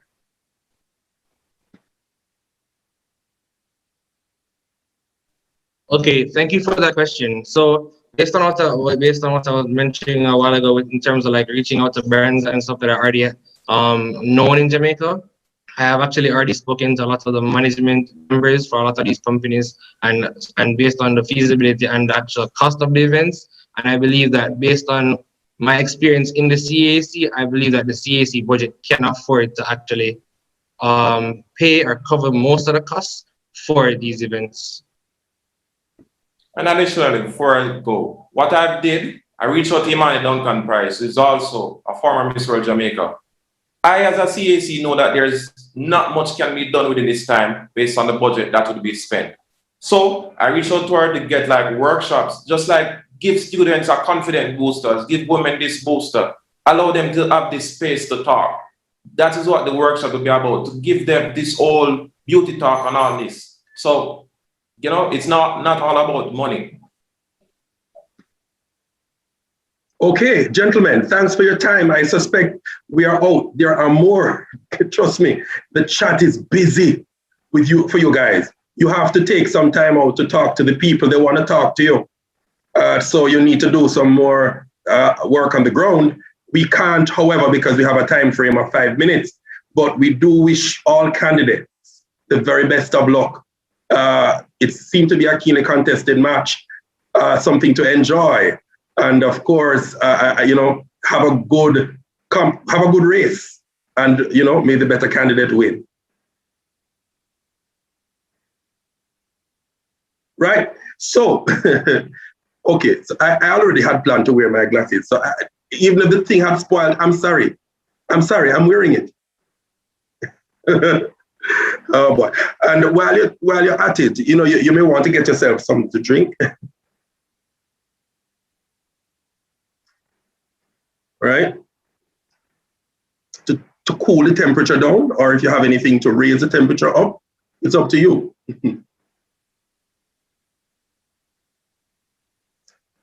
But I mentioned it was going to get hot. We're at the ding-dong battle, the VP positions.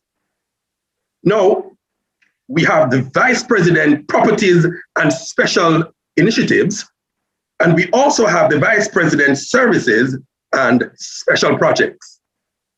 So we have started to the big race, to the position where you will have the presidential candidates making their manifestos known to us this evening. But before that, we have to get through the VPs. Let's hear from the Vice President, Properties and Special Initiatives. We have Mario Calvert and Kiefer Denos. They will come and they will correct it. And you know, I know Mario. Mario, how are you doing? Okay. And there's also Kiefer. So when you if your name isn't properly pronounced, make sure you correct it, right? Is it Kiefer Desnos? I think so. Desnos and Geddes, Desnos. I suspect so, but you will hear more from him when the time is right. Please make welcome Mario Galbert. Mario Galbert. So is everyone hearing me, just to be clear? I'm hearing you clearly, sir. All right, great. A pleasant afternoon. A true leader has the confidence to stand alone, the courage to make tough decisions, and the compassion to listen to the needs of others. He does not set out to be a leader, but becomes one by the quality of his actions and the integrity of his intent. Douglas MacArthur. Fellow Pelicans, I am Mario Galbert, your Vice Presidential Candidate, Properties and Special Initiatives for the academic year 2021-2022. It is my duty to draw your attention to the issues that we are faced with and the necessary actions needed to get the job done. Every year around this time, we have persons who come and draw our attentions with the biggest ideas and solutions to the new and recurrent problems that we come to face. We are living in unprecedented times, which requires leadership. Leadership is not about the many titles. It is the skill set and experience needed to handle a wide cross-section of issues related to a role or a responsibility whether elected or appointed. The portfolio of properties and special initiatives has a dynamic amount of responsibilities which requires commitment, experience, and leadership. Professor Dale Weber recently reported that as of February 4, 2021, over 18,000 students were registered in the academic year. That amount is made up of both undergraduate students and postgraduate students, representing residents, fellow commuters, part-time students, and postgraduate students. Let me use this opportunity to state it clear that the UWI is a regional university, which means that everyone must feel like they are included in our plan of action. I, as a former student worker, I worked at the Student Administrative Services section that many of you know as SAS for over a year, which allowed me to gain insights and a deeper understanding of how UWI is operated. I have assisted many students with scholarships and bursaries, queries, student loan application, financial clearance, tuition refunds, all of which I have multiple experience with. In 2020, only 22.7% of the respondents to the University Student Satisfactory Survey replied that they are satisfied with the security and safety measures of the university. In 2021, the university reported that a commitment proposed a change to the cost-sharing model, which means that students will be required to pay 40% and the government will pay 60%. Any such measure means that a lot of our current first and second year students will either drop out of university or take a leave of absence. Is the university considerate? Let me inform you that my plan of action will be surrounded in terms of its COVID-19 response, security, transportation, special initiatives, and partnerships. Let me first introduce you to the Guild COVID-19 e-Task Force, which will be to monitor the impact of COVID-19 on the student population and provide solutions to help address issues identified by the task force, such as regular professional sanitization of all the residents and public spaces currently utilized on campus, promotion of strict enforcement of COVID-19 protocols, and create an avenue for students to be tested for COVID-19. Students will be allowed to provide updates to the Guild on their status, whether negative or positive, through the monitoring system for COVID. So that's a COVID-19 monitoring system for students. This update will allow for the Guild to become aware of the severity of their diagnosis if student is tested positive, which will assist with the advocacy between lecturers and department heads and on their behalf to ensure that the department take into consideration the negative effects that this will have on the student academic. And we must take into consideration that the portfolio will include me representing you, the students, on the academic board. In terms of the security and the policy position, there is a proposal for the revamping of university security policies to include ID protocol that is in line with international university or worldwide standards. The university, let me repeat, the university should be serious about our security, like how they are serious about collecting our tuition. And of course, I will also represent you on your student count on the university security committee. The establishment of a partnership that will allow for students to see the names and photograph of all legitimate taxi drivers who are screened by the Guild that they can choose to traverse with. In these perilous times, our students must be our priorities, and of course, we must take drastic measures. I will be the chair of your Transportation Advisory Committee, which will ensure that these things are implemented. I will also implement the Campus Security Ambassadors Program, which will have a sole responsibility to promote campus security related initiatives, which will have one representative from each all of residents, one representative from each clubs and society, one representative from each faculty, a part-time representative, and a community student representative. We must also look into the current transportation program which includes the revamping, which must be the possible, when we look at the possible reopening of schools, the existing commuting students transportation program will be assessed and reintroduced to ensure that the student population gain access to affordable, safe, and reliable transportation, especially for those living outside of Kingston and St. Andrew. I am also looking at having the corporate hub, or the conversational hub, which is known as the Red Hub, which is a more formal discussion around the table talk between corporate Jamaica, that is the business leaders.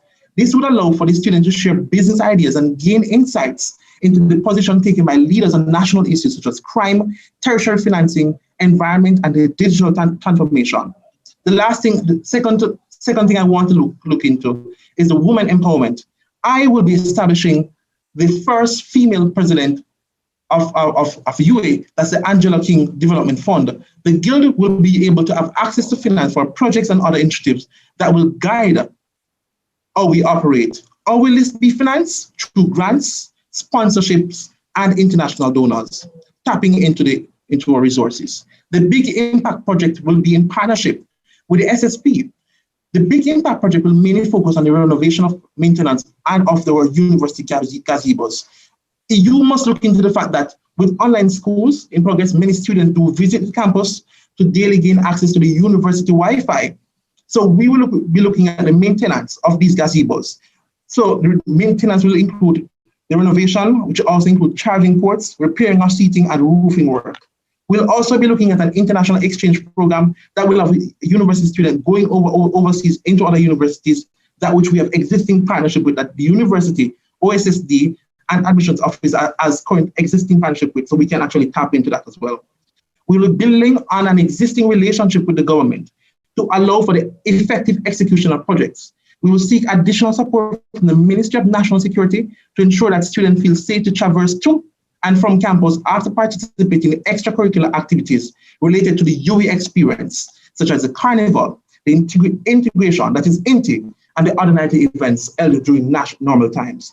Students will also be allowed to participate in initiatives in relation to national affairs with existing partnerships. In relation to Corporate Jamaica, we will expand and utilize existing guild networks to provide funding for guilds, care programs, entertainment initiatives, cultural programs, and safety and security activities, while creating opportunities for UWI students to have access to discounts, gift cards, and other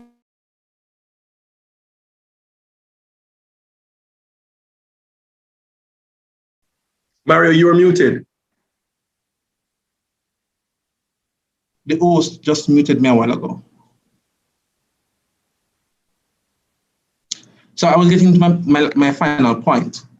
We'll also be looking at the employment opportunities through networking, and we will be working with clubs and societies, which means we'll build greater relationship with clubs and societies to engage students and external partners on matters related to student security, campus transportation system, and engagement.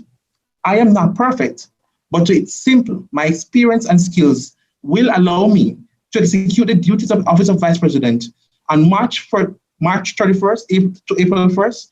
Just work with Galbert. Vote Mario Galbert for your next Vice President, Properties and Special Initiatives. I thank you.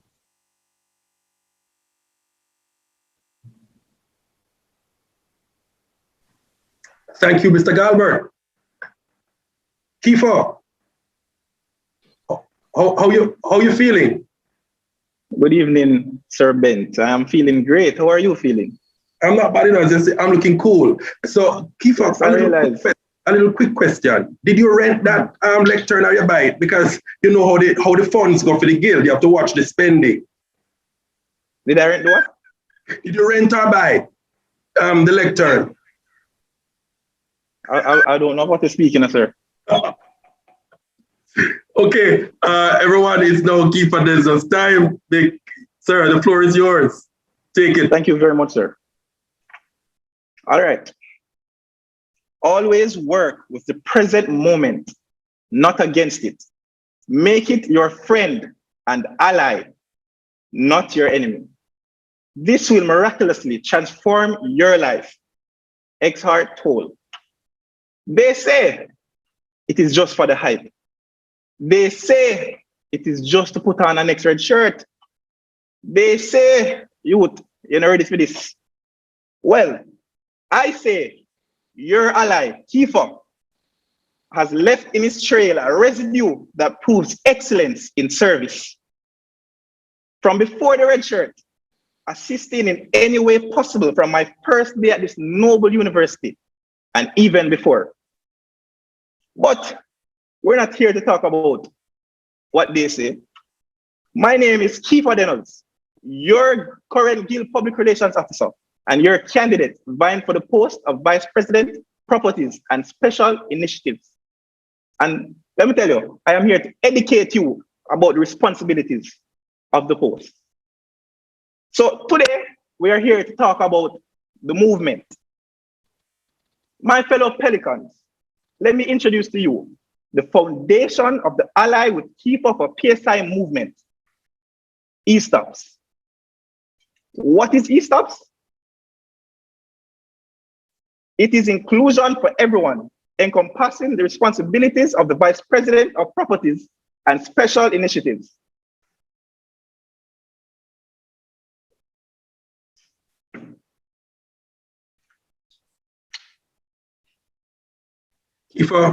Yeah, I'm not hearing you. I'm not sure.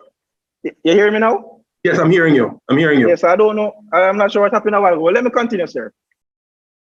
So what is ESTOPS? It is inclusion for everyone, encompassing the responsibilities of the Vice President of Properties and Special Initiatives.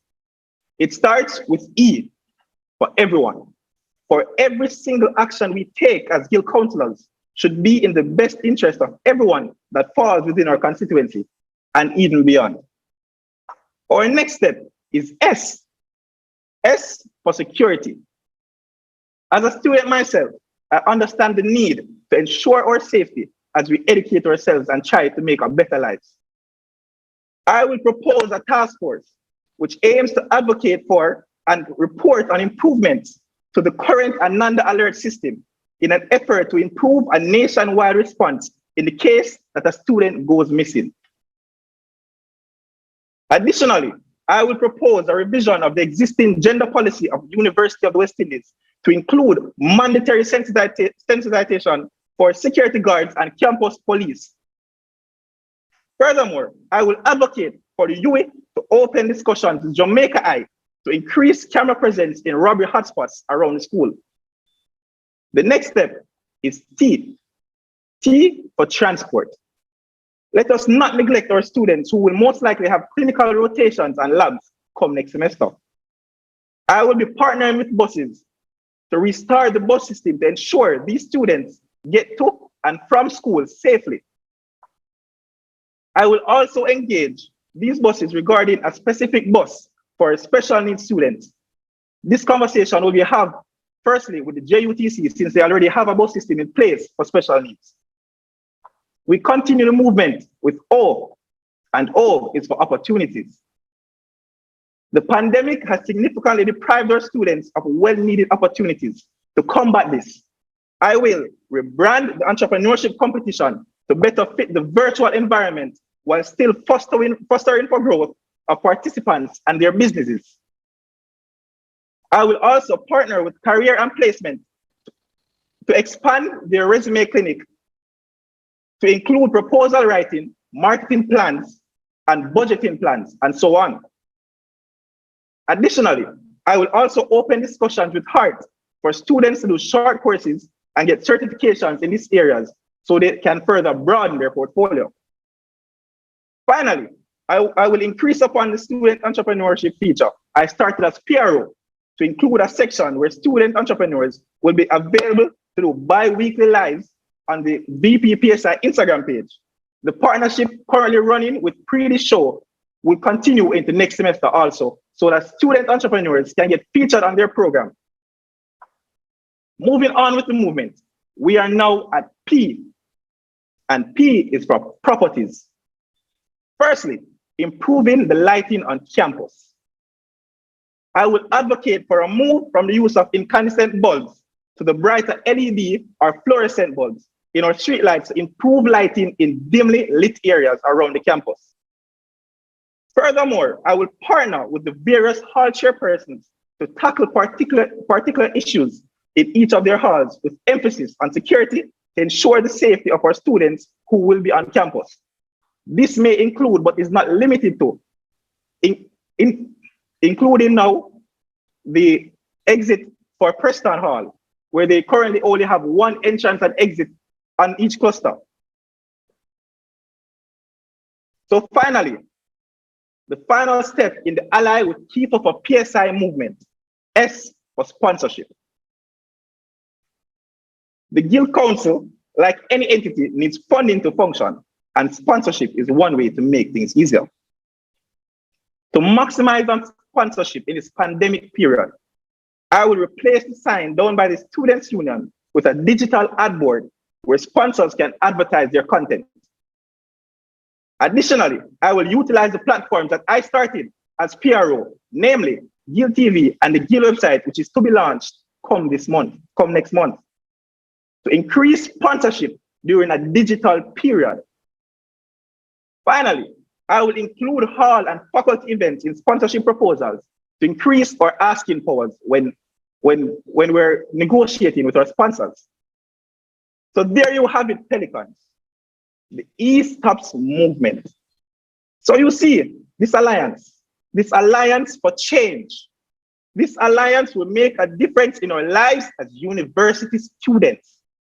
So on March 31st and April 1, I encourage you to make the right choice, join the movement, and ally with Kiefer for your GIL Vice President. Thank you.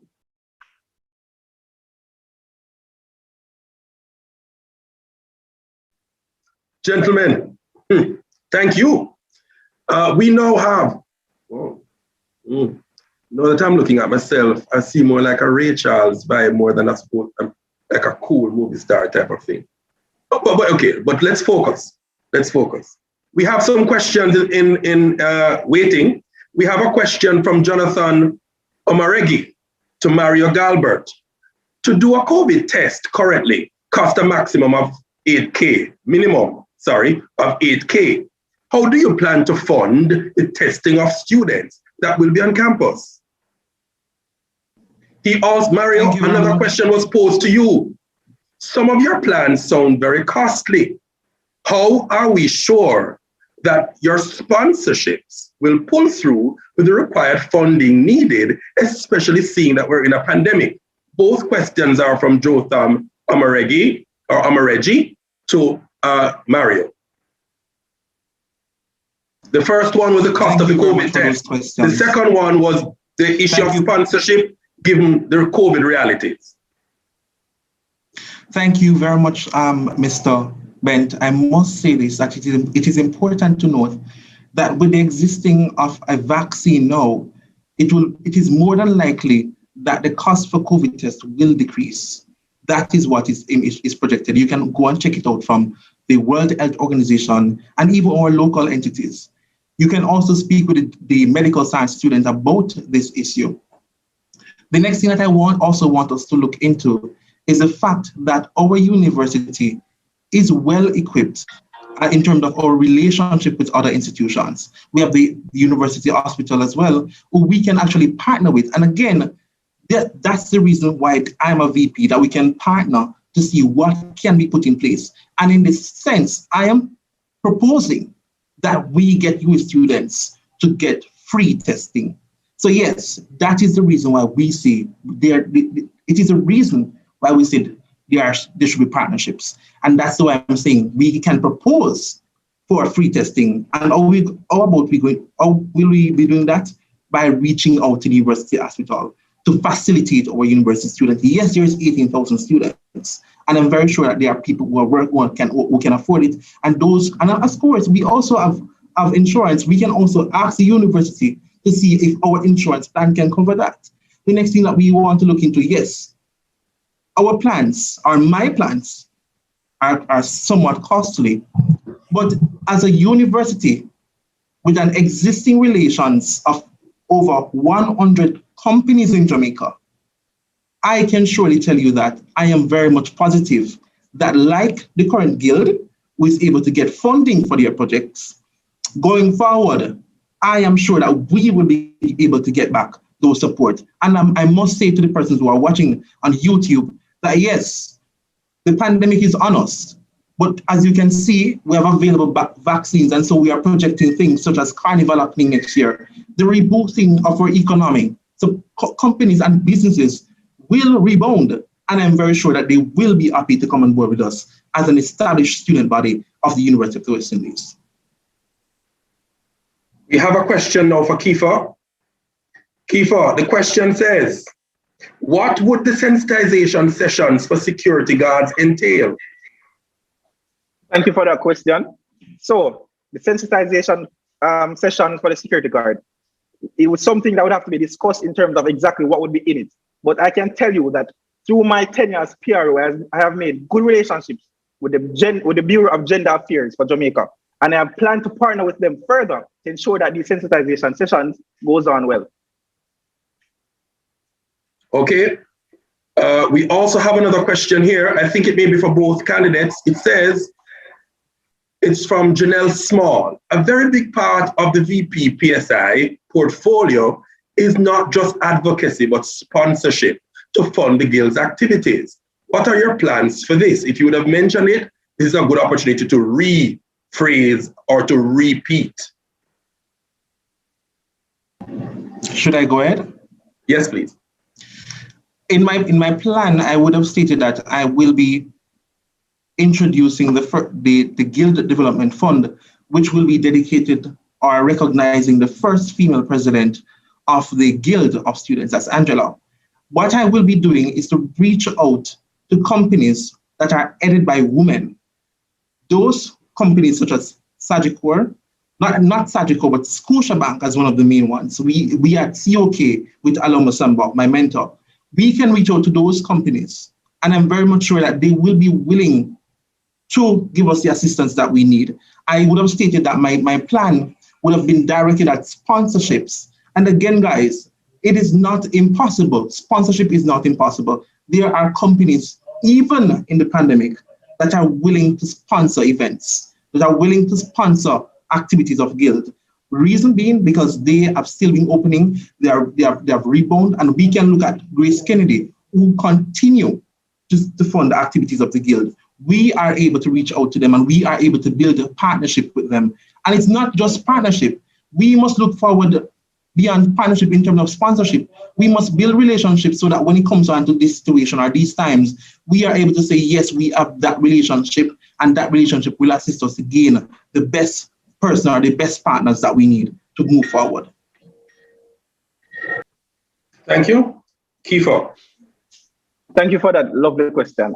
As I stated in my presentation a while ago, I have a few plans, such as the digital ad board done by the Students' Union, and also utilizing the current platforms that I would have created as PRO, such as the Guild TV and the Guild website, which should be launched next month. In addition to that, being an ex-member of the Guild VP PSI committee in 2019-20 and the current Guild Public Relations Officer, I have developed a close relationship with past and present Guild VP PSIs. And in doing so, I have been privy to having connections with some of the current sponsors and past sponsors that the Guild would have had. And as such, I plan to continue those partnerships so that the Guild may have sponsorships for years to come. In addition to that, my personal involvement in corporate Jamaica is a good avenue to take to get more sponsors for the Guild Council coming next semester and for future use for other VP PSIs to benefit. Thank you very much. More questions are here for you, and we have the time, so we're going right in. We're going right in, gentlemen. We have a question here from Justin Edwards, Commuters Rep, for both candidates. In the event that we have a face-to-face semester in the upcoming academic year, how will you both overcome the structural problems that the bus system has faced for years? So this is a possibility question. If we are able to have face-to-face next semester, how will we deal with the structural issues in the bus system that has been happening for years? Both candidates.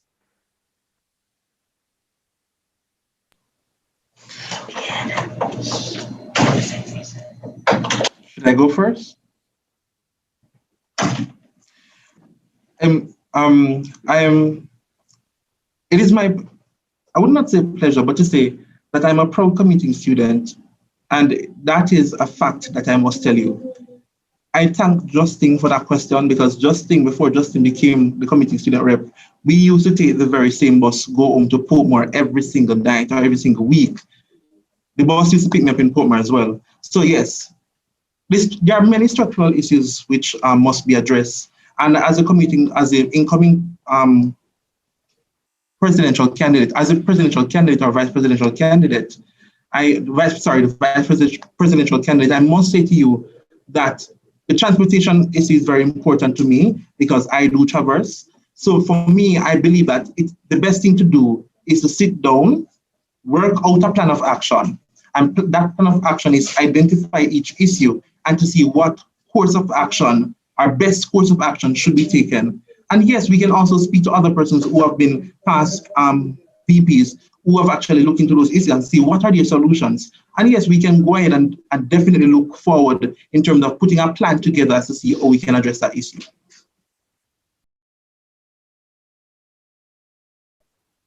All right, thank you again for that question. So I just want to start by saying a bus system was in place prior to COVID, right? And it is not, we're not aiming to, don't allow. Yeah, sorry about that, guys. So again, a bus system was already in place. We're not aiming to start over from scratch. What we're aiming to do is to improve, as the question asked. So the plan is, going forward, we will reconnect, firstly, with the past persons who are involved with the bus system. From there, we will improve upon it. One such improvement will include advocating to get a bus for special needs students. Another way to fix some of the problems we have faced with the bus system is by how we monitor the bus system. So one of my plans are to ensure that we have bus monitors, very effective bus monitors, and we utilize social media, WhatsApp group. And the benefit of this is that we can always keep track of where the buses are, so students won't miss the bus. And secondly, students can be safe because we know where they are, right? So those are my plans to improve the bus systems. And I look forward to any other engagement regarding that, because as we know, we need to ensure that our commuting students are taken care of as well, not just for those who are on campus. Okay, gentlemen, thanks so much for your time. I wish you all the very best come Wednesday. You have certainly poured out your passions to those who are listening and to the rest of us on Zoom. We certainly hope the electorate is hearing and that they're going to turn out in their numbers to give the support to the post. We had the Vice President Properties and Special Initiatives candidates. We had Mario Galbert and Kiefer Dennis. Those are the two persons vying, and we wish them all the very best. We move to the next category. The next vice presidential position is services and special projects. Services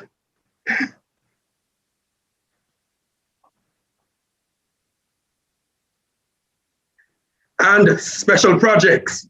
We have with us Niall Anderson. If you notice, it was hot, it's getting cold, and it's probably going to get hot again, but don't worry yourself, I'm here and I'm fully prepared as your moderator to take you through any sort of inclement weather.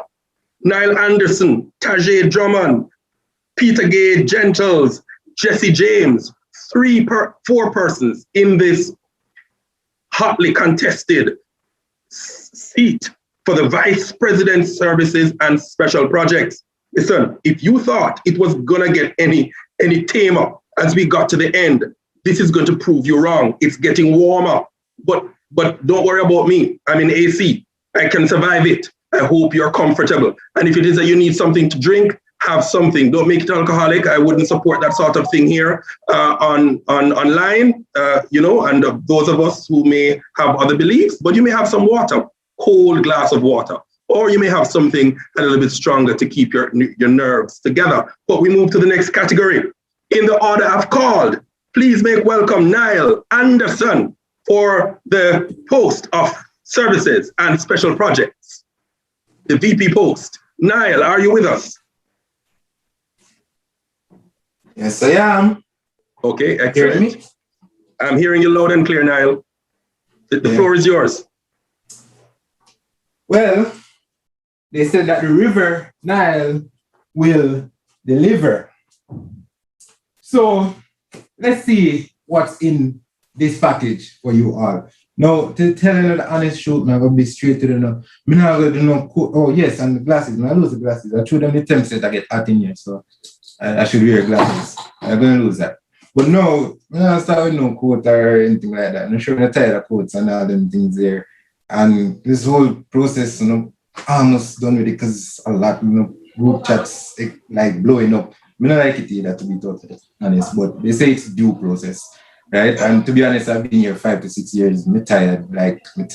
But I've been here.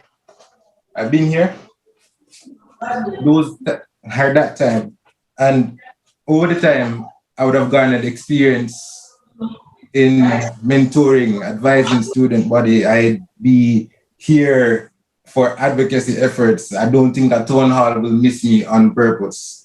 And that's how it's been. And I think sitting out this process, no matter how tiring it is, will definitely be a disservice to our student body. Right? And now my task is to demonstrate to you why I am the best candidate of four excellent candidates. So how am I going to do that? Firstly, let's look at the delivery list. All right. So I'm going to take a look at the delivery list. All right. Remember. So firstly, the river will deliver maximum service.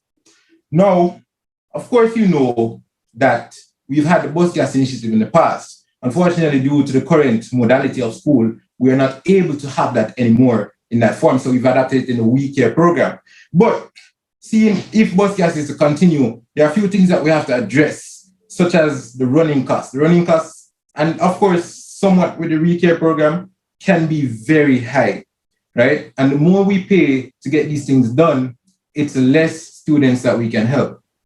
But we want maximum service. And so we want to continue trying to find alternative methods in order to either prepare these meals or deliver these meals. Now, this point comes in tandem with something else. Now, our service, the river will deliver service without bounds. Now, what bounds am I talking about? Well, it's obvious, as we know, that students are currently pursuing a remote education.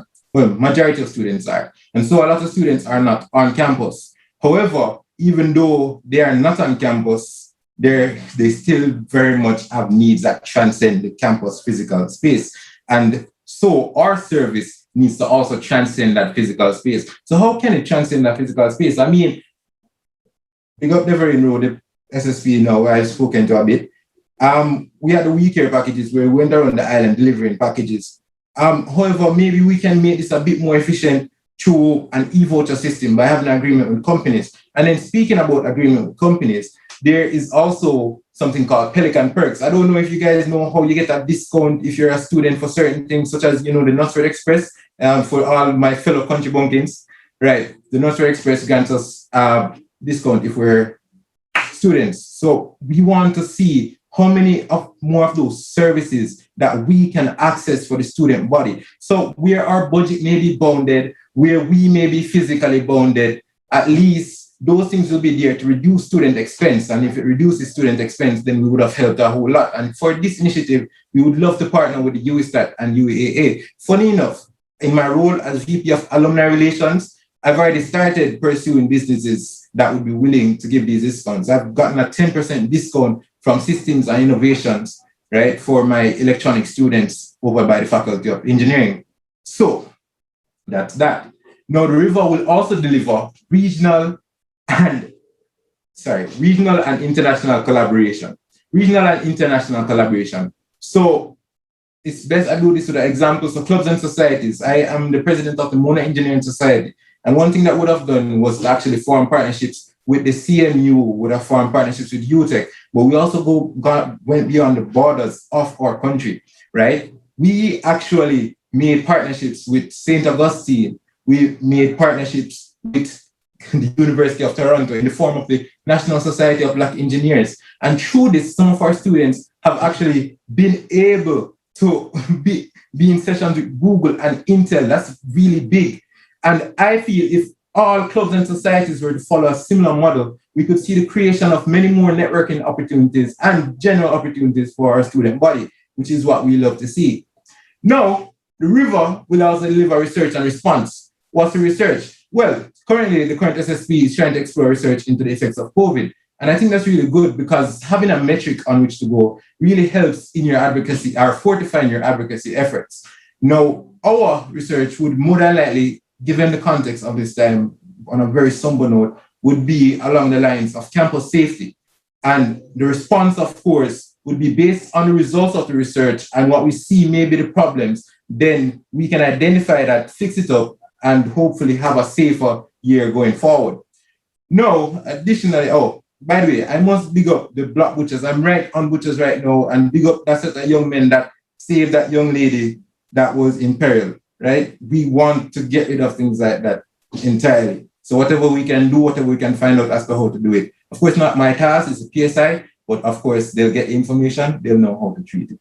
Now, the river will also deliver more volunteers for the OSSS. As you know, the OSSS is the body that deals with assisting our students that are, I hope this is not offensive, that are disabled students, right? And of course, you know, this portfolio has adopted our disabled students. So anything having to do with them, we're there. So we want to run student-led campaigns where we're recruiting more volunteers in order to assist these students, right? We don't want them left behind. And unfortunately, we're still looking for one of our pelicans, and we, as much as possible, want to ensure that we don't have that. So probably escorts to their bus services to ensure that they've got on, take a registry of license plates and so on.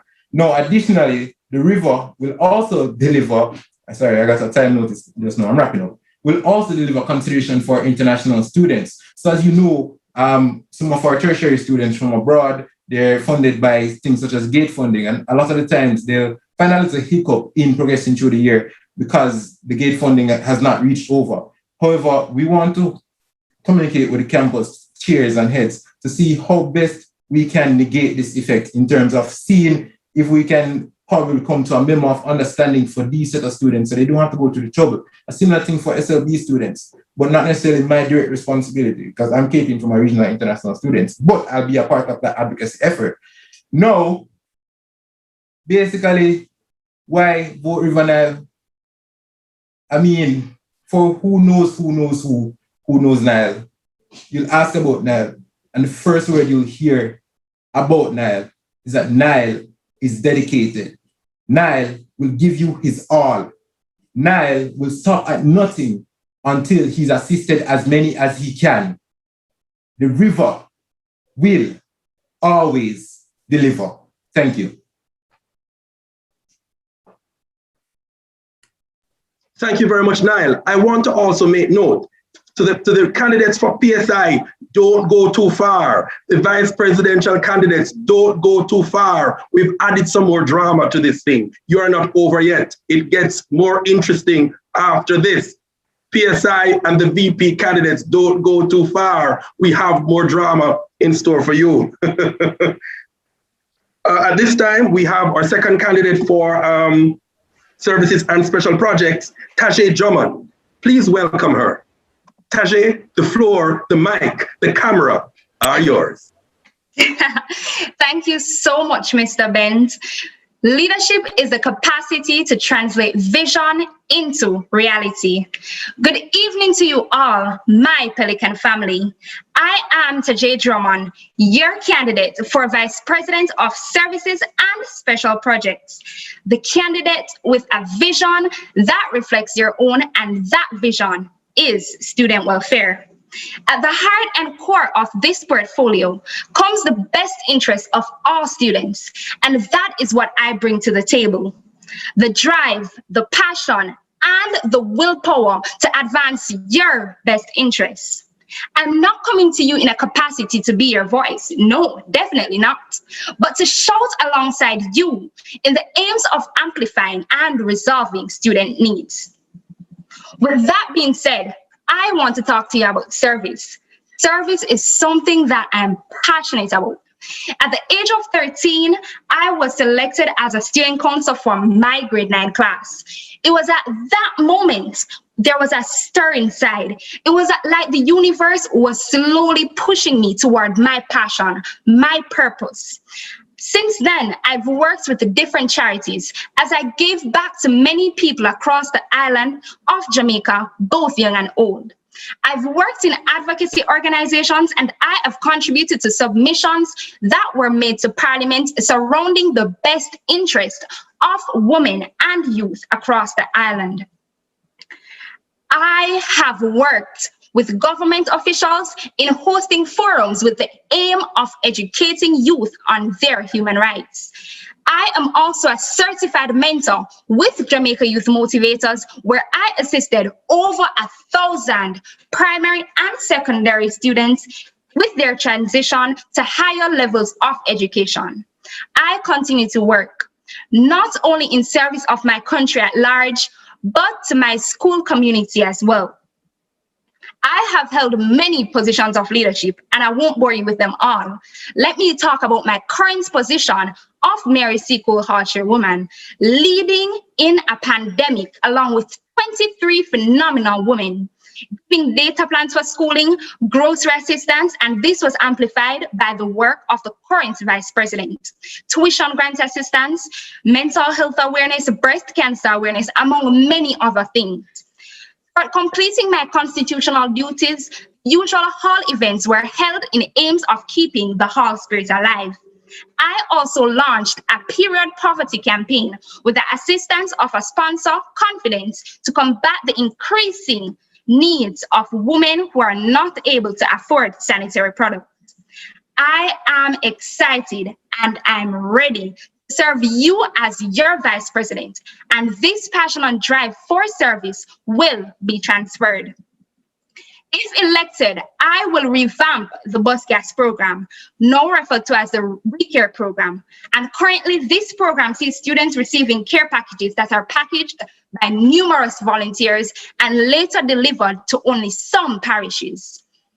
This program will be turned into a voucher system, and this will see more students being able to gain access, and there will be a severe reduction in overhead costs such as transportation and food for volunteers. In light of the pandemic, this is the ideal approach. This is the hands-on approach with the aim of lessening the spread. I care. This reduction in overhead costs leads me to the point of the increase in tuition grant, the fresh cash tuition grant.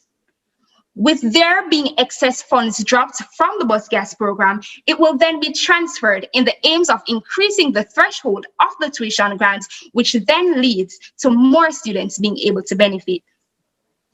Where we also need an increase is in the Pelican Pride. We have hall spirit, faculty spirit, but no school pride.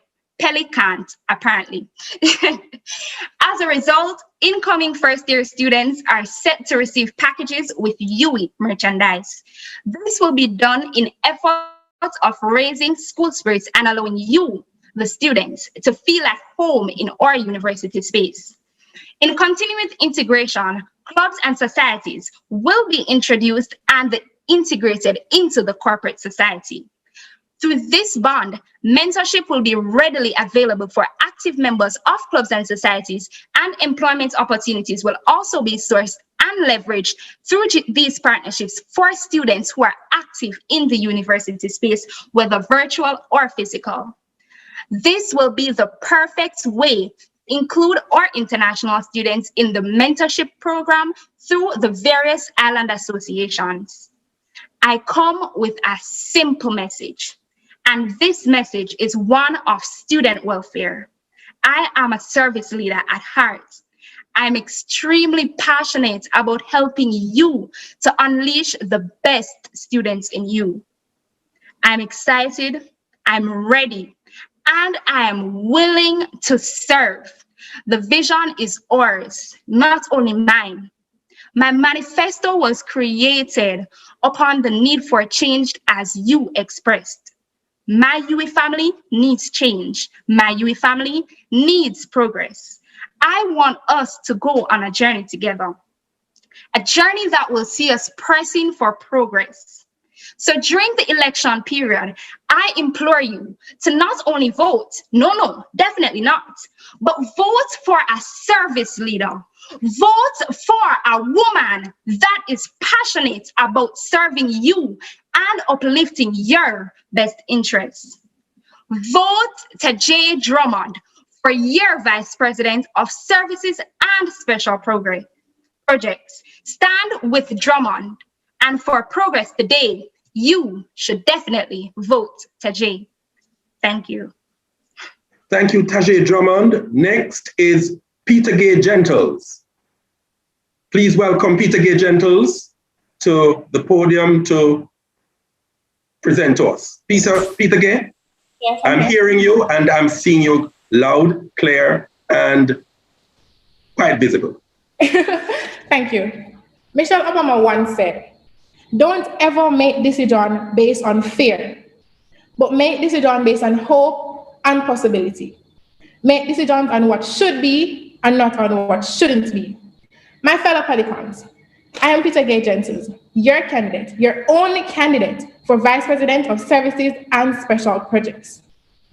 What is Services and Special Projects? It is a portfolio that takes care of everything that has to do with student welfare. Student welfare is not just for students who vote in guild election or just Jamaican students. Clubs and societies, international students, disabled students, all comes under the Vice President of Services and Special Projects portfolio. How is Peter Gay fit, or why is Peter Gay fit for that position? I could give you my resume like the other candidates will do, but I'm not going to do that. Guild External Affairs Chairperson, Taylor, EAC Secretary, I've been there, done that. Service-centered leadership. But today, Pelicans, what set me apart is because I don't just have your vision, but your brightest vision as my plans. Pelicans, I've spoken with you for months to be exact. I remember international students quoting to me, "I genuinely would like to be treated better as a regional student and not just as a token that you can boast about having." These are your concerns. This is your voice that is not being heard. I'm just here to amplify that voice. I'm just here to let everybody hear that. Now, a vision, the best vision is a 2020 vision, but today I come before you with 5 main points. 1, club and societies. Did you know there's a president society that have every president of every club and association? Yes, all 50 plus. All associations for every country, all clubs that fall under all faculty, and some under HALT. No, you didn't. I'm here with a plan to add value to that. Development sessions for clubs and societies. Admin told me, after a long conversation and research, the main problem is clubs have their messages that they want to bring to students, but there's a gap. I'm here to give you an app that will give you all the information. You'll be able to sign up for clubs, sign up for association, and finally on the club and society is a resource center for all of them, which resources like funds from sponsorship, meeting platforms like a Zoom Pro account, and other things. I just want to add value to clubs and societies. Fresh cash, a very important part of the VP's position. I want to increase the amount of money distributed through partnerships of not only large companies in the public sector, but private sector and small and medium businesses. A spin-off to Fresh Cash is a new program that we are in conversation with admin and sponsors about. Corporate businesses will sign a contract with not just admin, but with students. It's something similar to JAMVAT, but it's UWI, Guild's own version. You'll do an internship and we'll help you to pay your fees. This is killing two birds with one stone. My apologies. Because now you're getting a job in COVID time and you're also paying your school fee, lowering the rate of the registration. Feeding program, originally known as Bus Gas, and I must say, big up to Devarin Rowe and his team for the ReCare program spin-off. I want to provide care packages, a diverse set of care packages to students in at least twice per semester. How? Through distribution with the partnership of a very popular company in Jamaica, where we'll have care packages being distributed in every parish. I've started the conversation. It is your turn to vote so we can fully sign this contract. Under the WeCare program and touching under inclusion is the gap, bridging the gap between yard and abroad. This initiative is to give care packages to international students as well. With the help of places like Jamaica Care Packages that deliver care packages to international places and countries, students have been working tirelessly to get these persons on board. Don't disappoint them. Under inclusion comes my plans for disabled students. Another app. Yes, I'm a tech savvy. We're working in a digital world. Let's get up to date there. It's an app that in partnership with the External Affairs Committee would help to aid students who are disabled to getting access to certain things. The app will prompt a volunteer list that will be provided by the External Affairs Committee through their Ability Network that will allow students to say, hey, can you help me access a recording on Blackboard, because they might not be able to do it because of their disability. But that doesn't make them different in a way that they should be treated like an outcast. We can help them, and that's what we're here for. The Guild is for everybody, internationally, regionally, and every other minority group. Pelicans. One of your biggest questions is how will these be funded? I've spoken to past VP SSP, admin, but most importantly, I've spoken to you, my Pelicans. This is your vision, not just your vision, but your brightest vision. This is your voice in my plans. Let me help you amplify this voice. Remember, standing is not progressive. Being steady means no change, so no development. Worst of all, don't wait for deliverance. Learn how to deliver yourself. Pelicans, make your decision based on hope and possibility, based on your brightest vision, not based on what shouldn't be. Thank you.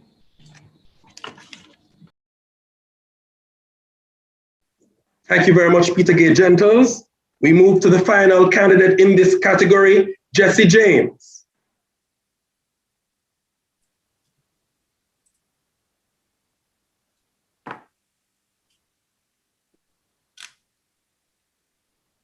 Good afternoon. Could I hear a little bit louder, Jesse? Are you hearing me clearly? Seeing you and hearing you now. Okay, lovely. Mr. Chairman, my fellow Pelicans and my fellow candidates, good evening. History is more than a path left by the past. It influences the present and can shape the future. History is not the burden of any one person, but some are required to meet its special share of challenges. Today, I am here making a choice to take a chance to represent your interest on a council established over 70 years ago, to provide a collective voice for all students, irrespective of their age, sex, race, or nationality. This prestigious union has championed the rights of students often denied by the university. Few organizations reach so far into the hearts of our students, yet many may not appreciate its importance.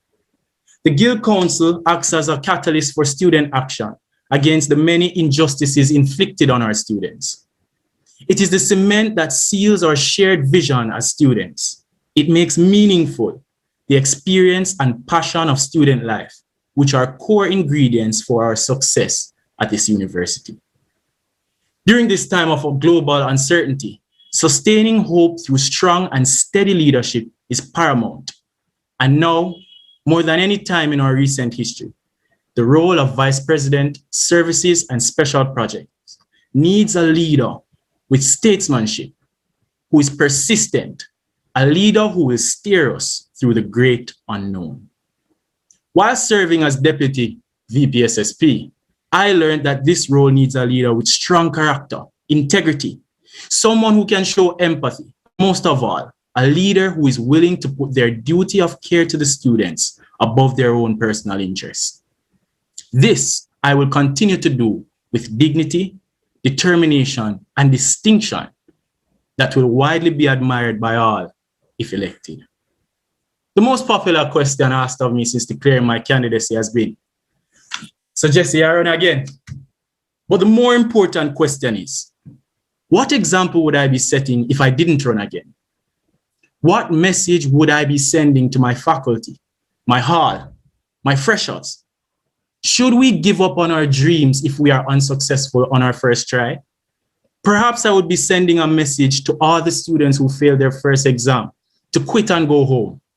Perhaps, if that were the case, I would not be addressing you on this very platform in the comfort of your own home, despite being miles away.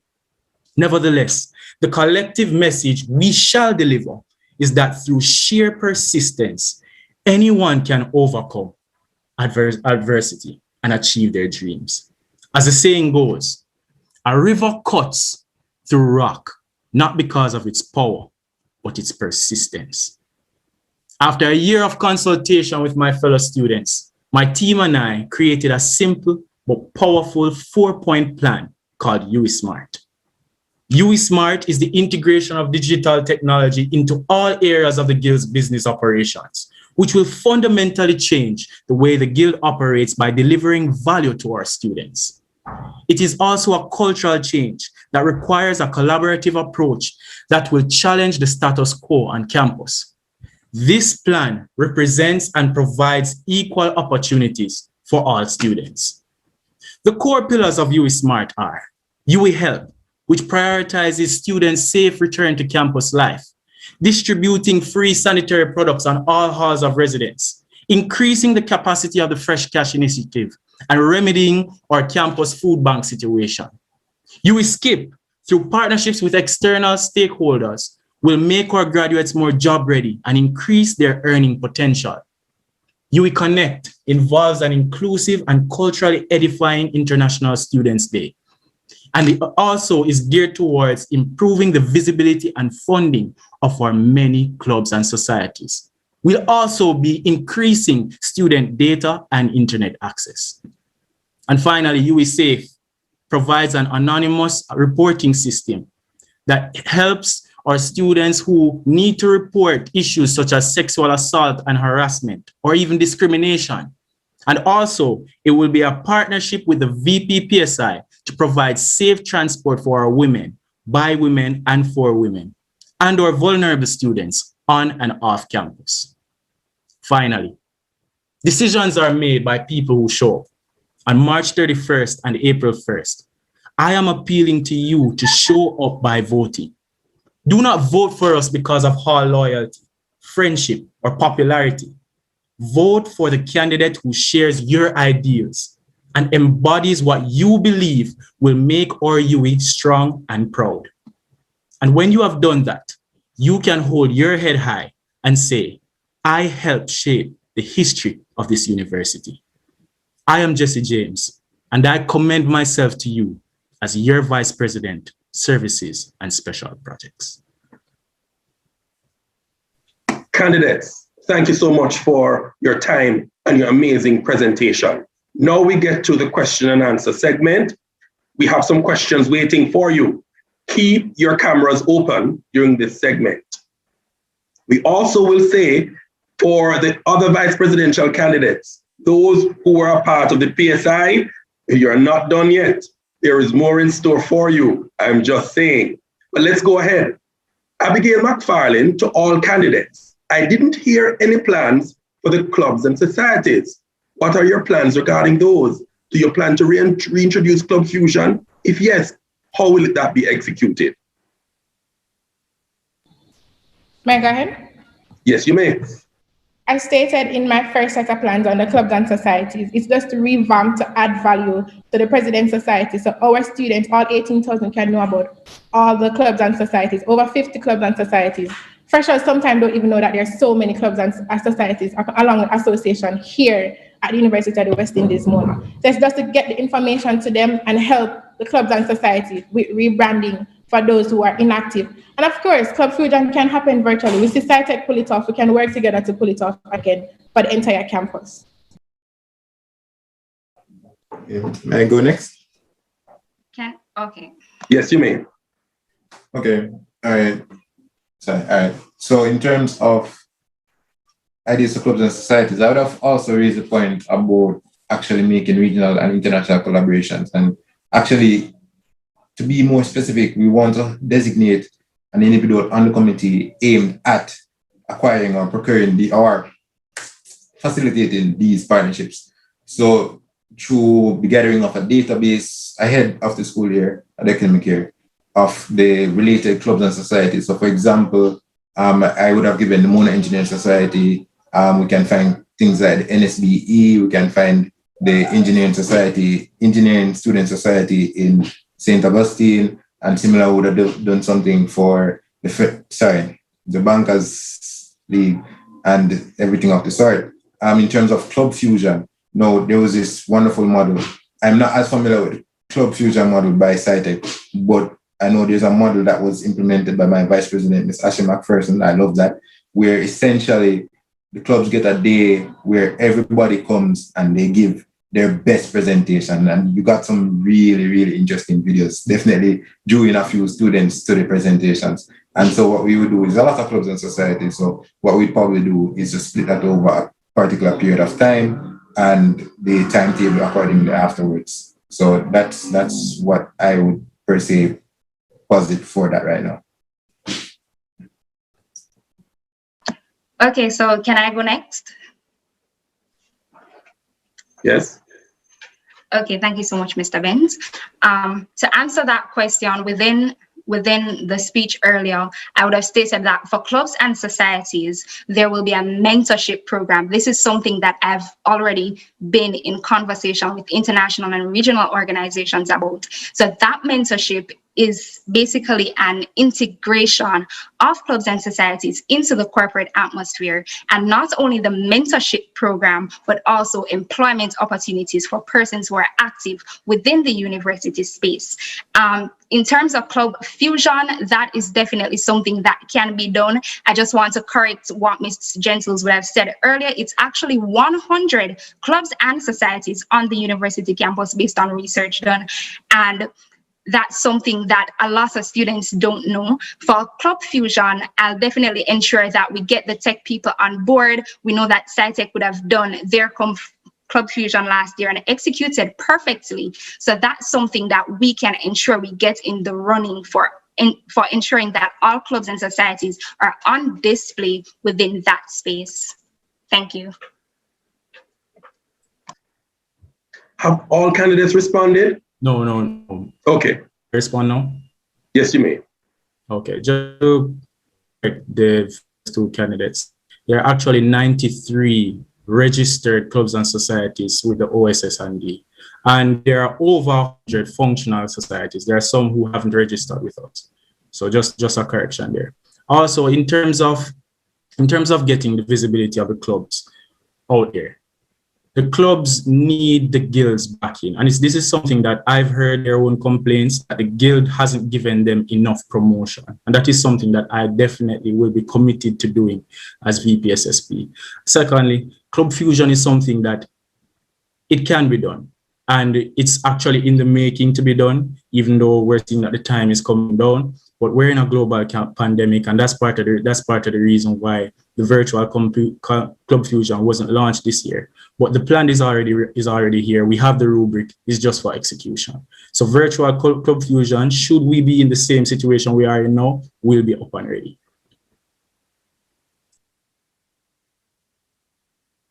Okay.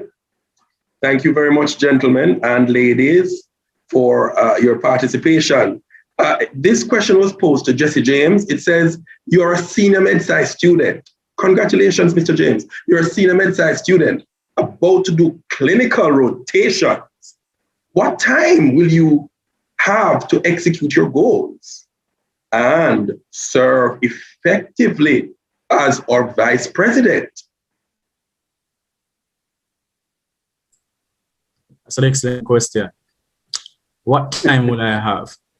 Well, I'll make time. It's really that simple. To be honest, to be an effective leader, you need time management skills. There's a saying that my father always gave me. If you want something done, give it to a busy man. Okay? And I have the passion, I have the dedication, which I've already dedicated to the portfolio for the past year. And there's nothing that will stop me from delivering my mandate to the students. And it's really all about choosing an effective team as well. Because remember, being vice president isn't about me, the person. It's about my team delivering what the students need. And I'll be choosing an effective team, which will help me to carry out my mandate.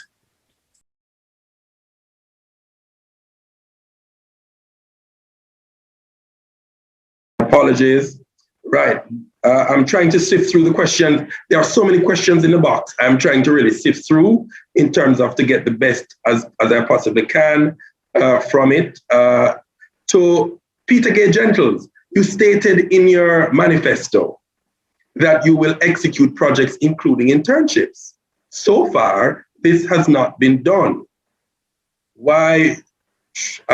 No, I'm not sure if this has something to do with EAC. I'm not sure that this question is a fair question on this stage. I'm sorry, I'm going to use my privilege to not ask this question. That's an internal matter that probably should have been dealt with where that was. This is the guild. This is a guild elections. So I'm not going to go there. Next, it says this question is for all. What, Vanessa Swaby, Guild Treasurer, what other ways can you improve the bus gas initiative apart from vouchers, which would have been something explored by the current VP SSSP?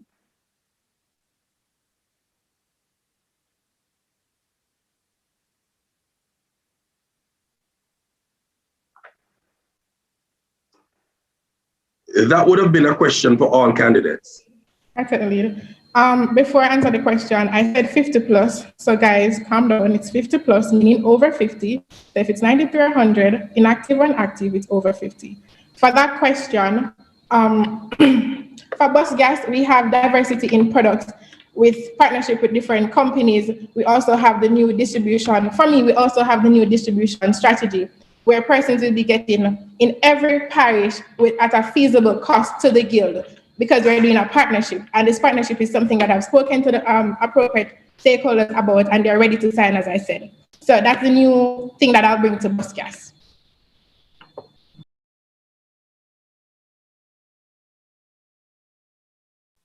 Who is next? No one else had a bus gas initiative. May I speak? Oh, yes. If you did, then that's for you to respond to. It would have been, the question would have been posed to all candidates, I suspect, with the bus gas initiative on their plans. Right. So, I've mentioned, so we did make mention that the bus gas initiative, by the way, wasn't implemented this year because of modality of school.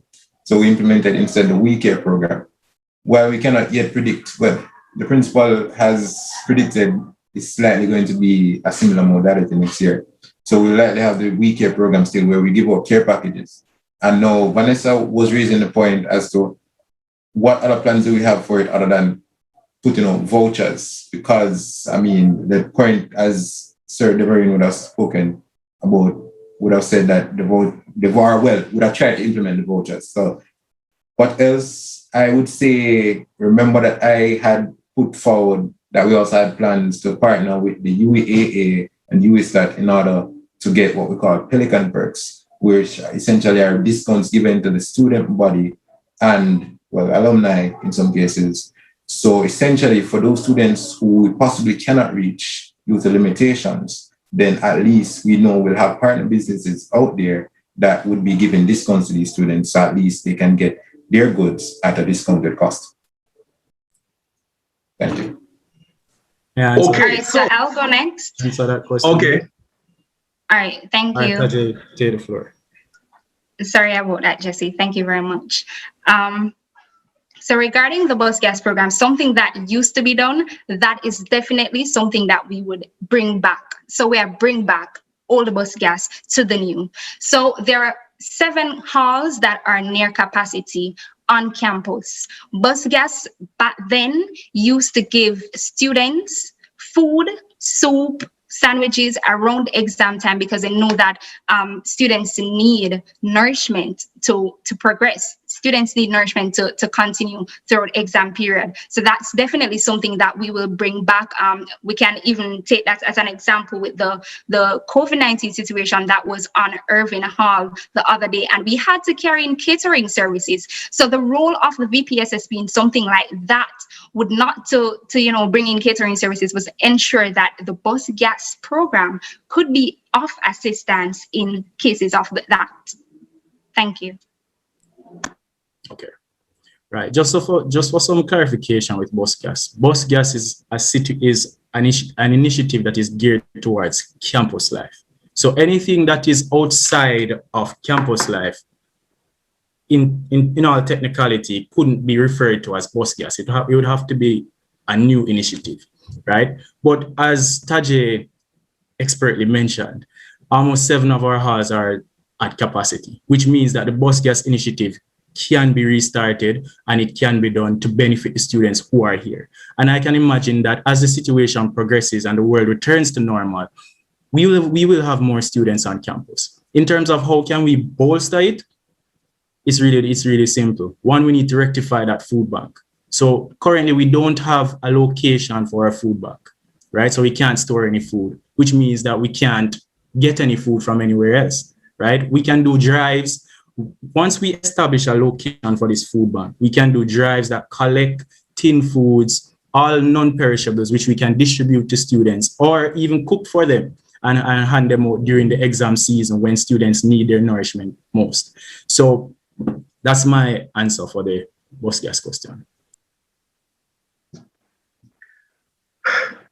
Thank you very much. Of course, we've come to the segment that I'd said before that there's more in store for the VPs. In this segment, we've added some flavor. I've never been a boring character, and certainly the RO is not a boring character. So we've added our own flair and flavor. Each candidate in the VP position has only one question to ask another candidate in that round. Choose your question carefully and choose your candidate carefully. You have only one question and to ask another candidate of yours. First, we will go with services, then we'll go back to properties and special initiatives. So, candidates, think carefully. Who will you ask and what will you ask? You have only one question in this round, beginning now. Who will go first? And to who?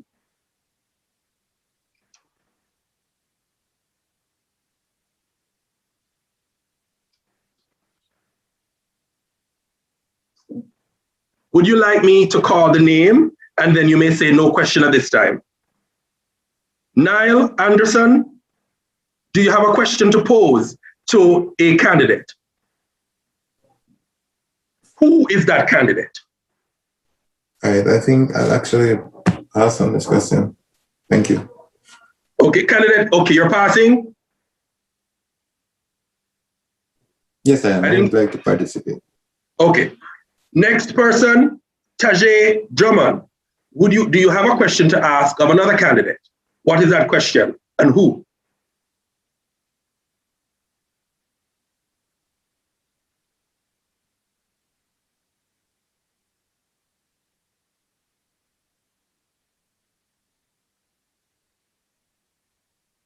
Tajay, you're passing it up? This is a moment for clarity, you know.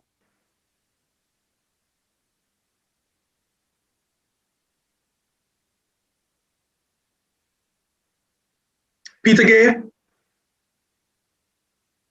I don't have a question at this time. Thank you. Jesse?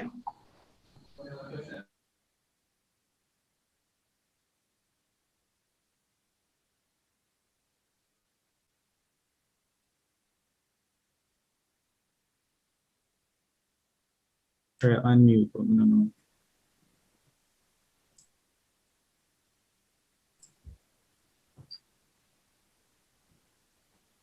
Is there a question that you have, Jesse?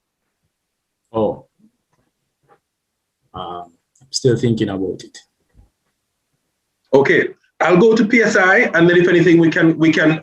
It's a vice presidential category, so you can pose that question. Better, Sir Ben. Yes. I think I have my question. Okay, pose it, and to whom? And it's for all candidates actually. Okay. We all have excellent plans. We are all proven leaders. Should I win this election, will you work with me? Let's hear the responses. Most definitely. The vision, as I said before, is not my vision. It's the vision that the Pelicans want, that they asked for. So I'm willing to work tirelessly with you, right hand or left hand. I'll definitely work with you and implement those plans, your plans, and any other plans that we think is fit for the portfolio. Well, can I go? All right, so yes, Jesse, as I said before, I'm passionate about student leadership, service leadership, and I love giving back to my university space. So should I not, be successful in this in this guild elections, then I'll definitely be of assistance to any person who serves within the capacity of Vice President of Services and Special Projects. Wow, this thing is getting nice. I know, say that's steady boss. That's not even a question, no steady boss. Niall, I'm sorry, I need to hear a response from you. No man, I'm going to give a response. No worries, man. But for sure, I mean that's what I'm known for. I assist like wherever I can, whenever I can. So it doesn't matter who wins, like literally, like I endorse you guys fully if you guys win, and I'm totally okay with that. I'm just ready to work on the team if it goes up, right? Because that's what we're here for. I'm sure we all agree that we're here to work. We're here for our passion. We're here because we want to serve the students, right? If any of us are not here for that, then we don't belong here and we shouldn't be here. I'm really take on unnecessary stress on ourselves, right? So that's my response. Definitely, Jesse. Listen to me, the sportsmanship, the professionalism, the love is real. And I'm just loving it. Congratulations, all of you, for putting yourselves up in this position, and all the best come Wednesday. Moving over to PSI. Two candidates, a question for each.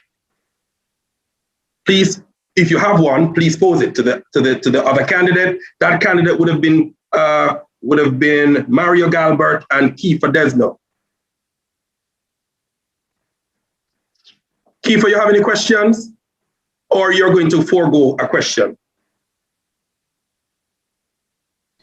Well, currently I don't have any questions for Mr. Galbert, but But if Mr. Galbert has a question for you, you're ready and able.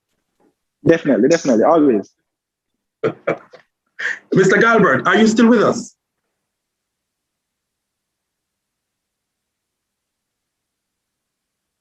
And he possibly isn't with us. Right, we move to the next category.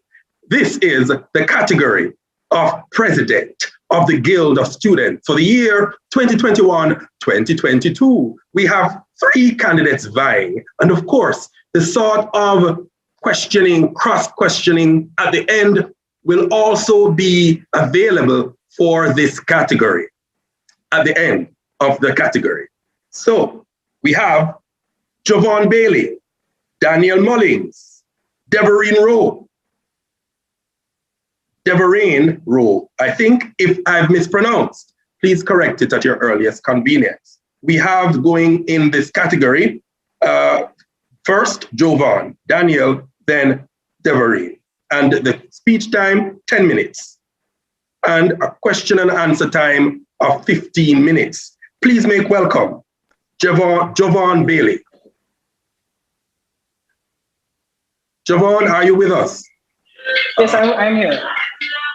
Oh, Javon, that's a nice podium. Thank you very much. Rented, bought?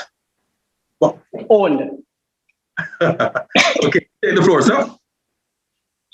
Okay, so the Caribbean region is home to millions of people, hundreds of thousands of students, and for many, an image of uncertainty. In the wake of this pandemic, the prospect of the typical university student is overly daunting. Globally, millions of persons have died from this pandemic, and I want to pause to express my condolences and sympathies to all individuals and families who have lost their loved ones or have loved ones hospitalized. As students, we have had to embrace the radical change in our teaching and learning environment and shift to an online learning modality. We have adapted to a new norm. Last year, we had students who were stuck in the country waiting to be repatriated due to border closures. Last year, as a Guild Council, we had to provide support to our students with the immediate closure of the campus. We are here a year later with the campus operating in a mixed modality. The University of West Indies, Mona, is more than an institution for further learning. It is our home. It is a melting pot of culture and a channel for advancement and of every idea and dream, and every student possesses such. As a young man from St. Catherine, I entered this space to make a difference, not just for my life, but for my family, the youth, and my nation. Today, I am here to share with you how as a university, we will bounce forward into a brighter future for all. Before I proceed into this discussion, because I would like to think of this as a discussion, it is important to note that the guild councils before my time and during my time would have worked on a number of projects and legislative items that is for the most part have been completed and lesser are still a work in progress. It is my intention to continue on these projects, namely bridging the digital divide. This encompasses creating greater access to obtaining more efficient devices for students at the University of Mona, utilizing the respective telecommunication platform to enable greater access to students across the country, and to ensure that when we do resume face-to-face, there can and will be other modality options for our students. This will be greatly facilitated by our corporate and governmental partnerships. This is the time to bounce forward into an efficient mixed delivery modality. The toll on the mental health of our students, which has caused by the social distancing and isolation, has been significant. On behalf of our Pelicans, I want to say thank you to our kind, considerate, and caring members of the university's counseling team. The support you have provided is greatly recognized. There have been many issues, however, there has been many issues due to the lack of digital devices to facilitate more counseling sessions for our students. A great number of our students have lamented that their sessions have had to be rescheduled and in some instances canceled. As we bounce forward, my proposal is to seek support to provide more laptops to counseling team at the University Health Center to ensure that the work and the function can be achieved in the interest of our students. Additionally, it is critical that the students' insurance plan provides coverage for telecounseling and therapy sessions because mental health matters. It is time to bounce forward, and as president, I will raise negotiations with the administrations about this matter. As another arm of the digital divide, so during my conversations with officials at the University Health Center, it is quite evident that they are willing to facilitate many students in an efficient and virtual way in regards to counseling services. However, they do not have the needed resources to efficiently attend to every student that requires their services. Now look at this. Imagine being on a waiting list to speak to a counselor when you are experiencing mental stresses. When we consider the mixed modality, the university comprises of students from across the world joining the university, and as such, we need to create a way for them to all benefit appropriately from the programs available. So if you live in Westmoreland, Mandeville, or St. Thomas, you should be able to access all, if not most, essential university services. Secondly, to this point, as your president, I will immediately, once elected, engage the administration in creating the financial framework that will allow our health card to be supported more, to support more health services in a virtual way given the current climate. So this is the time as a university to bounce forward into a comprehensive system. Finally, on the part of digital divide, we have to analyze the delivery speed of information on the UWI campus. When we think of SAS, UWI Bursary, the administration and faculty offices, all of these offices remind us of a long waiting line. Have you ever had examinations? Well, all of us have. Have you ever been kicked out of a session at the email examination section? I am proposing a revisit of all our online delivery services to ensure that the wait time is significantly reduced. This is the time to bounce forward into an efficient UWI. In the scope of this presentation, I will be sharing these points. These points represent the pressing issues that we face as a campus and must address in order to bounce forward. Why can't we reopen low-cost halls of residence? The UMONA has varying populations belonging to the various economic segments of today's society. When we look at the pandemic and we consider similar situations for the future, as a university, we cannot have such a great percentage of our students being left at home in volatile areas, some with inadequate internet connection, or simply pressing home situations. With 11 halls of residence, 7 currently in operation, of which only 1 predominantly being a low-cost hall, providing accommodation to students of the university, we are doing our students a disservice. When we take a look at the traditional hall that is currently in operation, I must say, I haven't heard of any cluster or any individual case. Therefore, I say, let us take this example and lessons learned to further bounce forward into a safer and more wholesome university. I must say, it is my intention, once elected, to advocate for the speedy reopening of these low-cost spaces. Secondly, the bid to modernize the SLB process. So more than 3,000 UWI students utilize the student loan bill. For some, to ensure we can, for some, as a last resort, for some, their only option. But we can together find funding required to pay for our education. In the recent years, we have seen where the backlog created has started to affect the ability of our students to remain in the good financial standing with the University of West Indies. I've started conversations already to have the SLB unit periodically operating here on the UWI campus and at the WJC campus as well. My third point, we'll speak to a specific section of the university at that, namely our students who have tuitions quoted in US or USD. It is time to get rid of the USD conversion fee charged by the university to some students. It is not in our best interest, based on my perspective, for students to be asked to pay their tuition in USD and then to be later asked to pay a conversion fee to convert that tuition sum to Jamaican currency. Let me give you an example. Students in the Faculty of Law have a tuition amounting to 10,000 USD. Imagine your tuition being quoted in USD and then you present this amount to the university to be told that you now have to pay a fee to convert that sum into the Jamaican currency. If elected to this post, working with the faculty cohort at large, we will not rest until we have identified an appropriate mechanism to address this concern accordingly to ensure the wholesome advocacy for our students. I must say, this is a time to bounce forward into a less oppressive payment system. My fourth point, to increase the financial assistance for students. As president, it is my intention to run a fiscally responsible guild. This can be achieved by greater streamlining guild initiatives and encouraging greater partnerships among the guild councils in activities and events that they may undertake. So many times in the past, I've seen where similar events take place on the council, and if properly coordinated, could have a better overall impact on our students and delivering a quality product, all while saving money. You, our students, hold a significant part of the guild's budget, and so the guild's budget must work for you. My next point is the access to more lenient payment options. So under the current guild, we have advocated for a number of things, including the structuring of more lenient payment programs. So currently, students are only required to pay 80% to be able to sit their final examinations for the semester.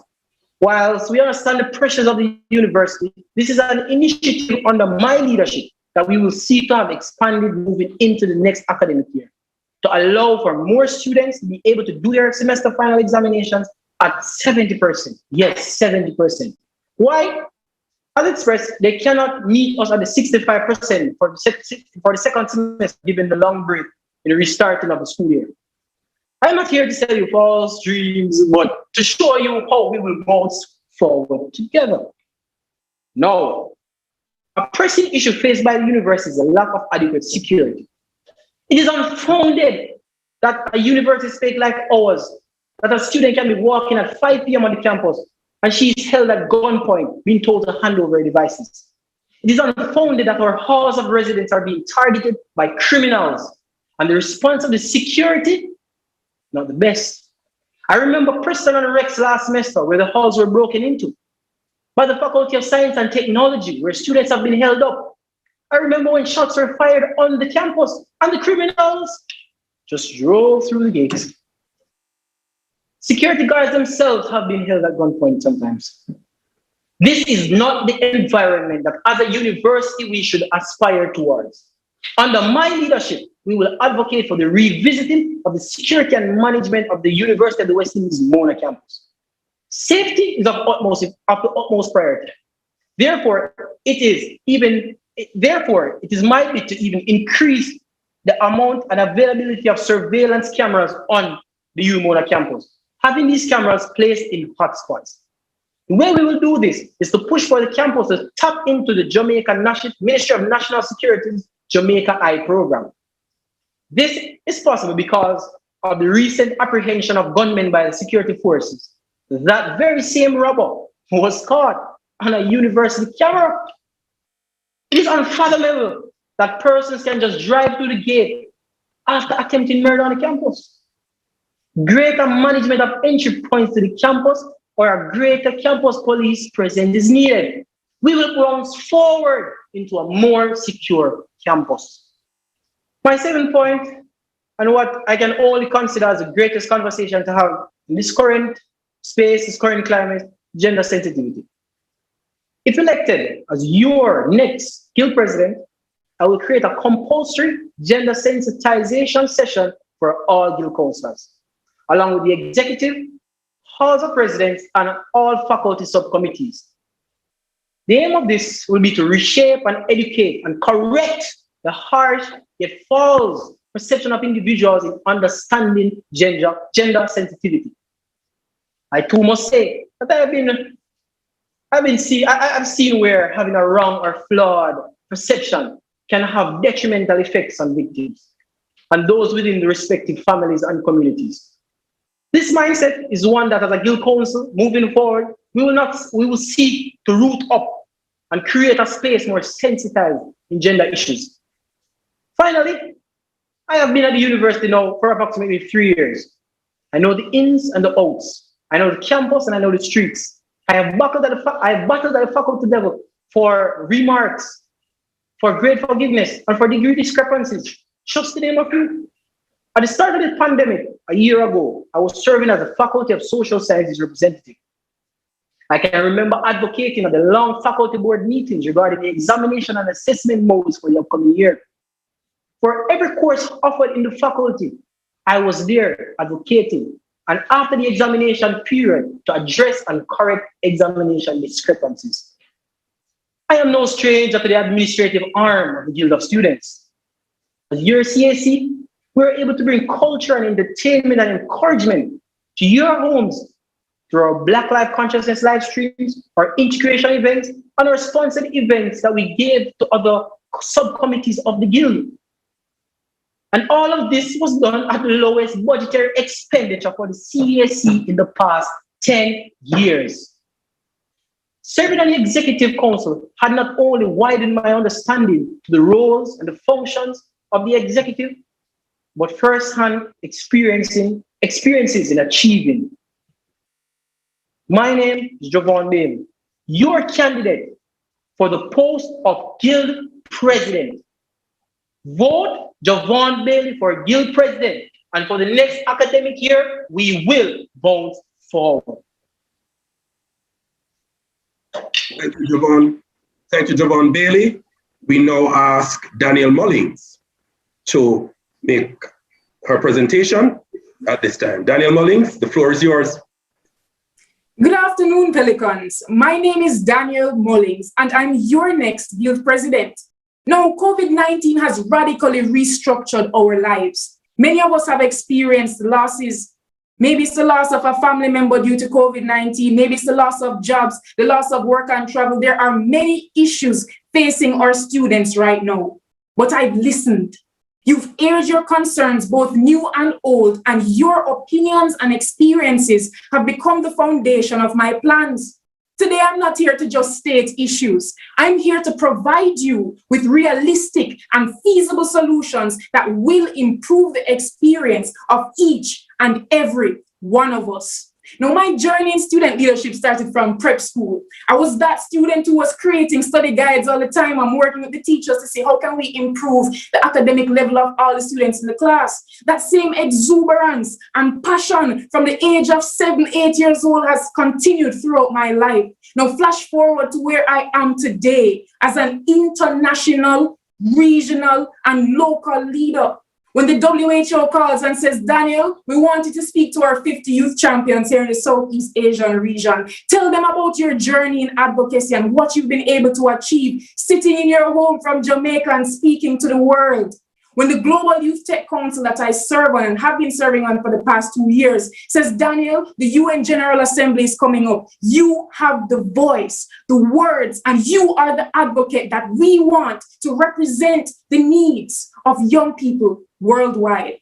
I've learned how to interact with persons from different nationalities and backgrounds. I've learned how to use meaningful relationships to create solutions that serve my constituents. So students, when I came to the University of the West Indies, I felt like this was my time.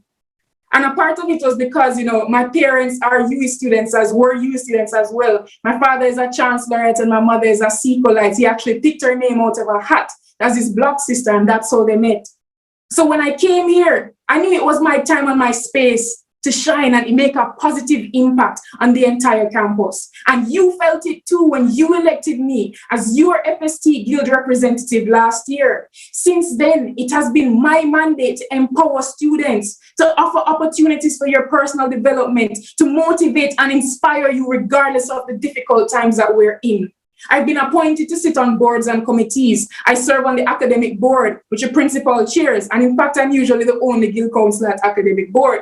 Next, I sit on the faculty board, and that's where I get to interact with the dean of the faculty, as well as other members of administrations, HODs, etc. When I come to faculty board meeting, I come prepared. I have my statistics. Students know this already. We've been doing surveys because when I represent you, I'm representing you from an evidence-based and data-driven perspective.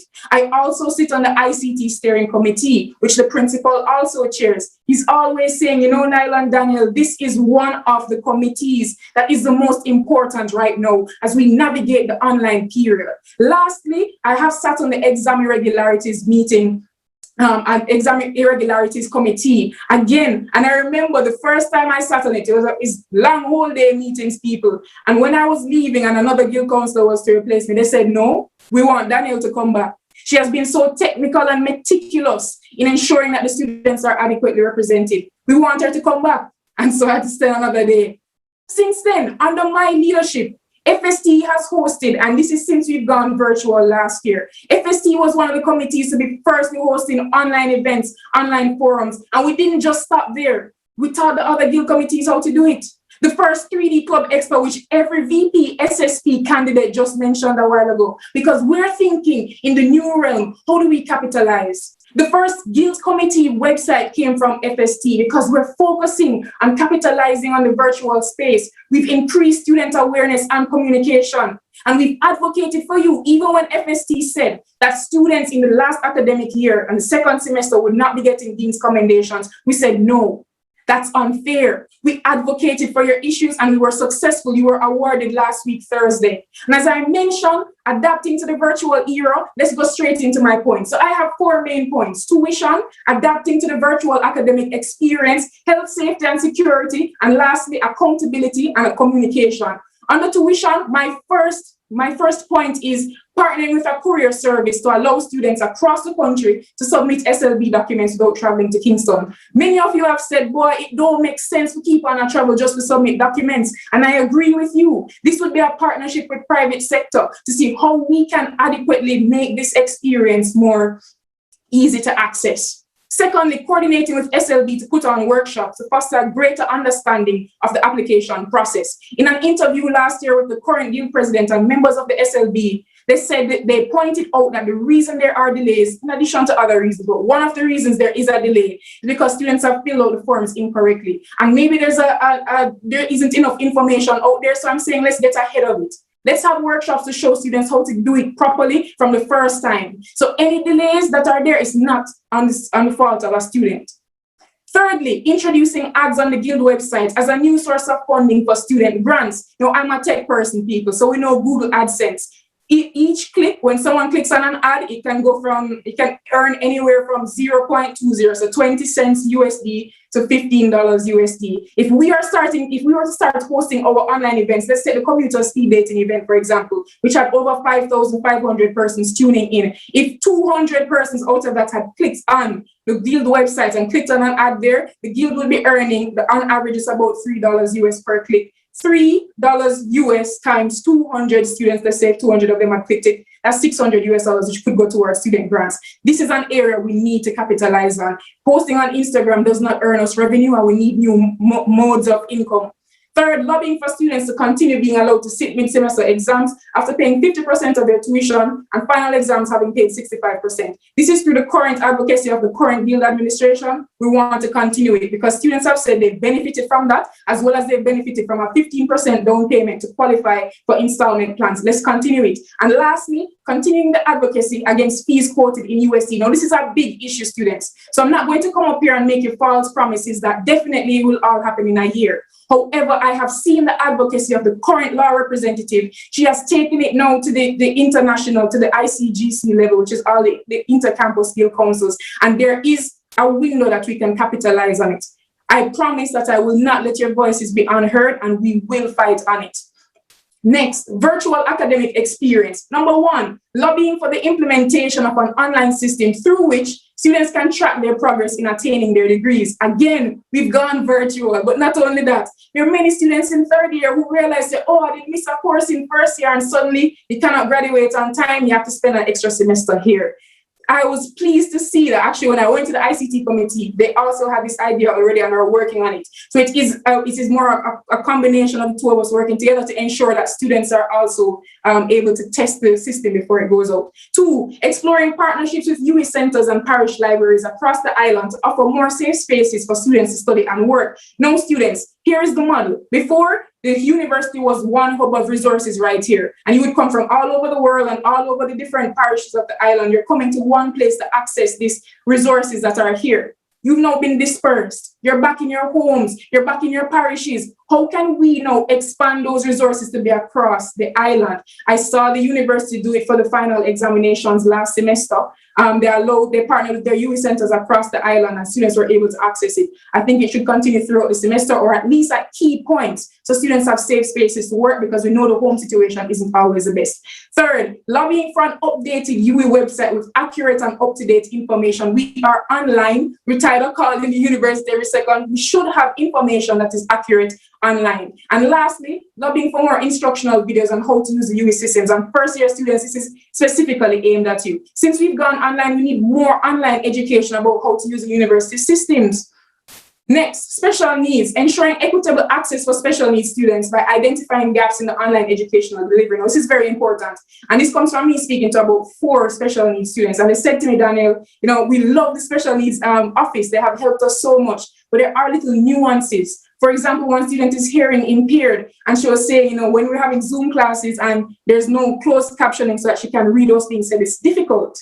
So there are little nuances that I'd like to identify and go through to ensure that everybody, because it's one of us advocating for all of us, I want to ensure everybody is able to access education. Second, forming a special needs advisory committee so they can better advise us on their issues. Third, partnering with local transport providers to provide safe transportation to downtown and halfway tree with special provisions for our special needs students. Now, of course, I'm not going to claim that this is my idea and new. That has been in the works or happening from Christina Williams' Guild President days and has continued throughout this year. It's just that lots of persons aren't on campus right now to capitalize from it. So moving forward, if we do reopen, that's the push. Health, safety, and security. Let's curate more online spaces for students to speak. We had a session 2 weeks ago, and students from Open Campus, CMU, etc. were coming in and they were saying, whoa, we didn't realize that other people were feeling the same way we were. We stress out right now. We just wanted somebody to talk to. And so curating more spaces for mental health is important. Secondly, exploring partnerships with therapy service providers with a focus on teletherapy. Now, personally, I worked on the Ministry of Health and UNICEF New Reports mental health chatline 2 years ago. It's now in the final stages. I will soon be released. That is where I'll be looking to partner with ideally, but we will explore more. Thirdly, lobbying for a reassessment of campus safety, as well as the implementation of the Rush Alert application. Now, why I said lobbying for a reassessment is because times have changed. Majority of the campus is off campus. As well as you're now looking at a model where persons are entering the campus and they have on masks, they have on, it's harder to identify persons. There are new challenges that the COVID-19 experience has brought to the campus. We need a reassessment of safety and security first before we say we're going to lobby for this or lobby for that. Let's not be unfounded. Next, accountability and communication. Under my administration, we will be publishing guild evaluations at the end of each semester.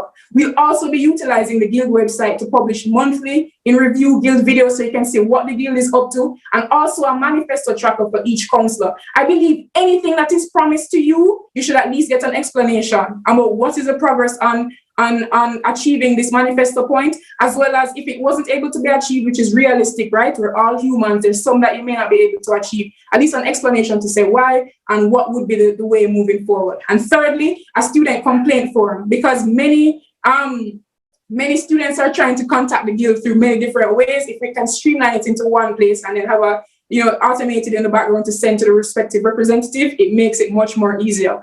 Thirdly, lobbying for 2 town halls each semester. I believe you need spaces to connect with administration. And one would be with the main administration. This is my proposal. And the second would be with your faculty or even at the department level. Because I realize sometimes we're discussing faculty-specific issues at the big town hall, which maybe not every student who's in attendance would benefit from there. Overall, students, the issues that we want to address, I'm not detached from them. Because when a student is disadvantaged, when a student says, boy, Daniel, her daughter or son did kick out half of the laptop screen, so she had tried the example on half the laptop screen, like I feel it. And so I feel charged and passionate to find a way to help our students.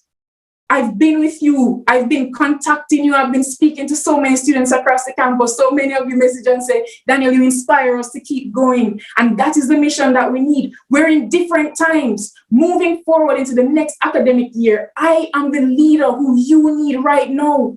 This is a time where the president, in addition to being an advocate, has to represent a hope and a light for students, where the president shows how collectively we, the students, matter. It's a different time now. Advocacy is not just being loud and being up in everyone's face. No, advocacy, real advocacy, is being smart, strategic, somebody who is looking at the data and knows the numbers. You need innovation in this era. My leadership and advocacy is exactly that. It's smart and calculated. I'm the one who goes into the meetings after reading through all of the documents. This is a time where you need a meticulous, technical, and a guild president who is ready to connect with all the students. A president who's not just trying to bang down doors, but ready to come with creative and innovative solutions. This year, your president must be one of us advocating for all of us. The fact of the matter is, the issues we're going to be faced with require new solutions, transformative leadership. You've seen what I've done with FST. I'm ready to do it for the entire campus. Leadership with listening, human-based and connected. I have the platform to become the guild president that is needed at this point in time. So thank you for listening. And thank you to everyone who has supported me so far. You know, Mullings know the runnings. It's time to elect one of us who is willing to advocate for all of us. My name is Daniel Mullings, and I'm your next guild president. Thank you. Oh, the heat from Jovan, the heat from Daniel. And there's more to come. There's more heat to be unleashed in this environment. If you notice, I've gone white.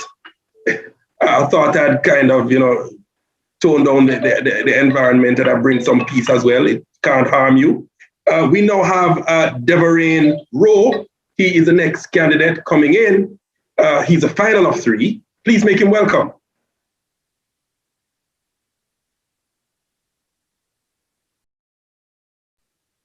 Deverain, you're on mute. Thank you very much.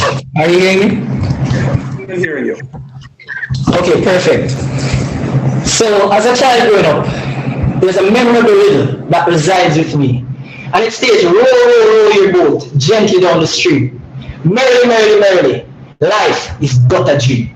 It is time for us to wake up, realize, actualize, and maximize as UWIans. Now, you've respectfully heard from Mr. Bailey and Ms. Mullings. But now, it is time to hear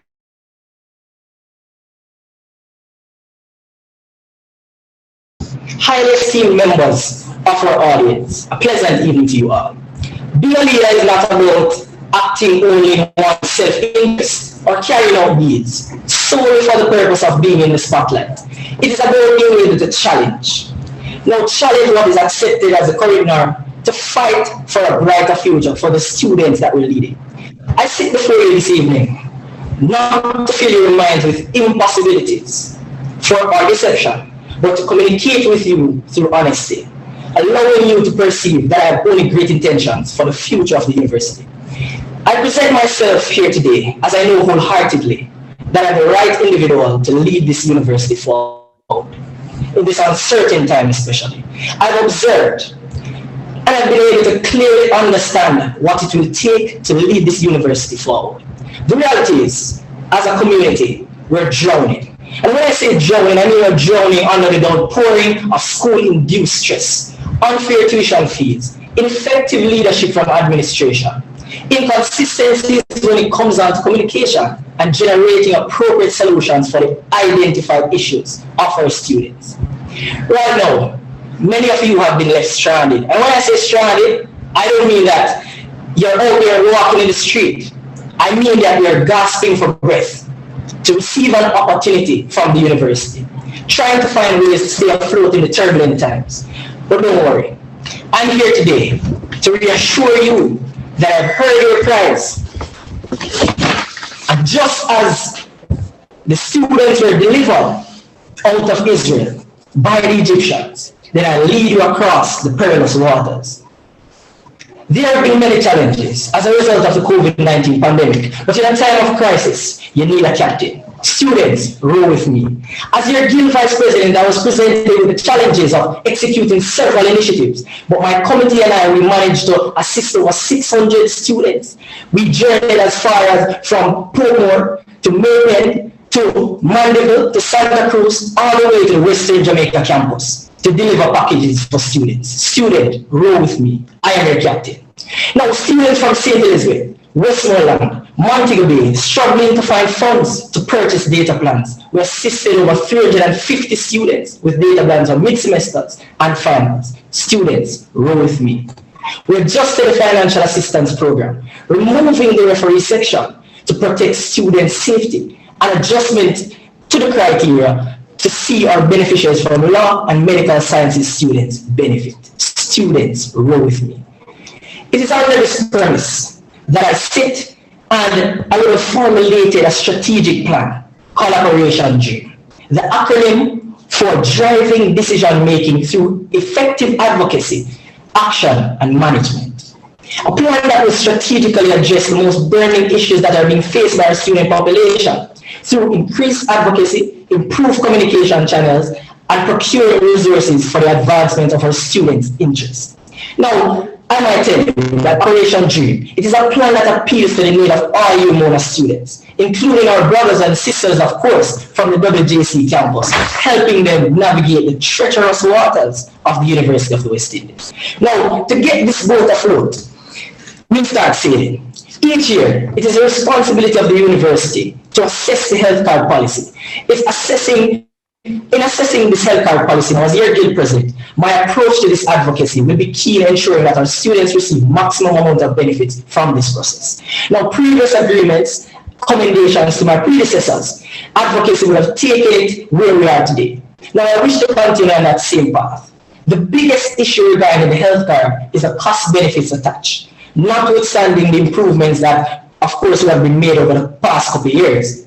But I'm proposing to you a health card policy 1.0 and health card 2.0. Now, students on campus will be able to benefit from health card 1.0 and students off campus will benefit from health card 2.0. This will mean that our students off campus that would have been disadvantaged in this process will be able to benefit from this. But I must tell you, students, I know that is not the only issue, because the other day I heard some cries and I stepped outside. But when I looked, I saw no one, and I was puzzled. Then I stepped back inside, and there was a student on the phone stating to me that she was ill. Unfortunately, she couldn't find money to visit the doctor, and the health card that she's paying for in her miscellaneous fee has still not arrived. Now, as your president, I will not only fight to ensure that there is equity right across the board, but I will ensure that your health cards are delivered. Now, vaccinations of students. The COVID-19 pandemic has resulted in several obstacles that have been further escalated because of this pandemic. Now, the importance of health and safety we're seeing within this time. Living in a country where the cases are approximately 40,000, and on a daily basis, we have about 500 cases. Now, what this means, we want our students at the University of the West Indies, not only our medical sciences students, but our students that are most vulnerable, or students that have chronic illnesses such as asthma, to get vaccinated as an option. So this will come with us advocating to the government to ensure that this plan is put in place. Now, paddling on. The COVID-19 pandemic as well has resulted in several challenges, one of which existed from as far back as we could imagine. Now, this is the issue of finances. Students are greatly affected, but let us assess this. I actually wish I was by Assembly Hall, delivering this speech, because I could walk up to a science and technology student and ask them a few questions. For example, how much was your tuition pre-COVID? How much is your tuition now? And what are you actually paying for? Now, let me provide some clarity on this matter. Specifically outlined by the university, tuition covers examination costs, the cost of sitting in lecture theaters or tutorial rooms. Now, within the physical context of having in-person classes and using the physical lecture theater, then this would be fair and understandable. However, the reality of majority of our students now, they're online. So what I'm proposing now, my advocacy in this area will therefore focus on reducing the current tuition rate on the basis that students are no longer able to benefit from the current breakdown of tuition fees. Hence, I am proposing a part-time online and a full-time online for all students that are having online classes going forward, which means there will be a reduction in tuition. Now, far too long have we kept quiet on certain key issues within society. And yes, I admitted that as a Guild Council, we have done a tremendous job, but I believe that we can still do more. We cannot just sit back and expect these issues that are affecting society to just go away, and us as the major heads of the tertiary institution within Jamaica are not commenting and not making statements on these issues. Look at this. 1 year that we would observe, it contributes, of course, to our well-being in student life. And that all of us are on a rocky path. I will ensure that Guild Council is actively involved in key decision-making going forward. Now, stay on course. Not only will the plan be amplified to amplify the voice of the Guild, but I hereby take the opportunity to introduce you to Guild Cares, targeted at alleviating one of the university's biggest problems, which is communication. Aren't you tired of traveling from all the way in St. Elizabeth to come at SAS to contact somebody? As an international student, aren't you tired of not being able to receive information in a timely manner on issues beyond your control? To address this burning issue, I will create a Guild Communication Hub to better assist all our students with the several challenges that our students are facing on a daily basis. Now, this hub will comprise of Guild subcommittee members that will be given special responsibility of being in charge of areas such as academic support unit, exams unit, bursary, and to ensure communication on the part of our student is covered. Now let us dock right here. The Student Loan Bureau. A long-standing and disturbing issue faced by our students is the issue of communication between the university and, of course, the Student Loan Bureau. Now, several of our students, they suffer with anxiety due to lack of communication of necessary information and, of course, misplacement of documents, which results in several of our students even having to drop out. Now, how does this make sense? The Student Loan Bureau, an agency that is supposed to be helping students that are having financial difficulties, is basically the reason why students are dropping out. Now, I have assessed the situation and I've devised the solution by pushing the Guild to play an active role by sitting at the table with the Student Loan Bureau and proposing for there to be a memorandum of understanding at the beginning of the year to ensure that Student Loan Bureau is not an issue for your upcoming academic year. My Pelicans, these issues that I've outlined are substandard conditions that we have chosen to live with. But let us not settle. I invite you all to share in this dream of creating a university experience where not only where all students will not be disadvantaged, regardless of their circumstances. The experiences garnered throughout my year of leadership has equipped me for the role of captain of this ship.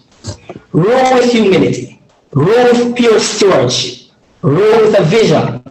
Vote the way row for Guild President 2021-2022 as we steer you in the right direction.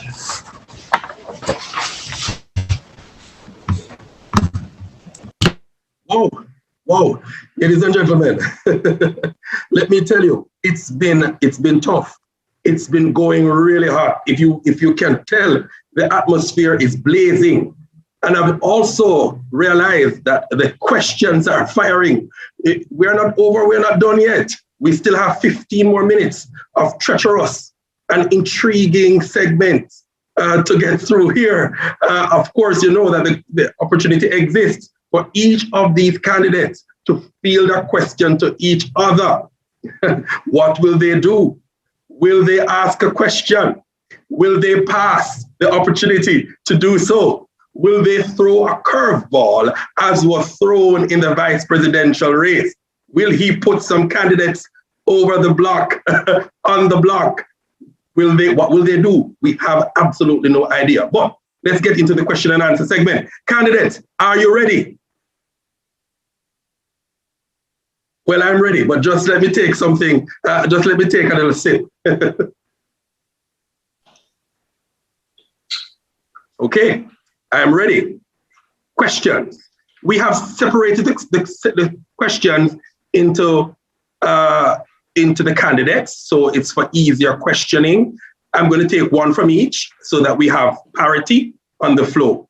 Abigail Maitland is asking a question to Javon Bailey. I noticed in your manifesto that you plan to revamp the SLB process. How do you intend to do that? That's a question going to Javon Bailey. A question to Daniel Mullings from David Salmon. In your manifesto, you proposed a special needs advisory committee. How is this different from the special student services rep under the VP SSP or other policies? So those are two questions, one for Javon, one for Daniel. You may answer going with Javon first and then Daniel. So the SLB process on campus, when we mean to modernize that process, we are speaking to engaging with SLB to create a location on campus and by the Western Jamaica campus that will facilitate the drop-off of documents. As a lot of students find themselves leaving campus even now to run to SLB, and before the period closed, there was a backup of people down there and a crowd. So with this institution being placed on campus, students have the opportunity to get into campus, and there's a courier service that will bring it to them. Also, we can go ahead with the Jamaica Post and see if we can find a way that SLB students can have their documents sent via the mail to the location in Kingston, as there's only one location. In addition to that, we'll need to have consultation sessions with them and with SLB in how we can modernize their process and with their agencies, see how best as a university we can move forward to help our students in this regard. Okay. Thank you very much for your response. Going again into the tray. Let me see what else I can find. We have a question. I was going to answer the one you mentioned earlier. Oh, I'm sorry, Daniel. My apologies. Please respond. You remember the question? Great. Yeah, can you repeat, please? No problem. My pleasure. The question is, in your manifesto, you proposed a special needs advisory committee. How is this different from the special student services rep under the VP SSP or other policies? Okay, so great question, Mr. Salmon. What I would say here is that in speaking to special needs students, we still had that issue where they were saying that we want more representation. So I think it's fantastic that we do have a representative on the VP SSP committee, but let's expand it. Let's take it a step further. Maybe he can also be on the Special Needs Advisory Committee. But how can we ensure that specifically in this online realm, we're still advocating for the needs of our special needs students in those nuances that have come up since the online period? So I have no problem with there being a rep. I'm just saying let's expand it and include more voices so that more of the guild committees can also get a sense of what is going on in their respective faculties with regards to special needs students. Thank you. So, thank you. I'm going back in. Another question for Javon.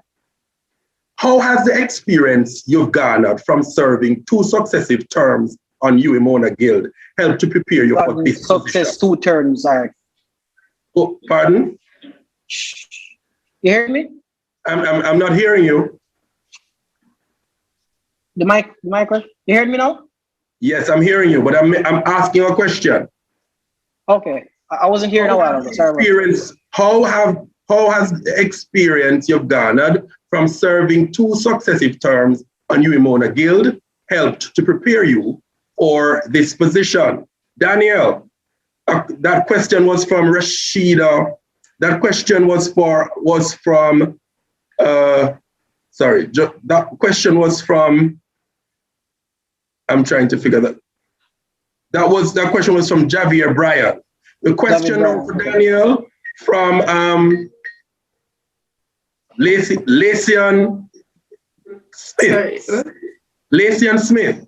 With all your different positions, how will you manage being our guild president also while being a SciTech student? Okay, fantastic question. Thank you for that. So I have intentionally structured my academic studies in such a way that my final year will have my lightest course load. I've been doing 6 courses each semester from first year. And mostly that's because I knew I wanted to get involved. It may not have been the guild, but it may have been in other areas. I knew I want to work in tech, etc. And so I've intentionally structured my course studies. That means that next semester, the next academic year, for the first time, I'll be sitting 4 courses. I've been sitting 6 courses since I've been here. And so a lighter academic load there would be easier to balance with the increased demands of the president. Also, I balance the roles of FSC representative excellently while serving on many different committees. Yes, the guild president is going to be a step up, and you have the corresponding decrease in my academic coursework. The question for Javon. Thank you, Sir Ben. So, at the start of the pandemic, as I had introduced in my speech earlier, as serving as a Faculty of Social Sciences representative, advocacy was at the forefront, especially when we were moving to the online modality. Being a faculty rep had me experiencing firsthand and also understanding the struggles that the students face in the faculty. And I think that through that advocacy and through that avenue, I've garnered enough experience to know how to communicate with Admin 1, how to get the necessary responses, and how to introduce points that make a difference.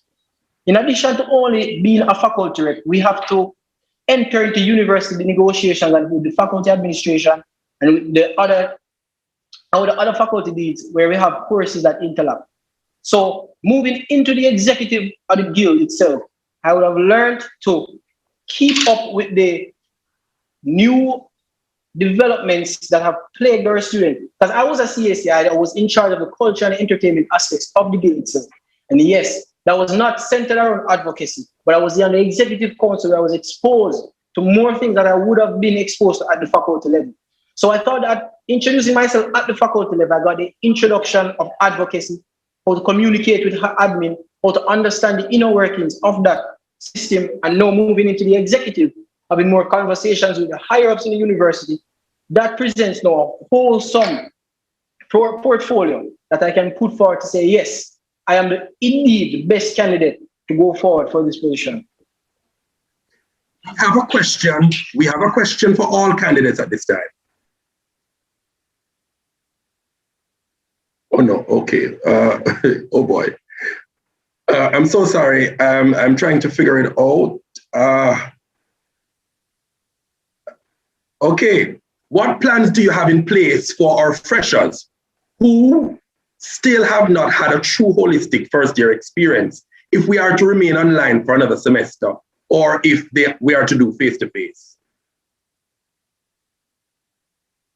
All candidates are asked that question. All right, so I'll go first. For our first years, we have to understand that, that transition from high school to university can be very difficult. And so it's important for us to provide as much support as possible in those initial months and days. So one thing that we would have done in FST, which I believe can be expanded across all faculty committees, is we had specific, department-specific sessions. We invite various members of administration.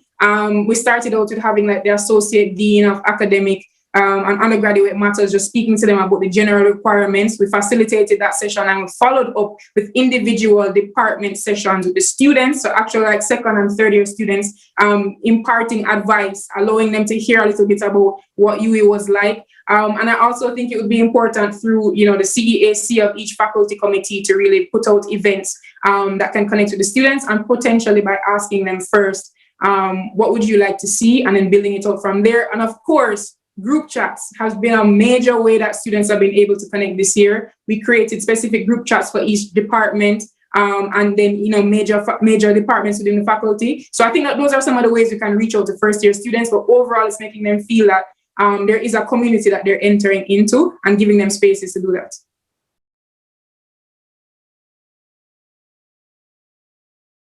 Thank you so very much. Also, yes, I want to point out for those persons who are online, who are are you hearing me clearly? Hello? I'm getting a feedback. Are you now hearing me clearly? Okay, good. I'm just saying to those persons online who've been advocating for the debate to be finished, that's not fair. We had a whole weekend of lockdown. We all don't have anything much more to do. So just be calm. Just be calm. Let's go with this, right? So we have a few more questions, and then we're going to be wrapping up. So we're in time, not too much out of time. Okay, all candidates. May I go ahead, Sir Ben? Yes, you're hearing me. Yes, I'm hearing. Yes, I'm hearing. Okay, so I'm gonna go. Oh, so hold on. You didn't respond. You didn't respond. I'm sorry. I didn't respond. Yeah, the feedback is going on. You hear me now? Perfectly. Okay. So working with the first year experience program, we wish to boast of the face-to-face experience. So I had CSE activities this year lined up with, which would basically positively impact the social events from an academic level. Academic guidance from the departments would be looked at. Halls will also be a significant. Halls will also have a significant role to play, where seniors will be able to shape the different atmospheres, climates, and activities on hall. Because moving into another year online, certain activities, aspects, and hall life in itself will need to be re-energized. And we need our seniors to spearhead that process. And that can be done with the introduction of the low-income hall I suggested earlier. In addition to that, the campus itself in its virtual space can create a virtual freshers event. Based on the budgetary constraints, we did not get to do that this year. However, for the incoming academic year, we can move to a more sooner process to begin planning, organizing, and seeking sponsorship for persons to come on board and help us fund this initiative.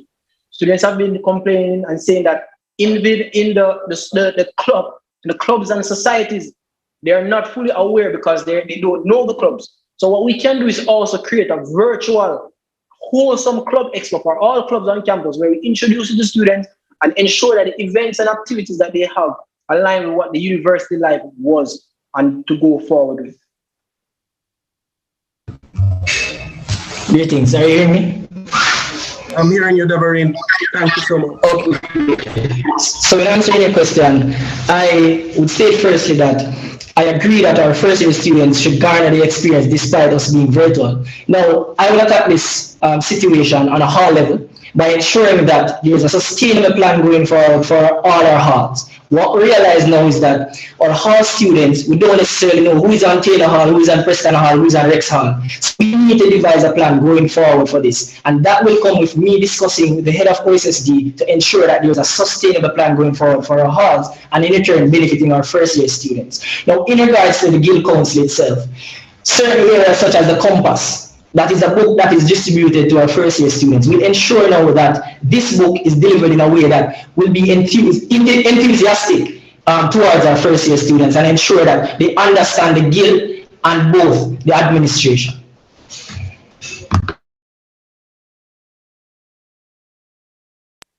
Hello, okay, thank you so very much.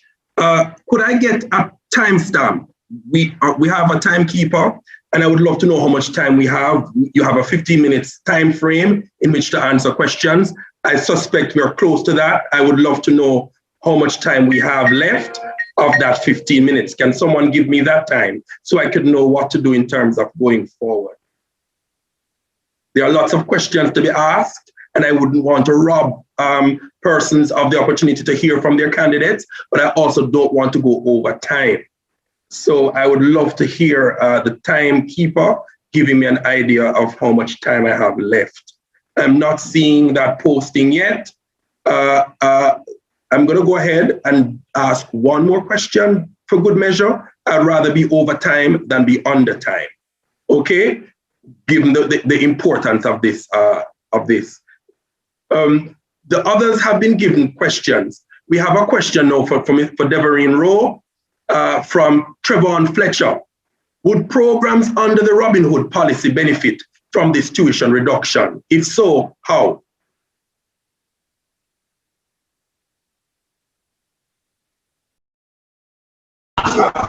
Sorry? I didn't hear that. Can you repeat, please? I will repeat.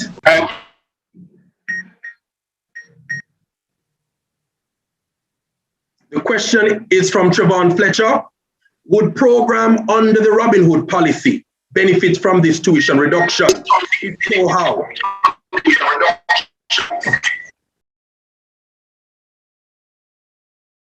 Were you hearing me? Okay, thank you for that question. I actually have some Wi-Fi issues, but in answering your question, I'm indicating to Trevor that all programs, these programs also under Robin Hood policies would benefit from this. So the idea is all students that are having online classes. So for example, now a full-time student at the University of the West Indies, as long as that student is at 4 online classes, that student will benefit from this program. If you're a part-time student and you're having 2 online classes, 2 or more, of course, you will benefit from this program as well. So yes. Okay, thank you very much. Now, given the time frame we have, I'm going to open the option I did for the vice presidents. The questions for each of you. Each of you at this time, you reserve the right. You have one question that you need to pose to your fellow candidates. You may, of course, opt not to. That's quite fine. There is no sort of mark attached to it or any sort of points to gain. However, if you so choose, as yourself being a part of the movement and may choose to ask a question for clarity or for other reasons, please do so now. I'm going to ask that you go in the order that we had read: Bailey, Mullings, and Rowe, for good measure. Each of you have one question. Pose it to whom you wish.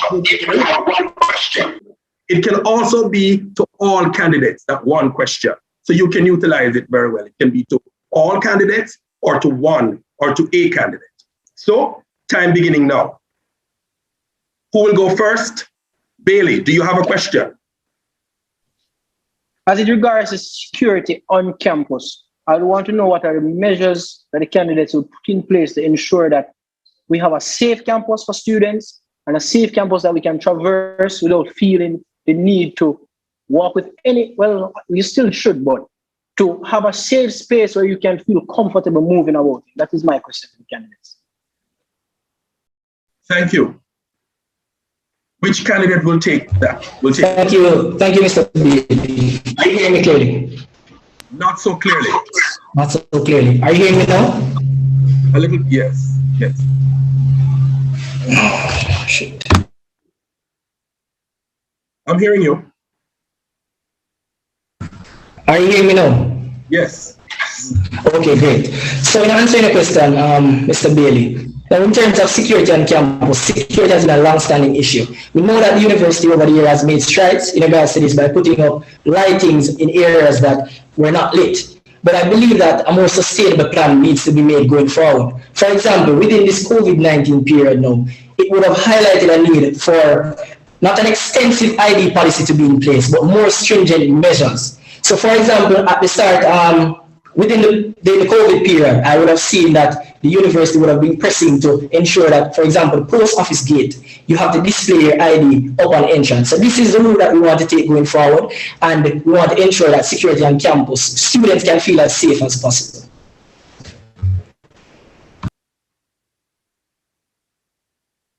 Daniel, do you wish to respond to that query?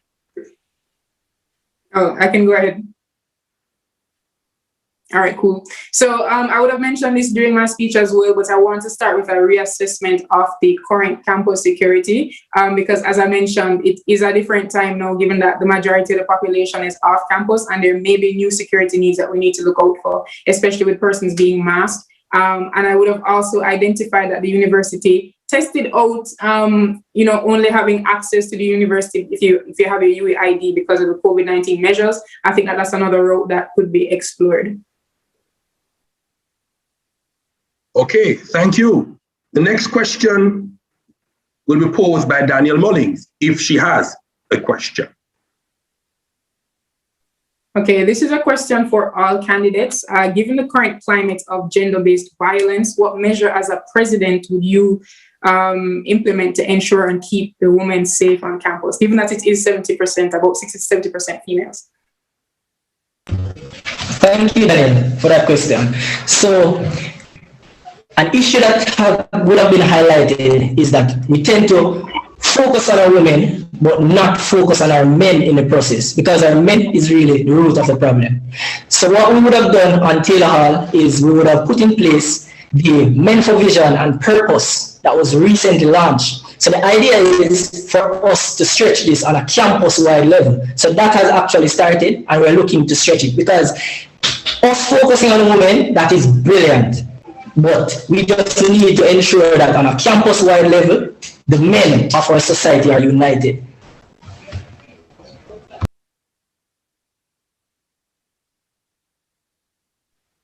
Okay. Thank you for that question. You may proceed, Javon. Thank you, sir. Thank you for that question, Daniel. Now, on that topic, now we have seen the need for gender sensitization sessions that I mentioned earlier to various misconceptions that our students may have. So additionally, we need to put more resources into place to have the Not Asking for a campaign widespread and at least not only on the campus, but for the greater and wider university campuses in Jamaica. So more sensitization session, so we can have experts in areas coming in to teach and impart the knowledge pertaining to how exactly gender relations work. And it is in our hope that the experiences and these sessions will improve the interaction between both genders within the university space and promote greater social gender awareness altogether.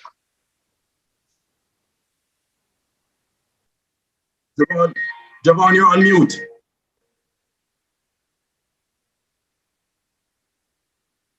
Javon, you're on mute. You didn't hear anything I said? I heard, but about 30 seconds, we lost you for about 30 seconds. Okay, but about 30 seconds. So, what I was making reference to was the sensitization sessions.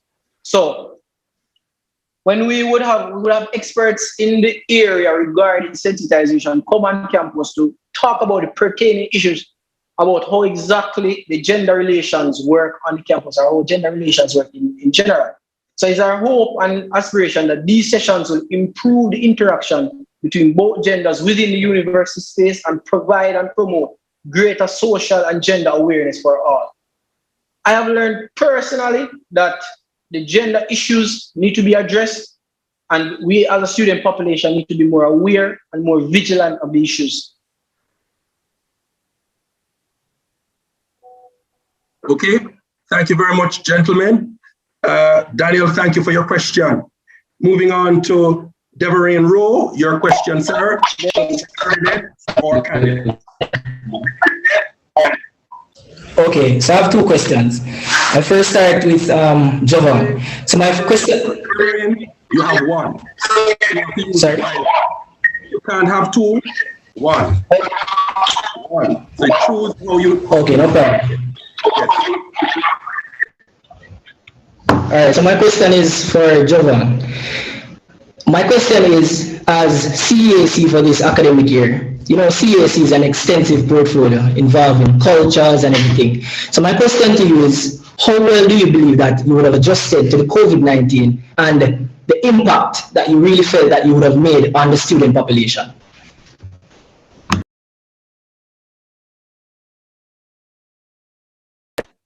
Thank you, David, for that question. So moving into this academic year, CAC portfolio was one of the portfolios that most, if not, a majority of persons thought would be dormant, inactive, and non-existent, as it really, it's really focused on having some social interaction on the face of our students, because we've had before virtual events, but we never had a wholesome year of solely virtual events. The CAC portfolio for this academic year, I can say, has done an extensive work to ensure that we have virtual events that students can come to after their classes, come to at night to just sit back and enjoy themselves, watch, have a laugh in the comment and enjoy themselves. I've had a lot of positive feedback from students saying, yo, integration, I don't want a good time to get fit, even watch something. I'm seeing up on like this. And so students actually have that appreciation for that process. In addition to integration, we have done the Black Life Consciousness for Black History Month, where we had multiple persons come on board to talk about what it means to them to be Black, what is it mean to have a Black life, and what it means for Black people coming out of the different limitations that we had faced. In addition to that, we had proposed to create a Black Life video, and everybody would tell why are they proud to be Black. We have launched a first year experience program, which we have halted due to the elections coming around. So as soon as this, will be getting back into that to ensure that the exploration and the entertainment aspect is still there for our students and have them integrated into the culture of campus. Because Tower used to have events, freshers schools. I remember my freshers school, a lot of students don't know about these initiatives. The first year program would be one that it would be extensive to include and show students what campus life was. So when we do return face to face, they're not, oh, what is this? Are so surprised at exactly what is happening on campus. And if students are interested in to find out more, can tune in tomorrow to our Pelican Project live conversation.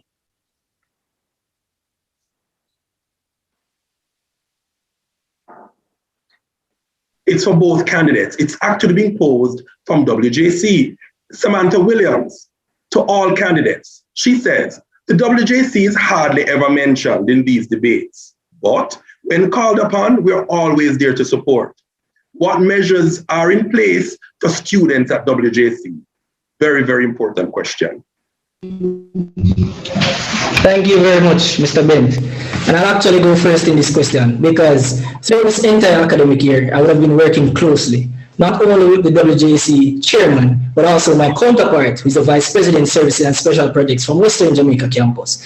I would have assisted WJC through my portfolio with care packages, credit assistance, and whichever help, voucher assistance as well, because I believe that no student should be disadvantaged. So whether you be a local student, an international student, whether you're from WJC or you're from UTC, you should be assisted. And I have done this, and that is just a start. We'll just push forward and ensure that more assistance is given to WJC. As would have been mentioned in my speech, I don't view Mona as just right here at Mona. I view Mona as UTC, WJC, and us right here. So that is the moves that we would have made for WJC, and more is in the pipeline.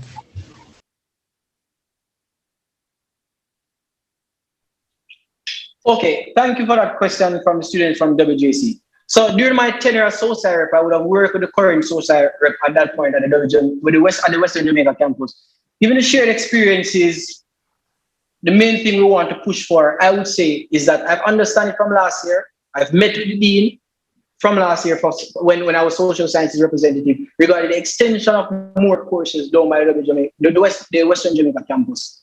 In my current capacity, I introduced the conversation, yes, but I think as president, it is optimal that I then move forward to introduce the conversation again to ensure that our students by the Western Jamaica campus have a wider access to more courses that are offered at the Mona campus. Because I know we have students down there that probably want to do a degree program that is not offered. So they don't have to come to Mona to do it. So we can advocate to create a more diverse course offerings done by the Western Jamaica campus. So during my tenure at CSE also, I would have interacted with some members and different courses from the Western Jamaica campus, and I understand the different avenues and challenges that they face. The interaction between the two councils would have to be up to both the WJC chair and the president at Mona. And I want to tell all the students that I'm committed. I am committed to ensuring that the relationship between the Mona campus and the Western Jamaica campus is one that students will feel more inclusive and more integrated with the campus and the university itself.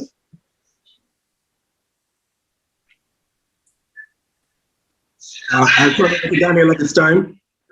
Okay, great. So I spoke to some students in WJC, at WJC, and what they said was that they feel like, I guess, a forgotten child. So that was the terminology that they use. And overall, I think in the same way that the Guild usually pushes for, regional integration, like we've interacted with the FSC Guild committees at various campuses, I think it's the same thing that we could apply for WJC. So for example, connecting all persons of like portfolios. So for example, their corresponding faculty rep or so on could be connected. And I also think that a huge part of it is going to come down to how do the chairperson of WJC and the president overall get along, and setting those expectations for what does the campus want from early would be very, very important. So it comes from immediately going into office, having it established as a priority that the chairperson for WJC is to be heard, as well as interacting with other UE centers globally.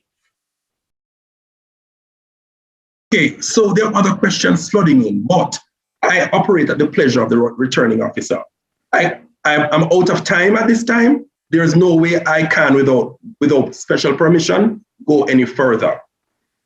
So I have not been given any more instructions. Therefore, I'm so sorry. Those persons, your questions are valid. We understand, but time constraint is also a factor. And so I apologize on the behalf of the organizers at this time, in that maybe you have a valid question and that question may not be answered. We hope that you will get them answered before the election, that you can reach the candidates wherever they are on their different platforms. I'm sure that they're going to be open and available to you. Make use of that opportunity to get to know them and to get to advocate to them. But it's certainly been a pleasure this evening being with you. On the behalf of the returning officer, Mr. Bertram Anderson, the manager for the Guild office, Mr. Jovan Neal, the Guild president, and his team, Mr. Sujay Boswell, the organizers and the technicians have been working behind the scene with Mr. Anderson and Mitz. Thank you so much for the part you'd have played. For those who have tuned in to be a part of the experience on YouTube, who've sent in questions upon questions, who've patiently been with us all this time. We started at 12 noon. It's now 6:30. It's been a marathon. Also, to our candidates, patiently, calmly, elegantly, you've executed your task. You have every reason to be proud of what you'd have done here today. And irrespective of how the outcome is, you understand the nature of democracy, but make sure you take something meaningful from it. That's the most important thing of this event. That's what you're going to be taking away from it, that there are lessons to be learned, whether it's in winning or losing. The most important thing is what you take away from it. There's so much more in the future for you, so much more to life than this. So we look forward to you growing, blossoming, and evolving. At this time, I'm turning over to the technician or to Mr. Bertram Anderson. Good evening again, ladies and gentlemen. Good evening again, Mr. Moderator. Thank you very much for your work, your effort, your talent, your contribution, your support today. It could not have gone how it did if we did not have you participating and helping us to steer or to direct what happened today. I would like to thank the candidates who came out, made their presentations, This was indeed a very good debate, and this is the first of its kind because we never had any debates last year for the guild elections. And I am sure that if we were to do it again next year, it is only going to be bigger and better. I hope that everybody is ready for the voting for tomorrow night. At midnight, the voting opens and it closes at 11:59. That's Thursday night. So it's approximately 48 hours of voting. I want to ask and remind all the candidates that we are monitoring the postings and the campaign strategies that are being employed. I have received a number of complaints that persons are being threatened in respect of how they are to vote and who they are to vote for. If I am to be presented with any cogent evidence as to what is happening and who is making calls and who is doing what, we are going to disqualify candidates. As at tonight, my team is working overtime and will be working overtime to see if we can go through some of these posts. And when we get them, we are going to be looking into them. And anyone who is found to be in breach, we are going to disqualify you from the process. Already, the campaigning is starting to be dirty by some candidates. We spoke about this in our first meeting. I indicated that I wanted everybody to understand that this election ought to be clean, it ought to be fair, and it ought to be done in the spirit of what is expected of the University of the West Indies students. So, ladies and gentlemen, please be warned again, we are tolerating none of the kind of dirt and garbage that some persons are already putting out. Do not bring people's reputation into disrepute. Promote yourself without dragging or putting somebody in the mud. I want to thank the MITS team.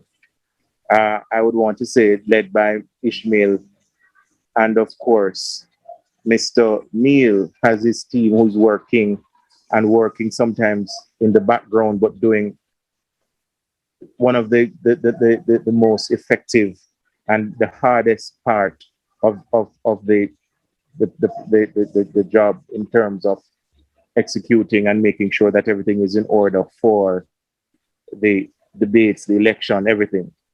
So thank you very much, everybody. It was indeed a good pleasure having listened to all of the candidates speak today, and of course, being marshaled by the moderator himself, Sir Roger. I noticed you had many wardrobe changes. My team also took notice, and we're happy that you got sponsored, because I don't think I could have paid for the kind of wardrobe change that you had today. In any event, it is indeed a pleasure. Take care, everyone. Have yourselves a wonderful evening and all the best for tomorrow.